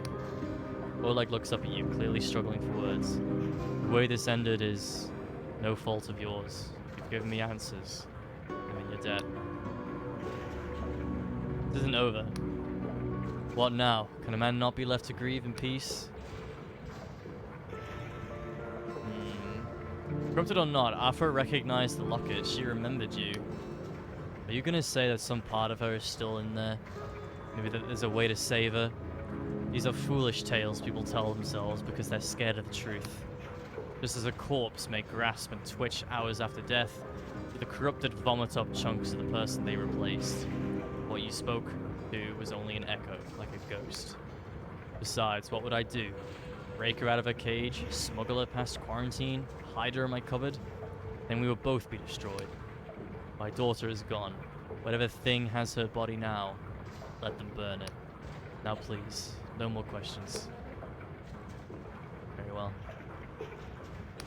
A debt like this can never be made square. Let me at least give you a down payment. This key was kindly donated by a smuggler we picked up.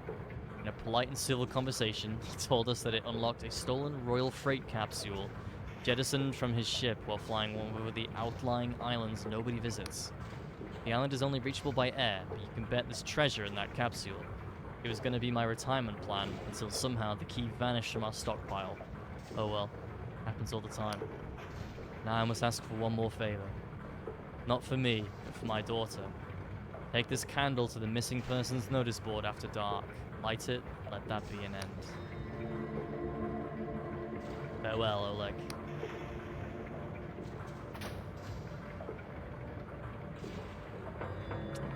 Well, yeah.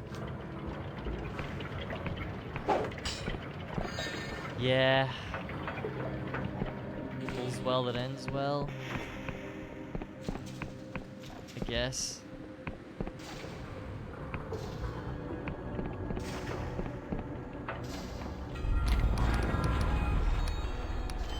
$5 coins? It's more expensive.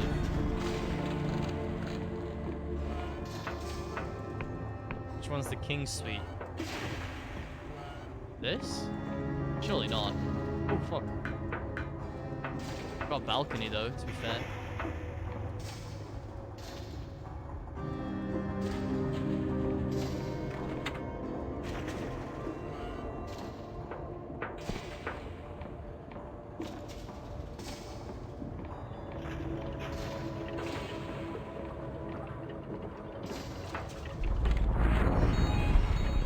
Okay, how do I buy the house as well?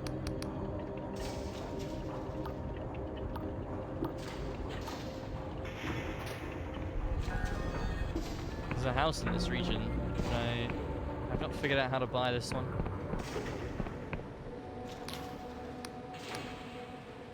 Light a candle for Oleg's daughter. Place Oleg's candle among the others and light the wick.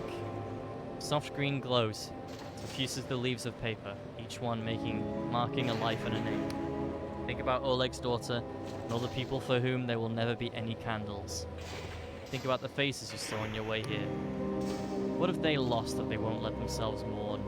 Whose absence do they feel without even knowing it? How many are pretending not to see the abyss, the fear of being dragged into? How many think it could never happen to them? Behind you, someone begins to sing.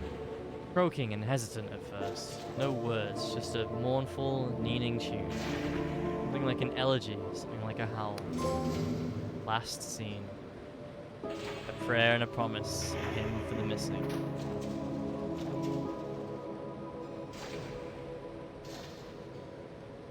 Well, that did not have a happy ending. Fucking hell. No, it did not.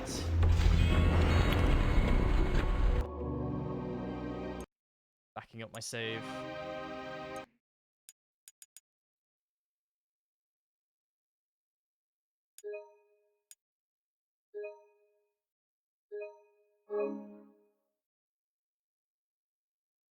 Boom, boom, boom, boom, boom.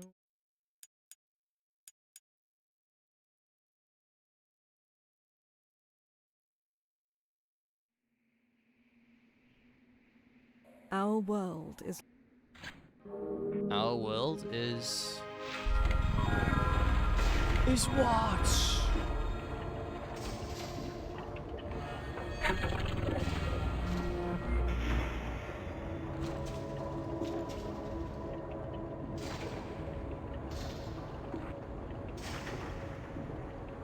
Yep, no deaths yet. I have been backing up saves, yes, but I actually haven't died. Like, I haven't needed to use them yet. But knowing me, I fucking will at some point. Okay, let's rest until morning.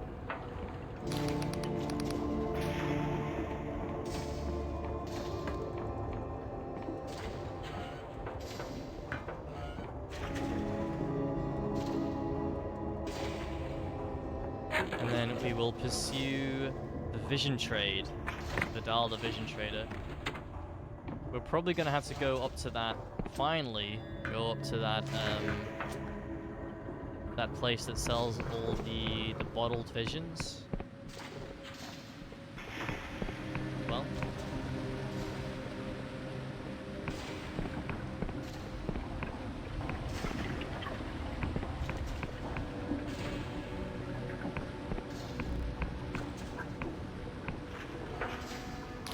Welcome back, good citizen. What's your fantasy today? I'm here on behalf of a customer called Naja. Why, yes, she's a regular of mine. One of my best customers, actually. But I haven't seen her in weeks. Is anything the matter? I'm afraid she's very sick.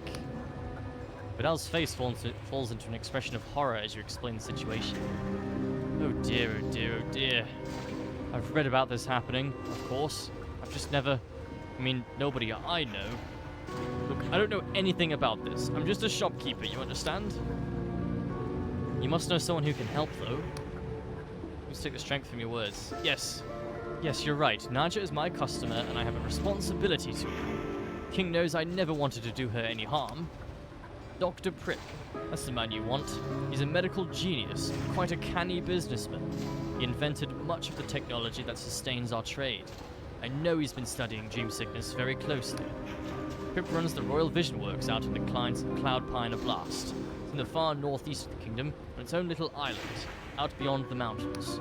I'm sure he'll have some treatment or elixir for poor Naja. Well, what else can I do for you today? Okay. I just very quickly want to see how I buy a house, dude.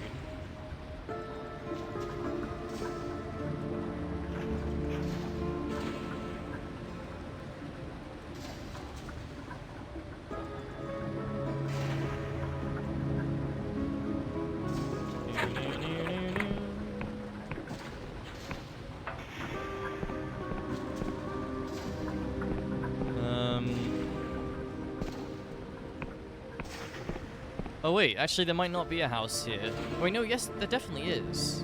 Is there a trophy tied to it, though?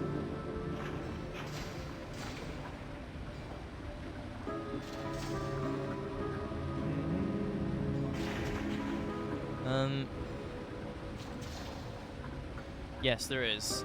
Corner of the kingdom.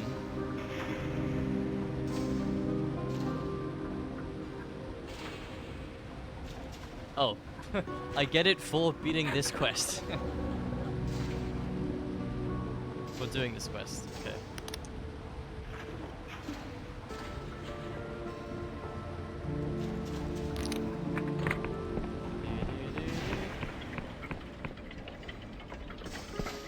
Alright, let's head out then.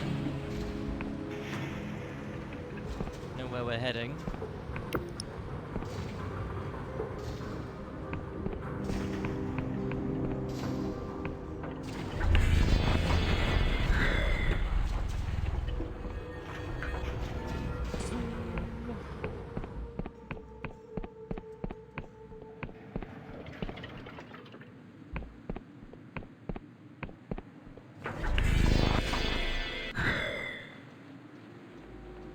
So bright.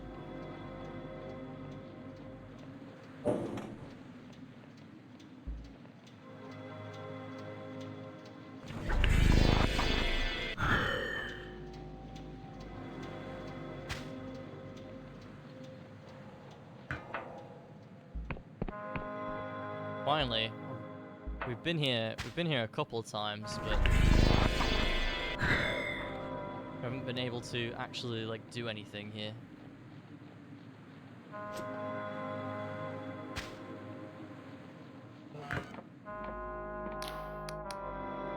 I'd like to speak with Dr. Pripp. I'm sorry, Dr. Pripp is extremely busy at present and is only seeing visitors by appointment. Can I help you with anything else? Ma'am, I'm afraid there's been a complaint. I need to see Pripp personally. A complaint? From whom? Sorry, who are you exactly? With the DRB, ma'am. Now, I'm not at liberty to name the complainant, but we have a duty to take this seriously. Stamped complaint form, otherwise I can't help you. That's fine, I'll wear my fancy hat, and then maybe you'll be fooled. Yep. The DRB? What does that mean? I've never even heard of the Dream Regulation Board, ma'am. We're a branch of the Royal Factor's office. Well, technically, we're part of the militia, but do I look like I can swing a sword? I'm wearing plate armor. Anyway, this is all very irregular. Do you have any proof of your... Flash a piece of paper too quickly for her to examine. Sure do, ma'am. Now, this morning, the factor tells me I gotta talk to Pripp and only Pripp. Gertrude, I tells it. Excuse me, can I see that paper again? Wait, who's Gertrude? Gertrude, I says, that's her name. See, though she's very private about it, so don't spread it around. Gertrude, they ain't gonna let me see him. And she says, so what? Then we kick it up to the guild and it's not our problem. Sorry, did you say the Guild of Machinists is involved in all this? Could be, ma'am. See, first it goes through our office, then if we can't make progress, we petition the king. And the king sends in the militia, and oof, what a mess those boys make. So I says, Gertrude. The receptionist is now practically panicking. Yes, all right. Please proceed upstairs to the top floor. Dr. Pripp will see you immediately. Easy peasy. The power of fancy hats.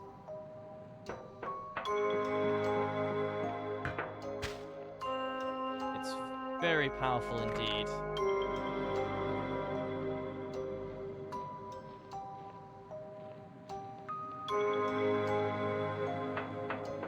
Plink, plink, plink, plink, plink, plink, plink, plink, plong. Trying to get into that room.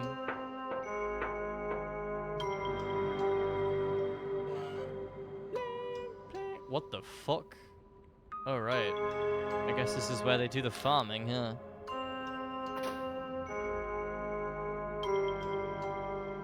Damn. Rough.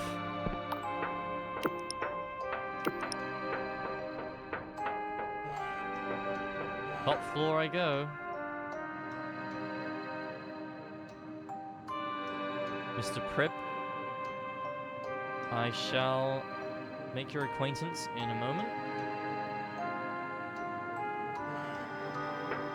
Here he is. The smell of jasmine lingers around this excessively well-kempt man. Little round spectacles frame his cadaverous face, and a neatly trimmed mustache nestled on his top lip. Well, there's something one doesn't see every day. A mysterious visitor. I know all the names and faces of my workers, regular visitors, so I would warrant you are here to see me. He gives you a small but theatrical bow. Dr. Karl von Pripp, at your service. Physician, vision right, and appointed steward of all the industrious dreamers who serve here. What brings you to the Royal Vision Works today? What is this place? It looks like a hospital, but it feels like a prison. No, I'm not gonna interfere with that. I'm just gonna say I'm here on behalf of the woman. Welcome home, good hunter. Yo, Turtlebox official, thank you for the follow. Thank you. I'm here on behalf of a woman who can't wake up. Dr. Pripp listens to your tale with studious dispassion, his brows slightly furrowed. It is a most unfortunate case. Alas, it is also a familiar one. Would you like the good news first or the bad news? Let's just say bad news first. The bad news is that there is no known cure for chronic oneirism once it advances to such a late stage. Naturally, this is a major avenue of my research. But in my but in my professional opinion it is unlikely to bear fruit for at least a decade. The good news is that I can offer at least 2 solutions to the poor girl's predicament. Her mother may not like them, but I am a doctor and not a minor god. Simplest option is for Naja to join our happy crew. Many of our workers are chronic cases like hers, and I can assure you they are comfortable and well taken care of. Her mother would share in the profits while being relieved of the burden of caring for her, and could visit regularly during our open hours. Naturally, we would also pay you a finder's fee. Alternatively, Yasmin could buy her own vision siphon, also known as a dream crown. I believe the current price is 120 coins, including permit fees. This would enable her to support Naja at home by bottling and selling her visions independently. That's it. Those are the 2 solutions. Jesus, man. That's fucking grim. That's awful. I mean, I would be willing to buy that thing for her if she wanted to. Tell me more about Yasmin buying a dream crown. If memory serves, she could buy one at Vidal's shop. She would need a permit, but since I chair the body that approves said permits, that won't be a problem. I must caution you that without the benefit of our extensive distribution network and our royal monopoly on exports, this option would inevitably be less lucrative for Yasmin.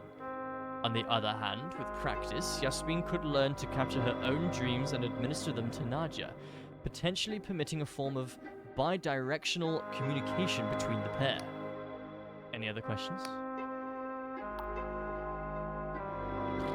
I have to see what Yasmin thinks.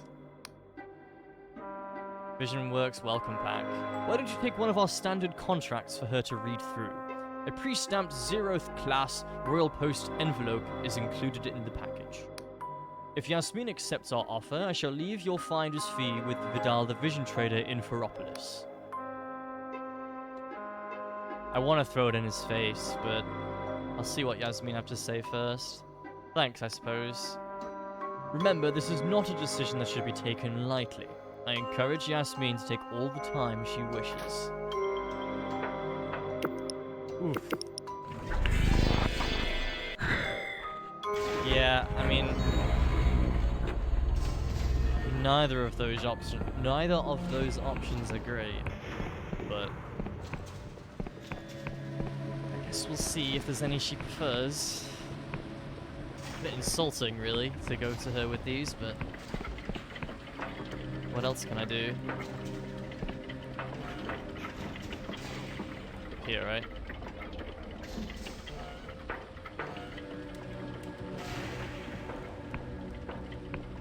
I think she's gonna prefer the dream crown. Fang has been feeding her daughter porridge from a wooden bowl, singing a soft lullaby. She looks worn down to the bone. Advances in your direction. Hello again. Did you have any luck? I managed to find a doctor, but it's not good news. You hand her a sheaf of papers that Prip gave you and begin to explain. From the way Yasmin listens, you can tell that she has plenty of experience maintaining composure in the face of tragedy. This time, though, it's not enough. Give her a silent hug. How could I have let this happen to you?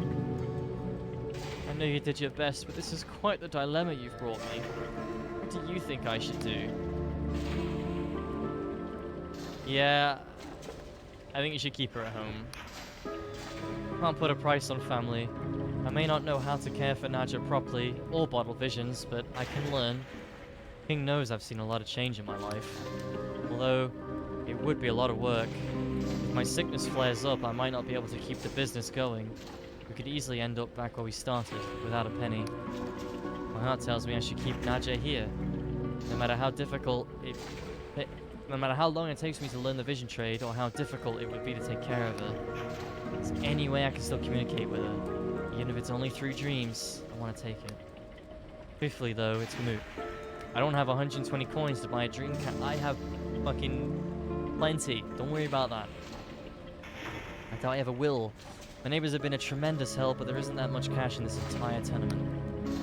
suppose I get in touch with this Dr. Prip and begin the process. What else can I do? What if I could pay for a dream crown? Conflicted about your offer. No, I couldn't possibly accept that. You've already helped so much. I insist. Call it a loan if you like. No interest, pay it back before the world ends. She smiles a little, then looks up at you with tears in her eyes. Very well then. That will be enough time, I should think. Whatever the outcome, you've helped Nadja more than I could have asked. I wish I could pay for your time, but... well, perhaps this will suffice. A corner of the kingdom. This is the deed to our old family home just outside Ferropolis. Technically, we need to petition the Clockwork King for a change of ownership, but since the militia have all but abandoned the countryside, you should be left alone. Thank you. May you have more luck with it than we did. Well, there we go. Oops, that's it, right?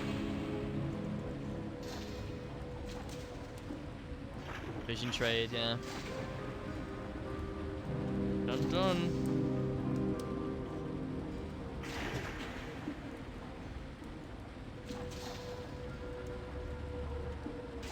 Give me 1 second.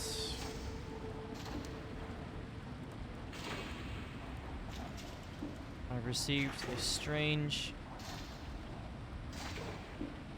something has caught my interest and it's strange. Let's just say that.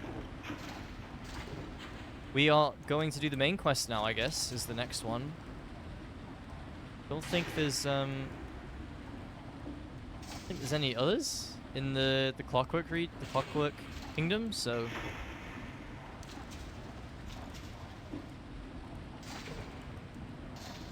in that case I might end stream here.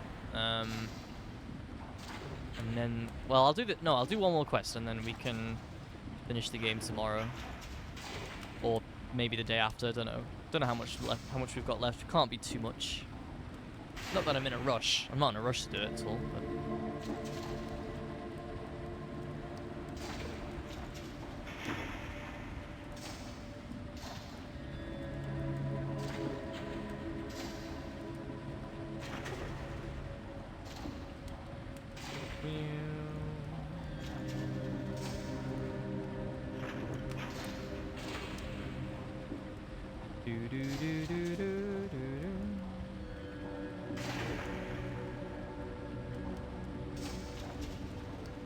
okay. Oh, holy shit, Robin! I just realized. What the hell? My chat client that I use doesn't give me like notifications when people hit streaks. Can't believe you're at 110 streak, dude. That is fucking insane.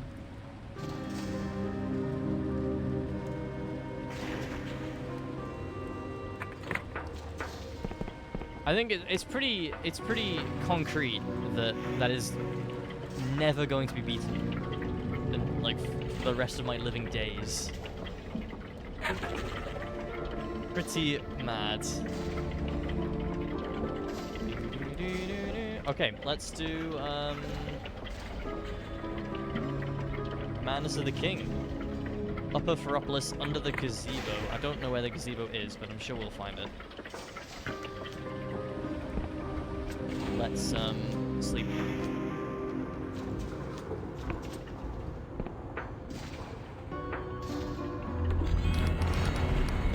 Sleep for the night.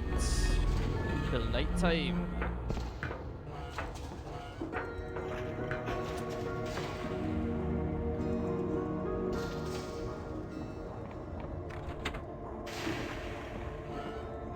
Upper Ferropolis, that's where the Machinarium is, I think.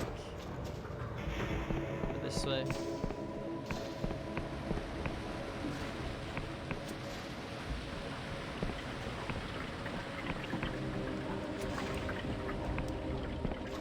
Under the gazebo. Aha. The woman smiles at you with a spark in her sea green eyes that seem truly without malice. The mechanical arm gives a fluid salutation, while her brooch marks her as a member of the Machinist Guild. Hello, stranger. Come to escape the world for a bit? Are you a friend? So you got my note. Thank you for coming. Sorry for the cloak and dagger dance. The Machinarium is tense right now. Being seen with me will put you in danger. My name is Afra.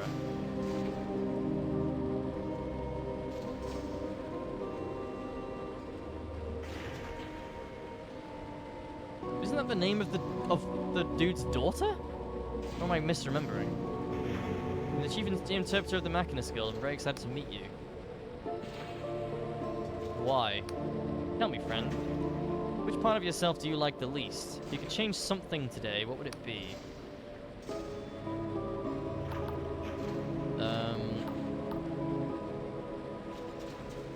What would I pick in real life? All of the above. My body. I've always struggled to look at my reflection in the eye. Oh, honey, I know exactly how you feel. Why should you have to accept that? Why shouldn't you be able to change it? We live in an age of marvels, increasing every year. Magic is abundant, fizzing in the air and in the stones and in our blood. Why not use it? Wisdom lies in accepting the world as it is, and the world as it is contains magic with its vast power for good. You must acknowledge that, else your wisdom is a fairy tale peddled by the powerful to keep us in chains. She is talking very quickly now. Just tell me why you brought me here. Oh, yes, of course, the note. Listen, you already know something is deeply wrong with this kingdom, don't you? You needn't pretend. Anyone can see it, even if they're afraid to say so. Go on. It's not just the shortages or this awful winter, or even the corruption. The king's alterations to reality have lost all rhyme or reason, and things are going missing. People, houses, towns, words, even memories.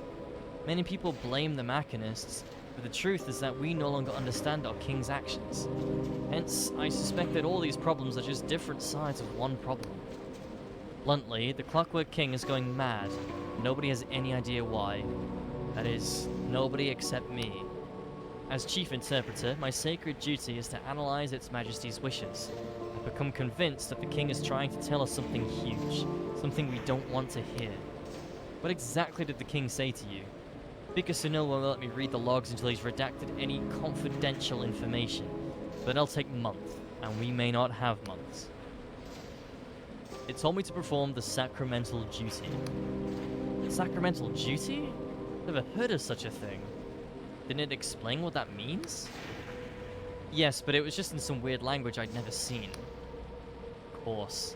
Those symbols the king spits out as six-fold cipher language. I could read them easily, if only I could access the logs. Damn it all, Sunil, why won't you listen? Friend, this confirms my worst fears. Because don't you see? It's all connected. If cipher is the true language of reality and cipher magic is powered by cognition, that means you must account for all relevant cognition within a defined former space, which in this case is a whole kingdom. Now, Carrick's law states that the cumulative cipheric interactions of n-cognitive entities may be expressed as six-dimensional vermiform manifolds, according to the function. Afra leaps between apparently unrelating topics at dizzying speed, growing increasingly flustered as she struggles to express the contours of some vast structure inside her head. Sometimes you glimpse details, but the overall shape eludes you. She stops and takes a deep breath. I'm sorry, this isn't going how I imagined. It's just all so damnably tangled up together. Only... Here, you need to see for yourself. There's a house here at Ferropolis, scheduled for removal. I'm ensured a delay, long enough for you to visit. Take this key. Inside this house, you'll find the mirror. Walk through it. Where is the house? We're on the lowest level of the city, what locals call the conduits. It's rather a warren down there, so you might have to search a bit. The conduits are hardly a savory place. You do meet such interesting people. I used to love visiting the bazaar back when I was just a junior interpreter. Alas, with my present rank, it will be most unwise for me to be seen there. I'll see what I can do. Please try, friend. You don't know how important this is. Okay, down to the warrens. Conduits.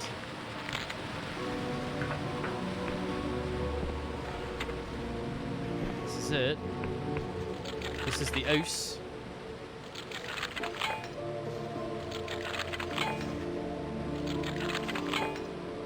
Okay.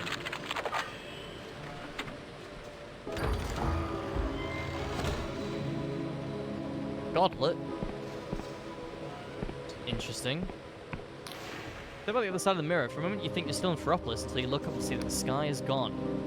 Instead of the Oniric Isle's familiar red neuron star, there is only blackness, save for a swirling Gaia of dim blue light, staring down at you like a malevolent eye. The tenement drifts overhead, unmoored from the earth, tumbling slowly, end over end. All around you, the city twists up impossibly into the air. Houses piled upon houses, pipes and drains and gutters spreading like tree branches as far as the eye can see.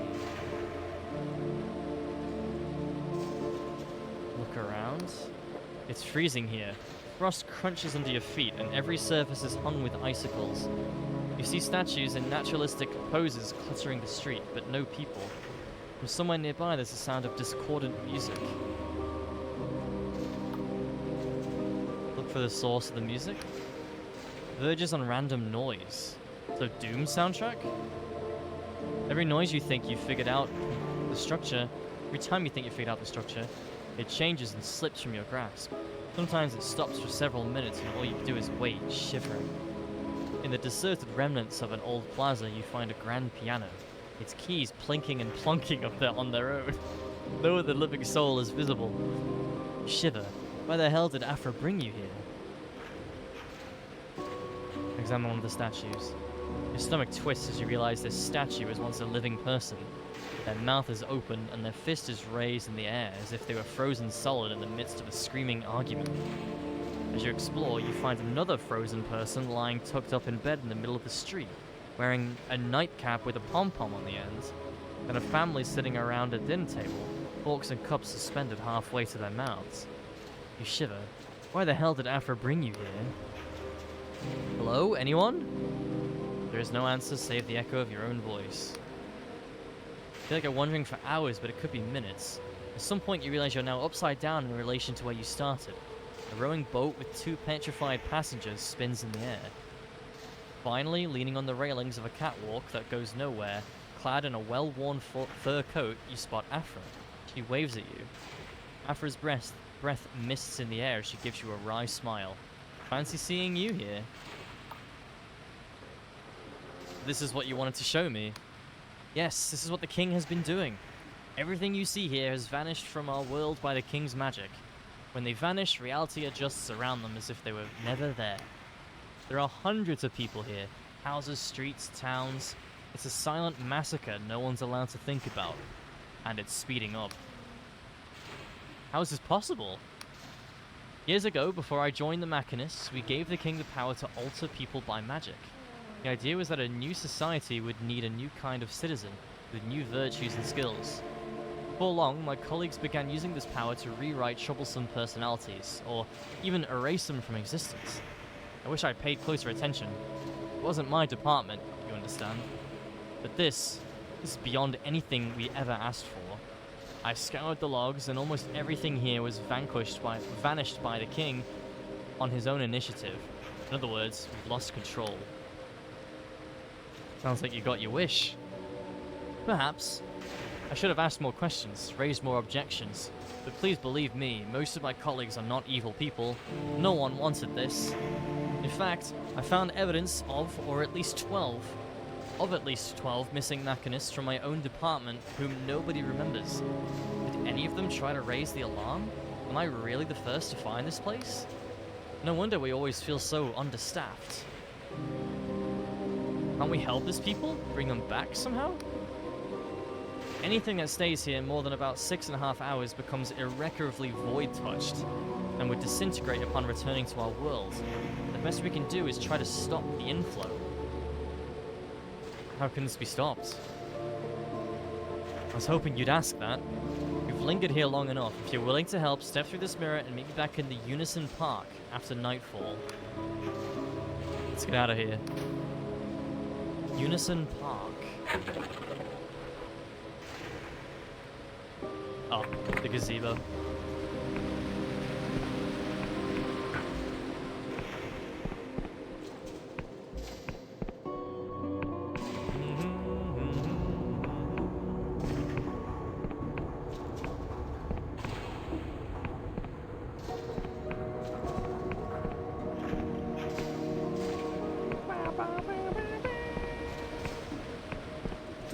Over here.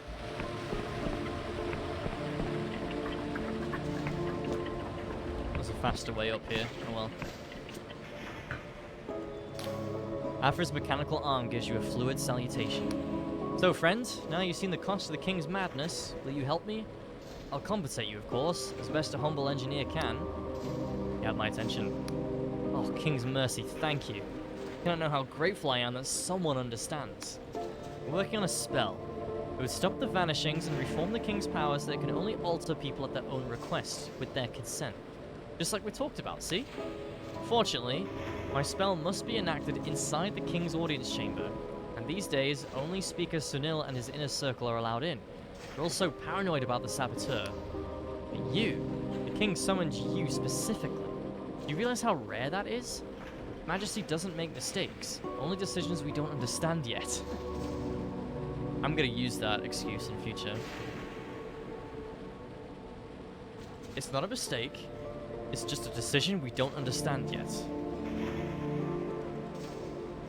And Its Majesty has decided you are important. I don't fucking know why.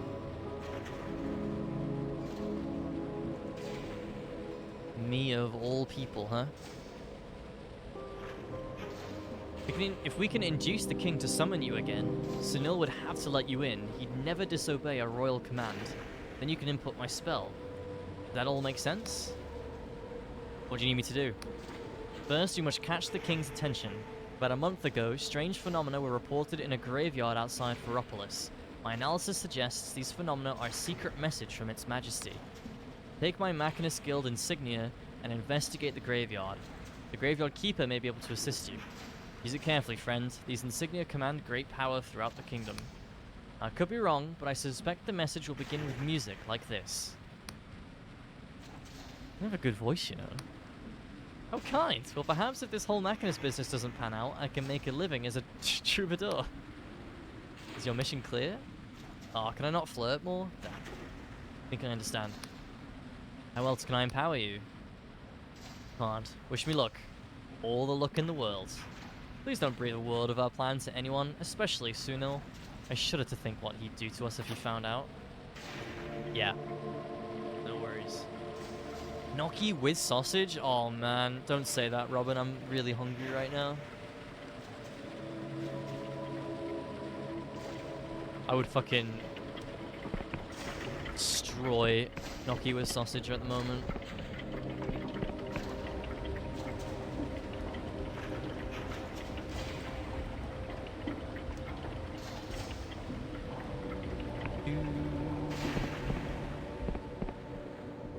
Okay, graveyard outside Ferropolis, huh?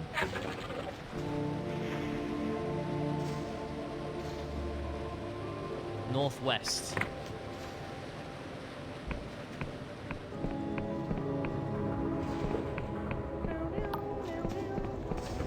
Northwest. So that way, okay. I don't remember seeing a graveyard in this direction.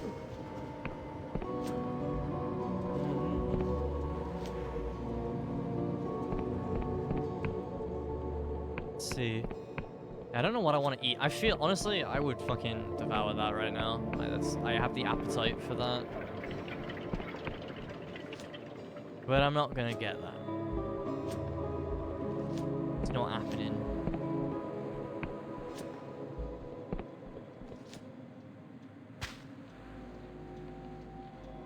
Doesn't matter how badly I want it.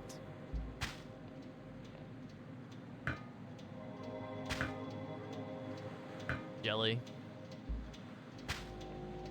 Have the ingredients for it? No, I don't. No. No. I don't know what I'm gonna have for dinner, actually.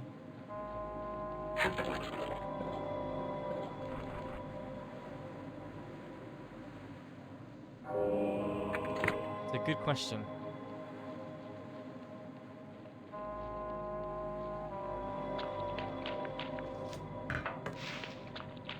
Beer!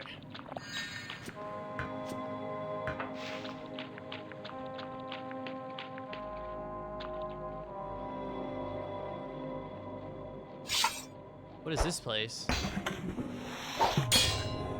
This looks like that jail.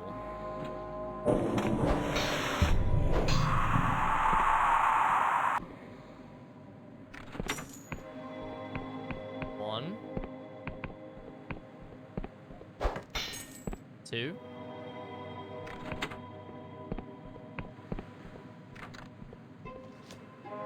There's a third one somewhere. God, this game is like... Oh, so much talking, man. It's not a criticism, it's just I'm not used to fucking constantly talking. Obviously, I talk a lot during my streams, but... Oof. My throat is feeling it.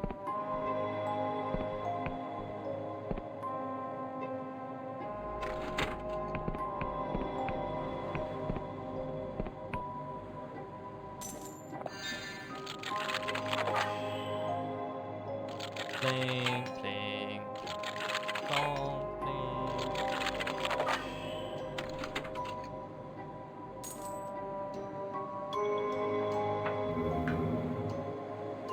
Yeah, I mean, I don't really cook anything, to be honest. Like, and by that I mean, I don't, like...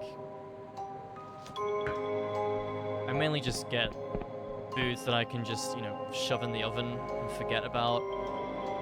You know, shove it in the oven for 20 minutes and then I can eat it. I don't really, like, mix and match stuff together. I'm just lazy when it comes to food, man. I've got no shame in admitting that. I'm a lazy boy when it comes to food.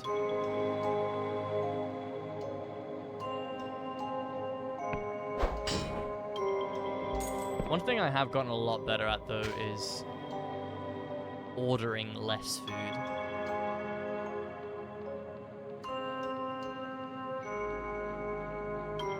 In a pan or a pot? Yeah, I will basically never make anything in a pan or a pot. Because I feel like in general they require more babysitting. That's a good way to put it, actually. I don't really make foods that require any sort of babysitting. Because I'm lazy. I'll admit that. I got no shame in admitting that. At all. Maybe I should. Maybe I should have shame in admitting that, but I don't.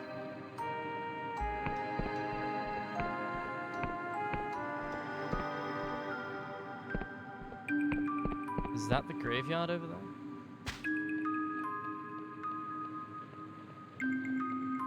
That's why I've said if I ever miraculously get a partner before, you know, before it's too late, I'm cooked and it's over. It'd be great if she was a good cook. It'd be amazing.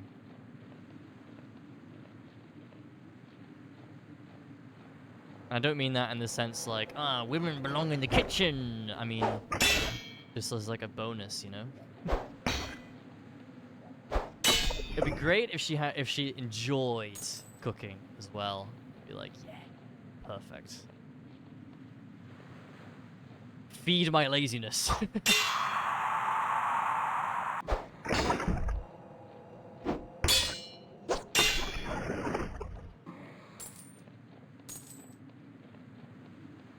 Wander off to watch TV or something? Yeah, that makes sense. I just... Is this the graveyard? Because these machines are dead?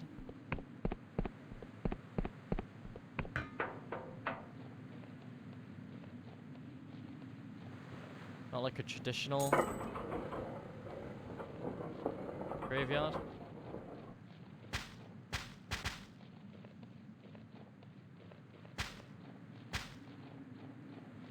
I need to buy more fucking air fryer liners. Well,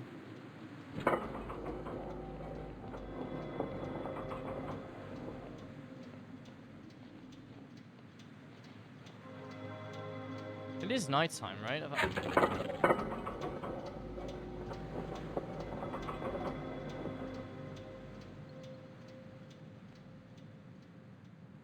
Oh, wait. Oh, it's the fucking object graveyard. Yeah, I've been there before. Do I have to go there at night?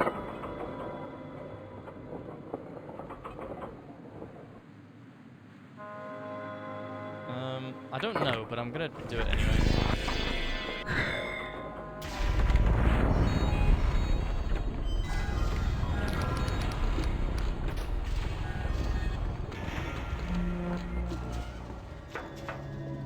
I also really struggle with, like, portion sizes. I don't typically eat a lot. It's kind of weird, like...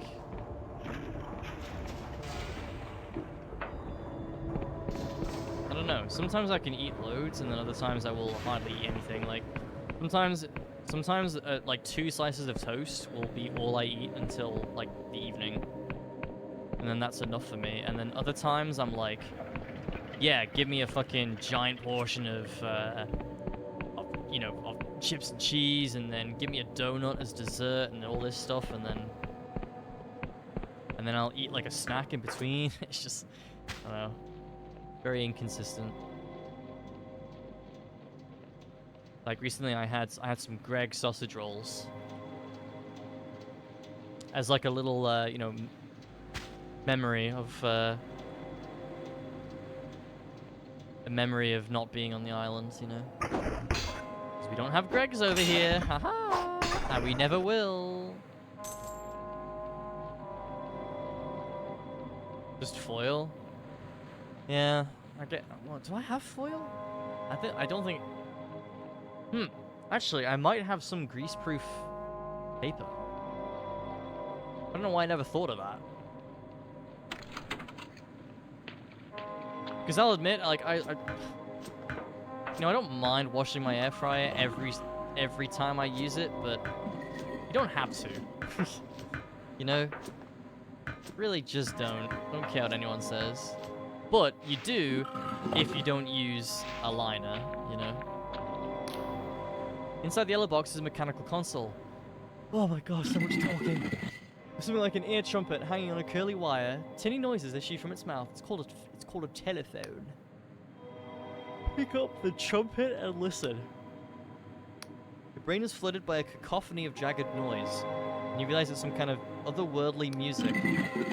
Music throbs in an alien time signature, defying your attempts to track its rhythm. Ghostly, inhuman voices lap over each other like waves. Feels like a memory from before the universe was made. Doesn't seem like the king's message. You have to try one of the other boxes.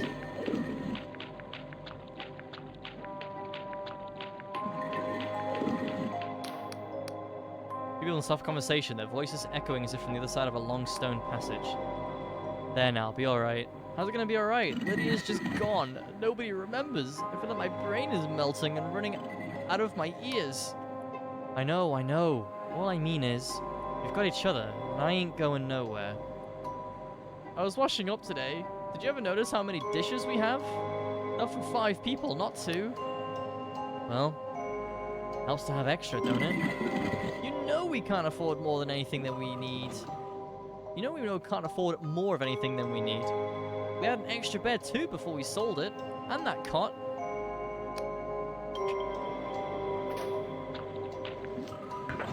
I could keep listening, but I'm... Oh, I think I have to end stream very soon, because my throat is feeling this. Oh. An old man's voice echoes from the other end. Hello?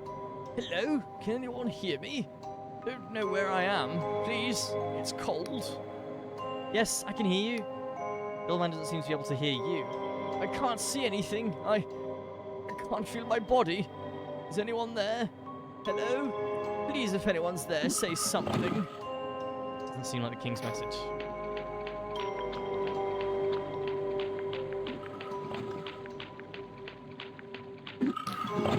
First you hear just hissing, and then the tune that Afra hummed. Ah. Gentlest voice announces the mechanical regularity. 6 1 6 3 2 break 5 2 6 older bantam 2 break 4 6. Graveyard noise transcripts. Okay, cool.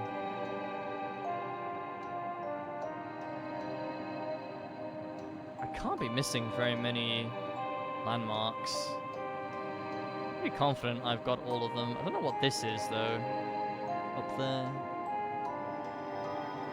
Or how I get there. Is that not...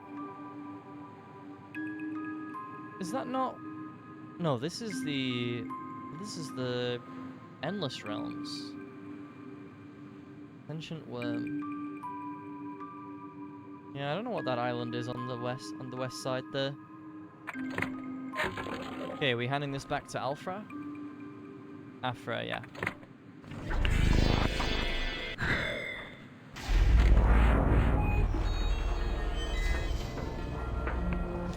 What the fuck?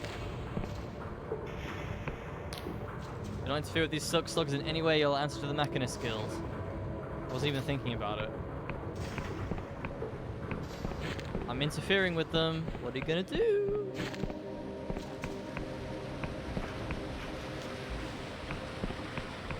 I harvested them for their silk. Another one. Thank you.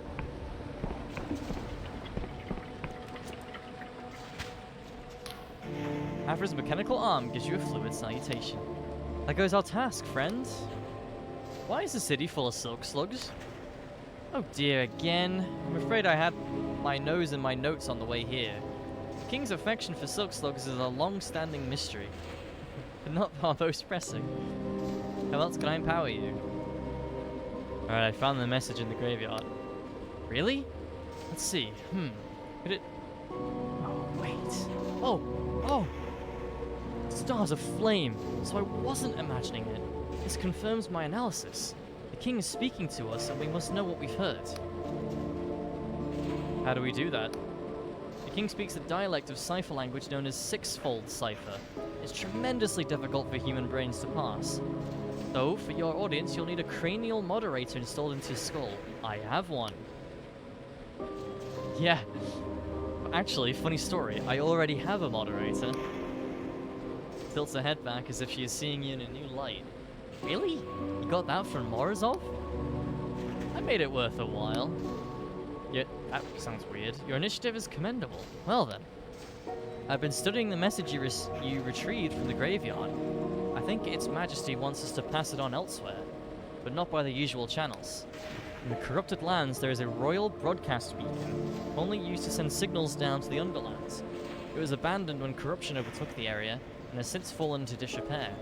However, the king has not forgotten it. Fortunately, the beacon is no longer answering remote commands, which means you, and I'm truly sorry for all this, must deliver the message in person.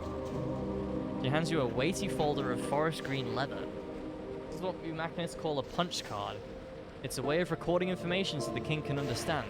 In this case, music. Use the punch card to open the tower door, then insert it into the apparatus at the top of the beacon. Why would you want to send signals to the Underlands? We asked the king that same question. Its Majesty was adamant that someone or something might be alive down there, and that contacting them was somehow critical to the kingdom's future. Alas, no response ever came. It sounds incredibly dangerous. Very much so. Ordinarily, I wouldn't contemplate such a journey, and I truly wish I could go myself. But if Sunil notices I'm absent for too long, our whole plan will be sunk. My advice, try not to enter any structure not fixed to the ground. Cleanup workers are your friends. If you taste lilac, turn back immediately. And if you see an eyeball, do not meet its gaze. If you need respite, I believe there's a royal cleanup camp in that area, although I've never been there myself. Cool. Fine, that's all, but if I become a monster, I'll eat you first. Entirely fair. How else may I empower you? Okay. Cool.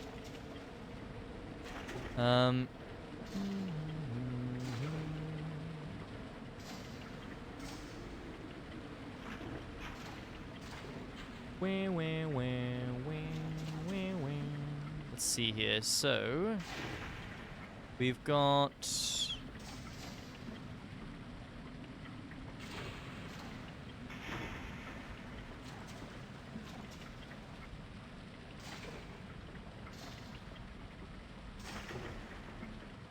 we've got a choice coming up, I think. Madness of the King will got 2 different punch cards we can use, so I'll make a save before I leave.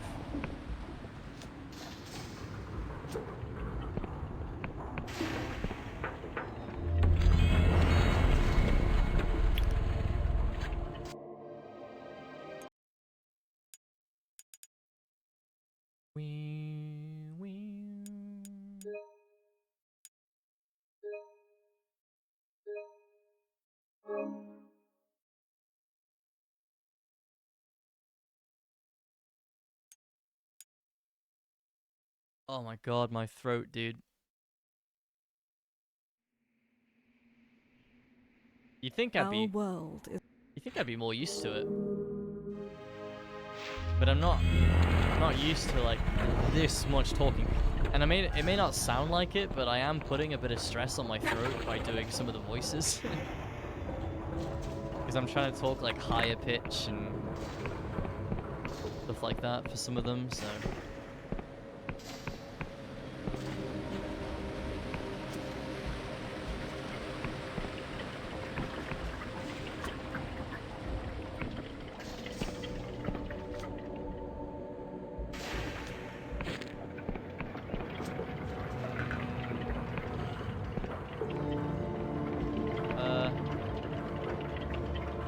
shit. Gone the long way around. I have to teleport back.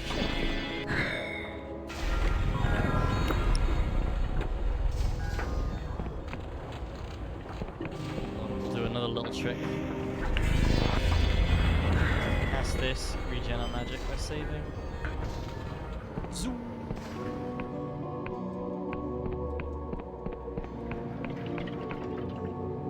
Well, we're supposed to be meeting Caxton Frost, but we haven't seen him yet a single time. Although, this is a side quest. I keep forgetting. This is not main quest.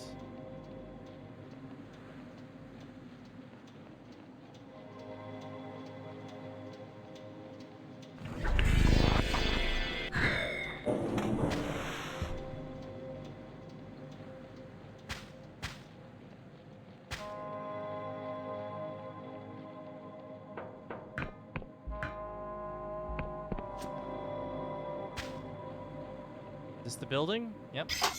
Got the big lock on it.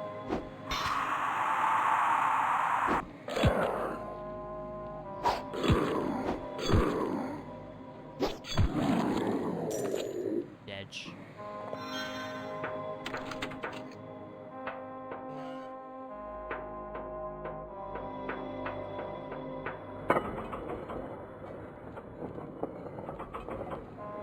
All right.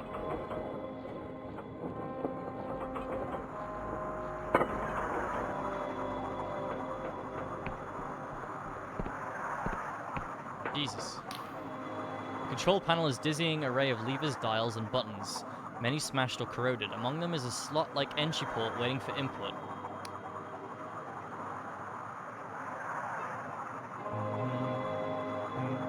So how do I... Hang on a minute.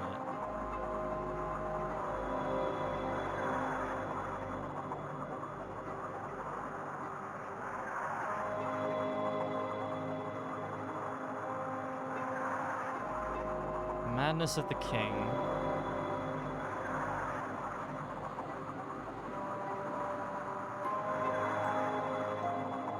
Cranial moderator. We don't have it yet. I should get the implant. I forgive you. Music. If a market trader named Razor. Forget after his punch card.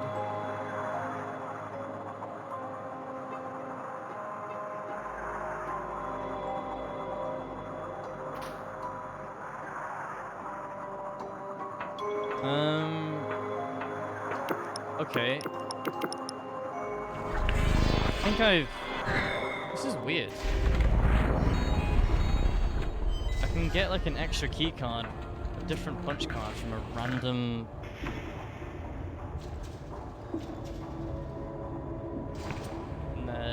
in the house down here.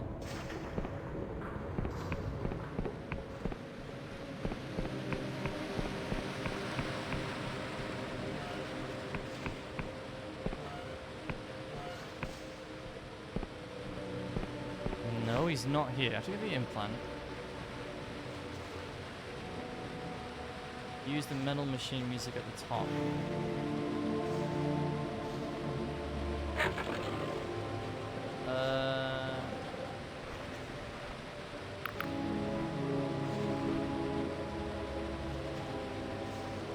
Mission journal. Yeah.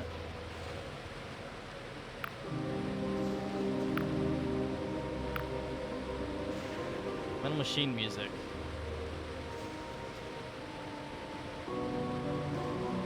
Okay, it's... Sorry, I was right. I didn't have to run all the way back. It's a bit confusing how it's worded, some of these, but...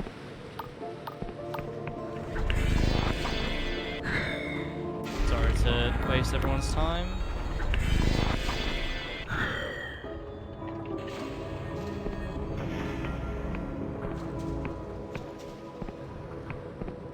Zoom. Luckily we can get there quite lickety-split with this spell.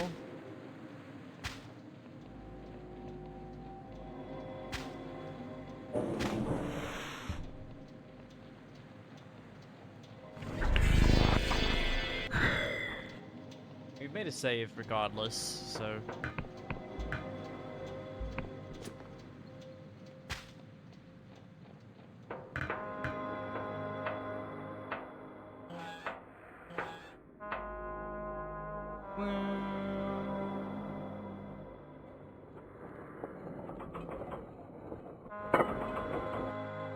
There's actually 3 endings to this, but only 2 of them have trophies.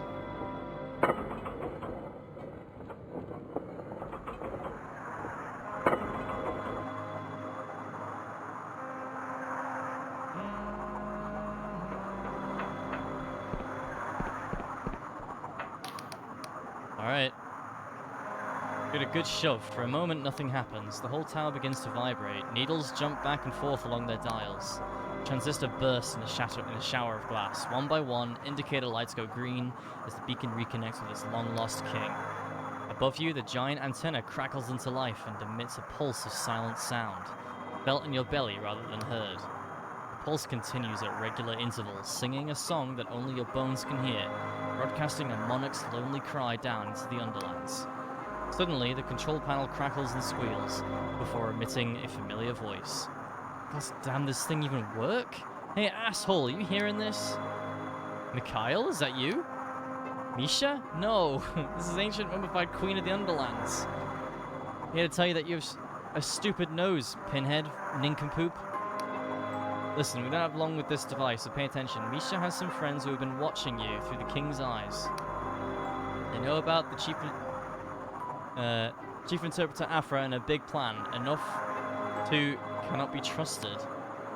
Go down in Ferropolis and find a market trader called Razor. Ask them the 7th letter. Do this before you Afra's punch card, understand? Where do I find Reza? I mean, I believe we've seen each other's souls. We have discussed philosophy. Nothing matters this. Misha is asking you as a friend. Okay.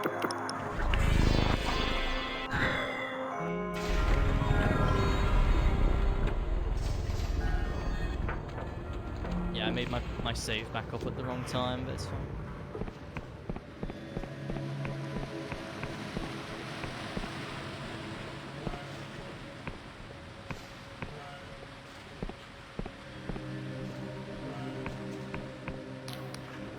Thought he was in here.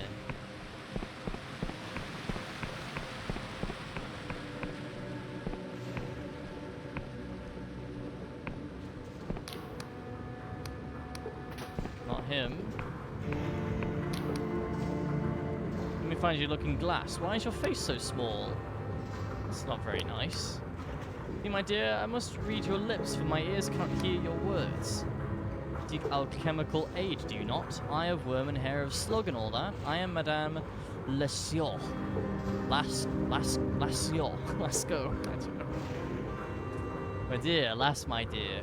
I can bottle a happier fate for you. Still, perhaps there's something I can do.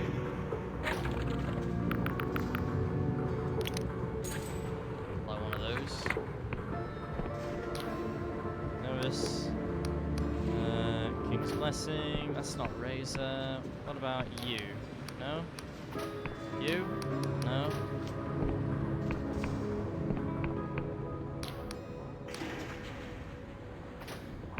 No? Oh, hello.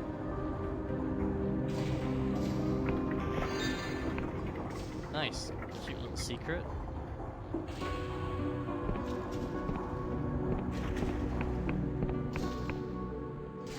This was locked before, wasn't it? Ah, this has got to be him. Middle-aged person with a light brown skin and an eye patch, dressed in an eclectic patchwork of colourful fabrics. Can't quite figure out their gender, which seems deliberate. Why, hello there, child. Come to browse? What are you selling? What are you selling? Buy charms and trinkets to attract the favour of the Clockwork King, or ward off its majesty's displeasure. Look here. This cogwheel was plucked from the king's own belly, inscribed with sacred sixfold cipher. One around your neck, it will grant you fortune at summoning stations. Pour this incense. Burn it while you write a petition to the king, and it shall speed your request. Well, child, you see anything that interests you? Who are you? My name is Razor, child, fortune teller, trinket vendor, and listener on many grapevines. For a price, I can sell you talismans of luck and protection, or perhaps even a little advice about your problems. No talismans for me, thanks. Looking for the 7th letter. The gaudy trader squints at you, then glances left and right to check nobody's listening. They beckon you closer. Who told you to come here? Followed? Misha sends his greetings. Good. You're the one who's helping Afra. I see she's got your little head stuffed with clockwork like a good little machinist. Tell me, did she explain what a cranial moderator does? Morozov mentioned a few side effects, migraines, seizures. I'm sure. So that nobody warned you how a cranial moderator warps your thinking, smooths out any irrational emotions, makes you look at the world like a machinist, seeing everything as a puzzle you can solve. The biggest changes will take a few years, but mark my words, they'll come. This is why I got rid of mine. Used to be a machinist too? Yes, for many years I even wrote some of the cipher magic that lets the king alter people. Though I speak with authority when I say that countless lives depend on you defying Afra's plan. Alright, I'm listening. Don't misunderstand me. Afra is a sweet girl. We were very close once. She absolutely believes she's doing the right thing. Sadly for all of us, she's wrong. Look around you, child. See how we are all at the mercy of this infernal machine, which not even the machinists can control? Can you honestly say that what we need is more Clockwork King? However brilliant Afra's spell may be, it cannot fix the problems with the king, because the king is the problem. What am I supposed to do about that? Saboteur's punch card. I'm glad you asked. This is a different kind of spell. Inserted in place of Afra's, it will trigger a runaway fault cascade that will gradually but irrecoverably shut down the king with minimum destruction. You're the mystery villain I keep hearing about. There's no such person as the Saboteur, child. Only a group of like-minded people who love this land and see no good in leaving its fate to an overgrown grandfather clock. So, do we understand each other? I'll consider what you said. That's all I ask, child. Don't trust Afra, and don't trust me either. Just do what you think is right. Okay. Now we make the save.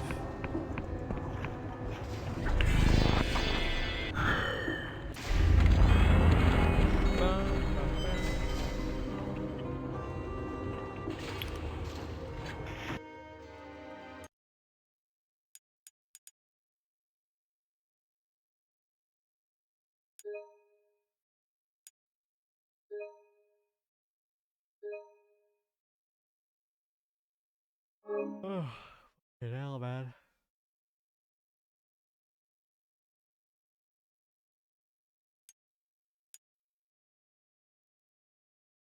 Plinky, plinky, plonk. Our world. Our world.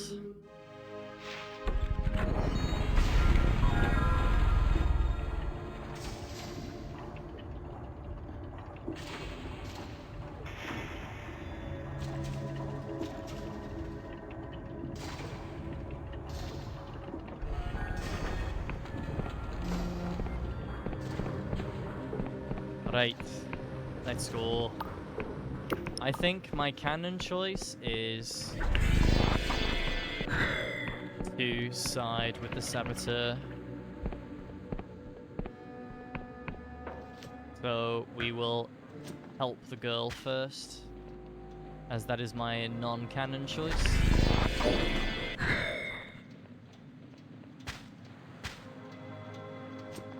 As nice as she is, it's a bit silly.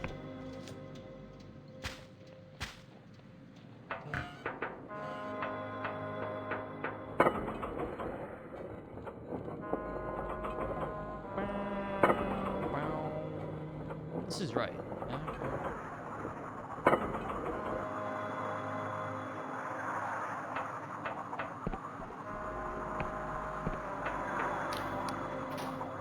Oh, damn it. I guess I gotta go speak to her.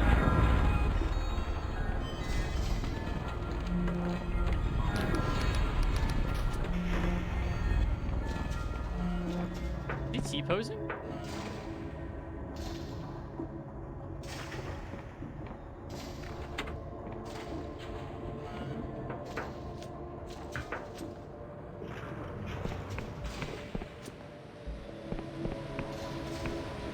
I think they were.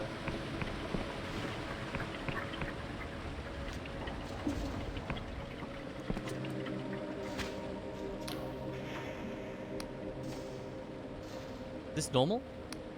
She tears her eyes away from the celestial teapot. No, I would certainly say that this is new. Did we do this? Possibly. We just can't work out what a teapot has to do with it. Perhaps His Majesty is inviting us for refreshments? I've checked and rechecked my calculations. All we can do is stick to the plan. The King has summoned for you another audience, just as we hoped. Here it is, friend. 88 years of my life, and the hopes of a kingdom now rest in your hands. Friend, I don't know what will happen after this, so if you have any concerns, now is the time to voice them. Counting on you, friend. Okay. Now we go over there.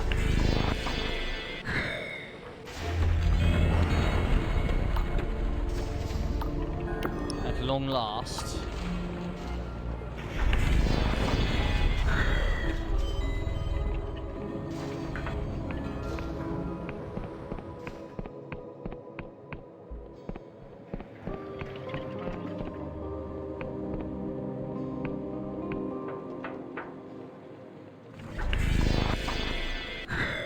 Whoosh.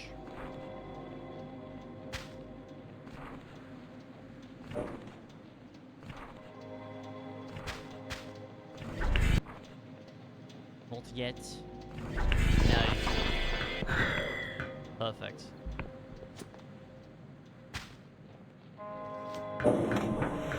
Okay, if I go to title screen now, and it's just saved, and I start... Yeah, I thought so. It does place you here, that's fine.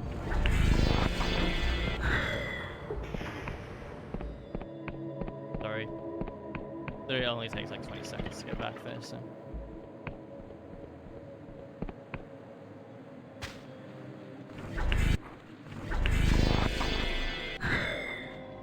Whee!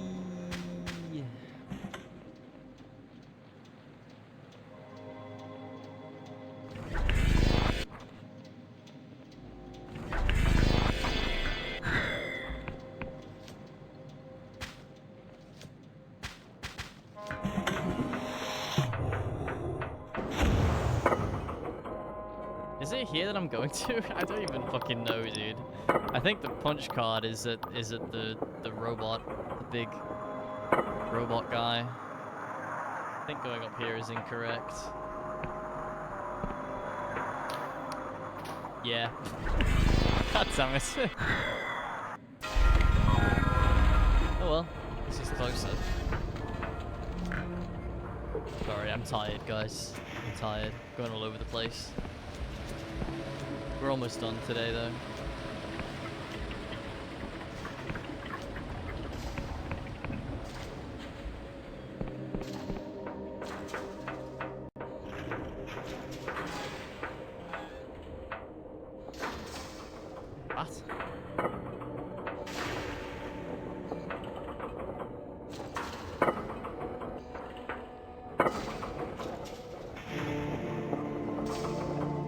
right?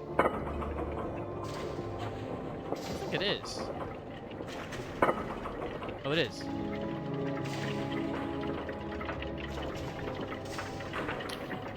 Shrieks like a million condemned souls. The feeling of pressure mounts in your body once more. Then your cranial moderator clicks into action. Suddenly the noise becomes an intelligible chorus. Incoming messages, outgoing commands, distant outposts requesting connections or announcing faults. There are so many faults. Clockwork King, welcome back. Thou mayest rise. It is done, your majesty. Wandering. Duty remains unfulfilled. And the duty again. What the fuck?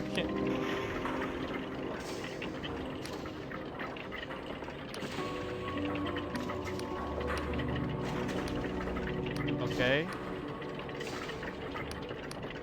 Make a pot of tea. Let's discuss more urgent matters. Machinist insignia.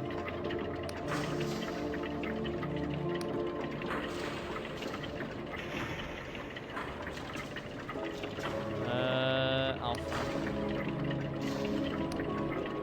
What is that? Snil. Honestly not recognized. Wandering.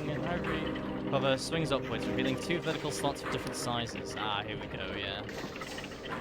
Okay, so I'm gonna insert Afras first, because my real choice is to insert Reses, so...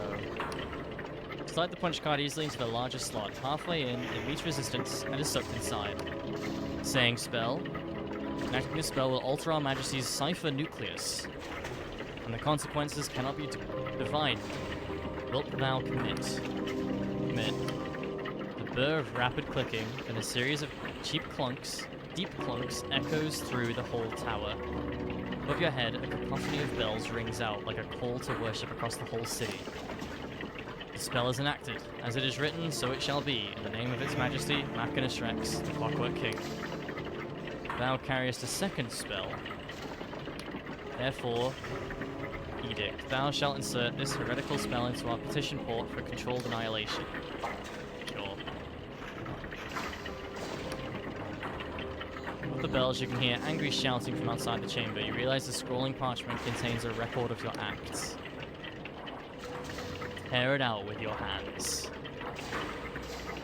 King's riding arm stabs at your hands as you pull the last few yards of parchment out and stuff them into a gap in the gears, down to the depths of the machine. New parchment continue to spill out onto the floor while the arm scrolls desperately. To disturb the parchment is anathema. To disturb the parchment is anathema.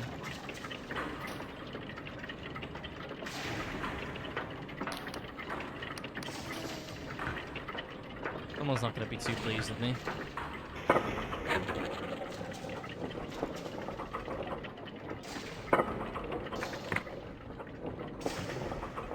Don't be here, bro. I mean, I'll just walk. You are. He is. I'm warping.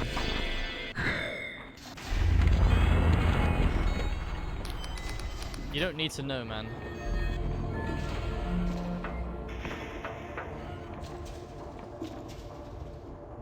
Oh, it's nighttime.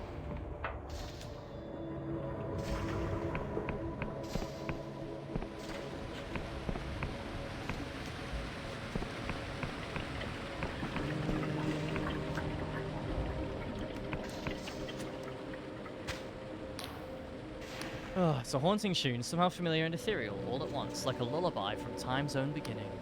Inside of you, hope and anxiety blossom on her face. Is it done? I heard the bells. It's done. First, Afra seems unsure whether to believe you, and you see a tension that has been there since long before your first meeting lift from her shoulders. You really did it. We did it. Oh god, this is real. Well now, I promised a reward, didn't I? You can keep my Machinist Guild insignia. I'll pretend I lost it. And please, take this too. I suspect you can find a use for it. But I could help. Like clockwork. There you go. Alright, but we're gonna do the other ending. The other choice.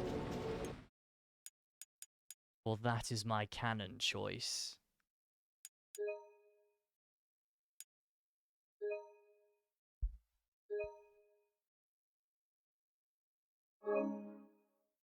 Do-do-do.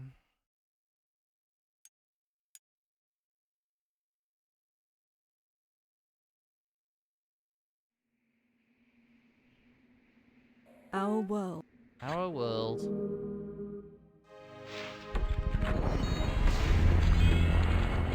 Okay, I gotta make sure it's nighttime first.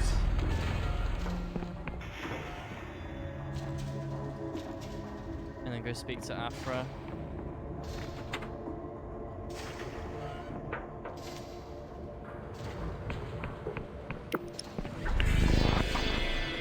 Zoom.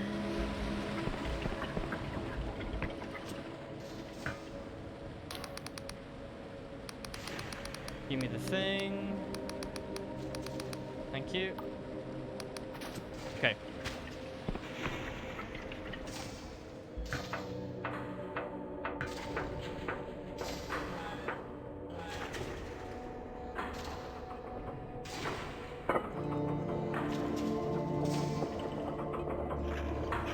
Yeah, I think the next two games I want to play are Ghostwire Tokyo, and I want to play a game called Slay the Princess as well. No, I sensed the eye rolls. But trust me, that game seems very good and very interesting.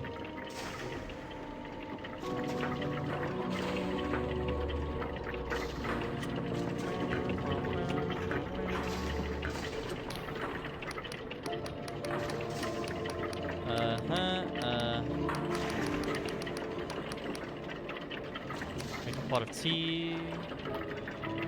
Urgent matters. New spell. Sunil. Necessary. Insert Razor's punch card and kill the king. You slide the punch card easily into the larger slot. Halfway in, it meets resistance and is sucked inside. Commit. There's a burr of rapid clicking, then a series of deep clunks echoes through the whole tower. Spell is enacted. Yep, I'll dispose of that one. Sorry, love. I feel bad for her. Slice it out.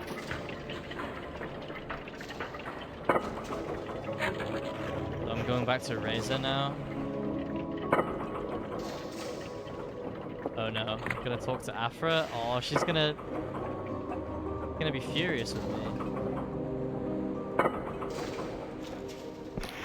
What have you done? I don't know what you're talking about. The only reason you are not in manacles is because its majesty wishes you unmolested. Rest assured, any foolish attempt at tampering will be discovered and reversed. Sunil, go and fuck yourself. That's right, don't say anything, bitch.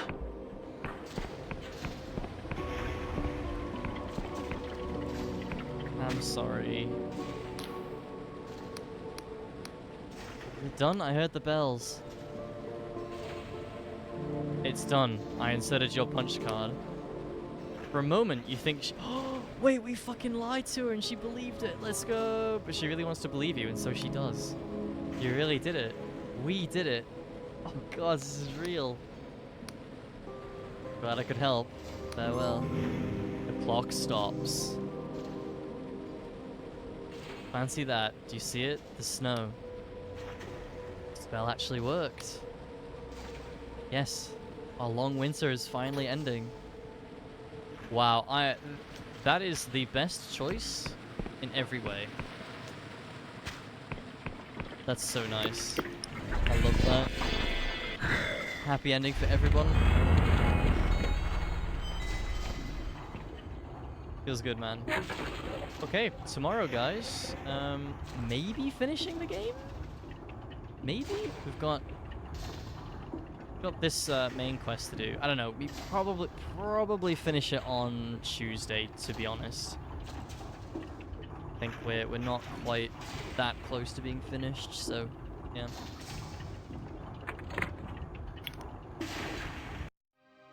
All right. Well, in any case, though, guys, that's it for me tonight. Thanks for watching, and I will be back tomorrow. Take care, everyone. Farewell.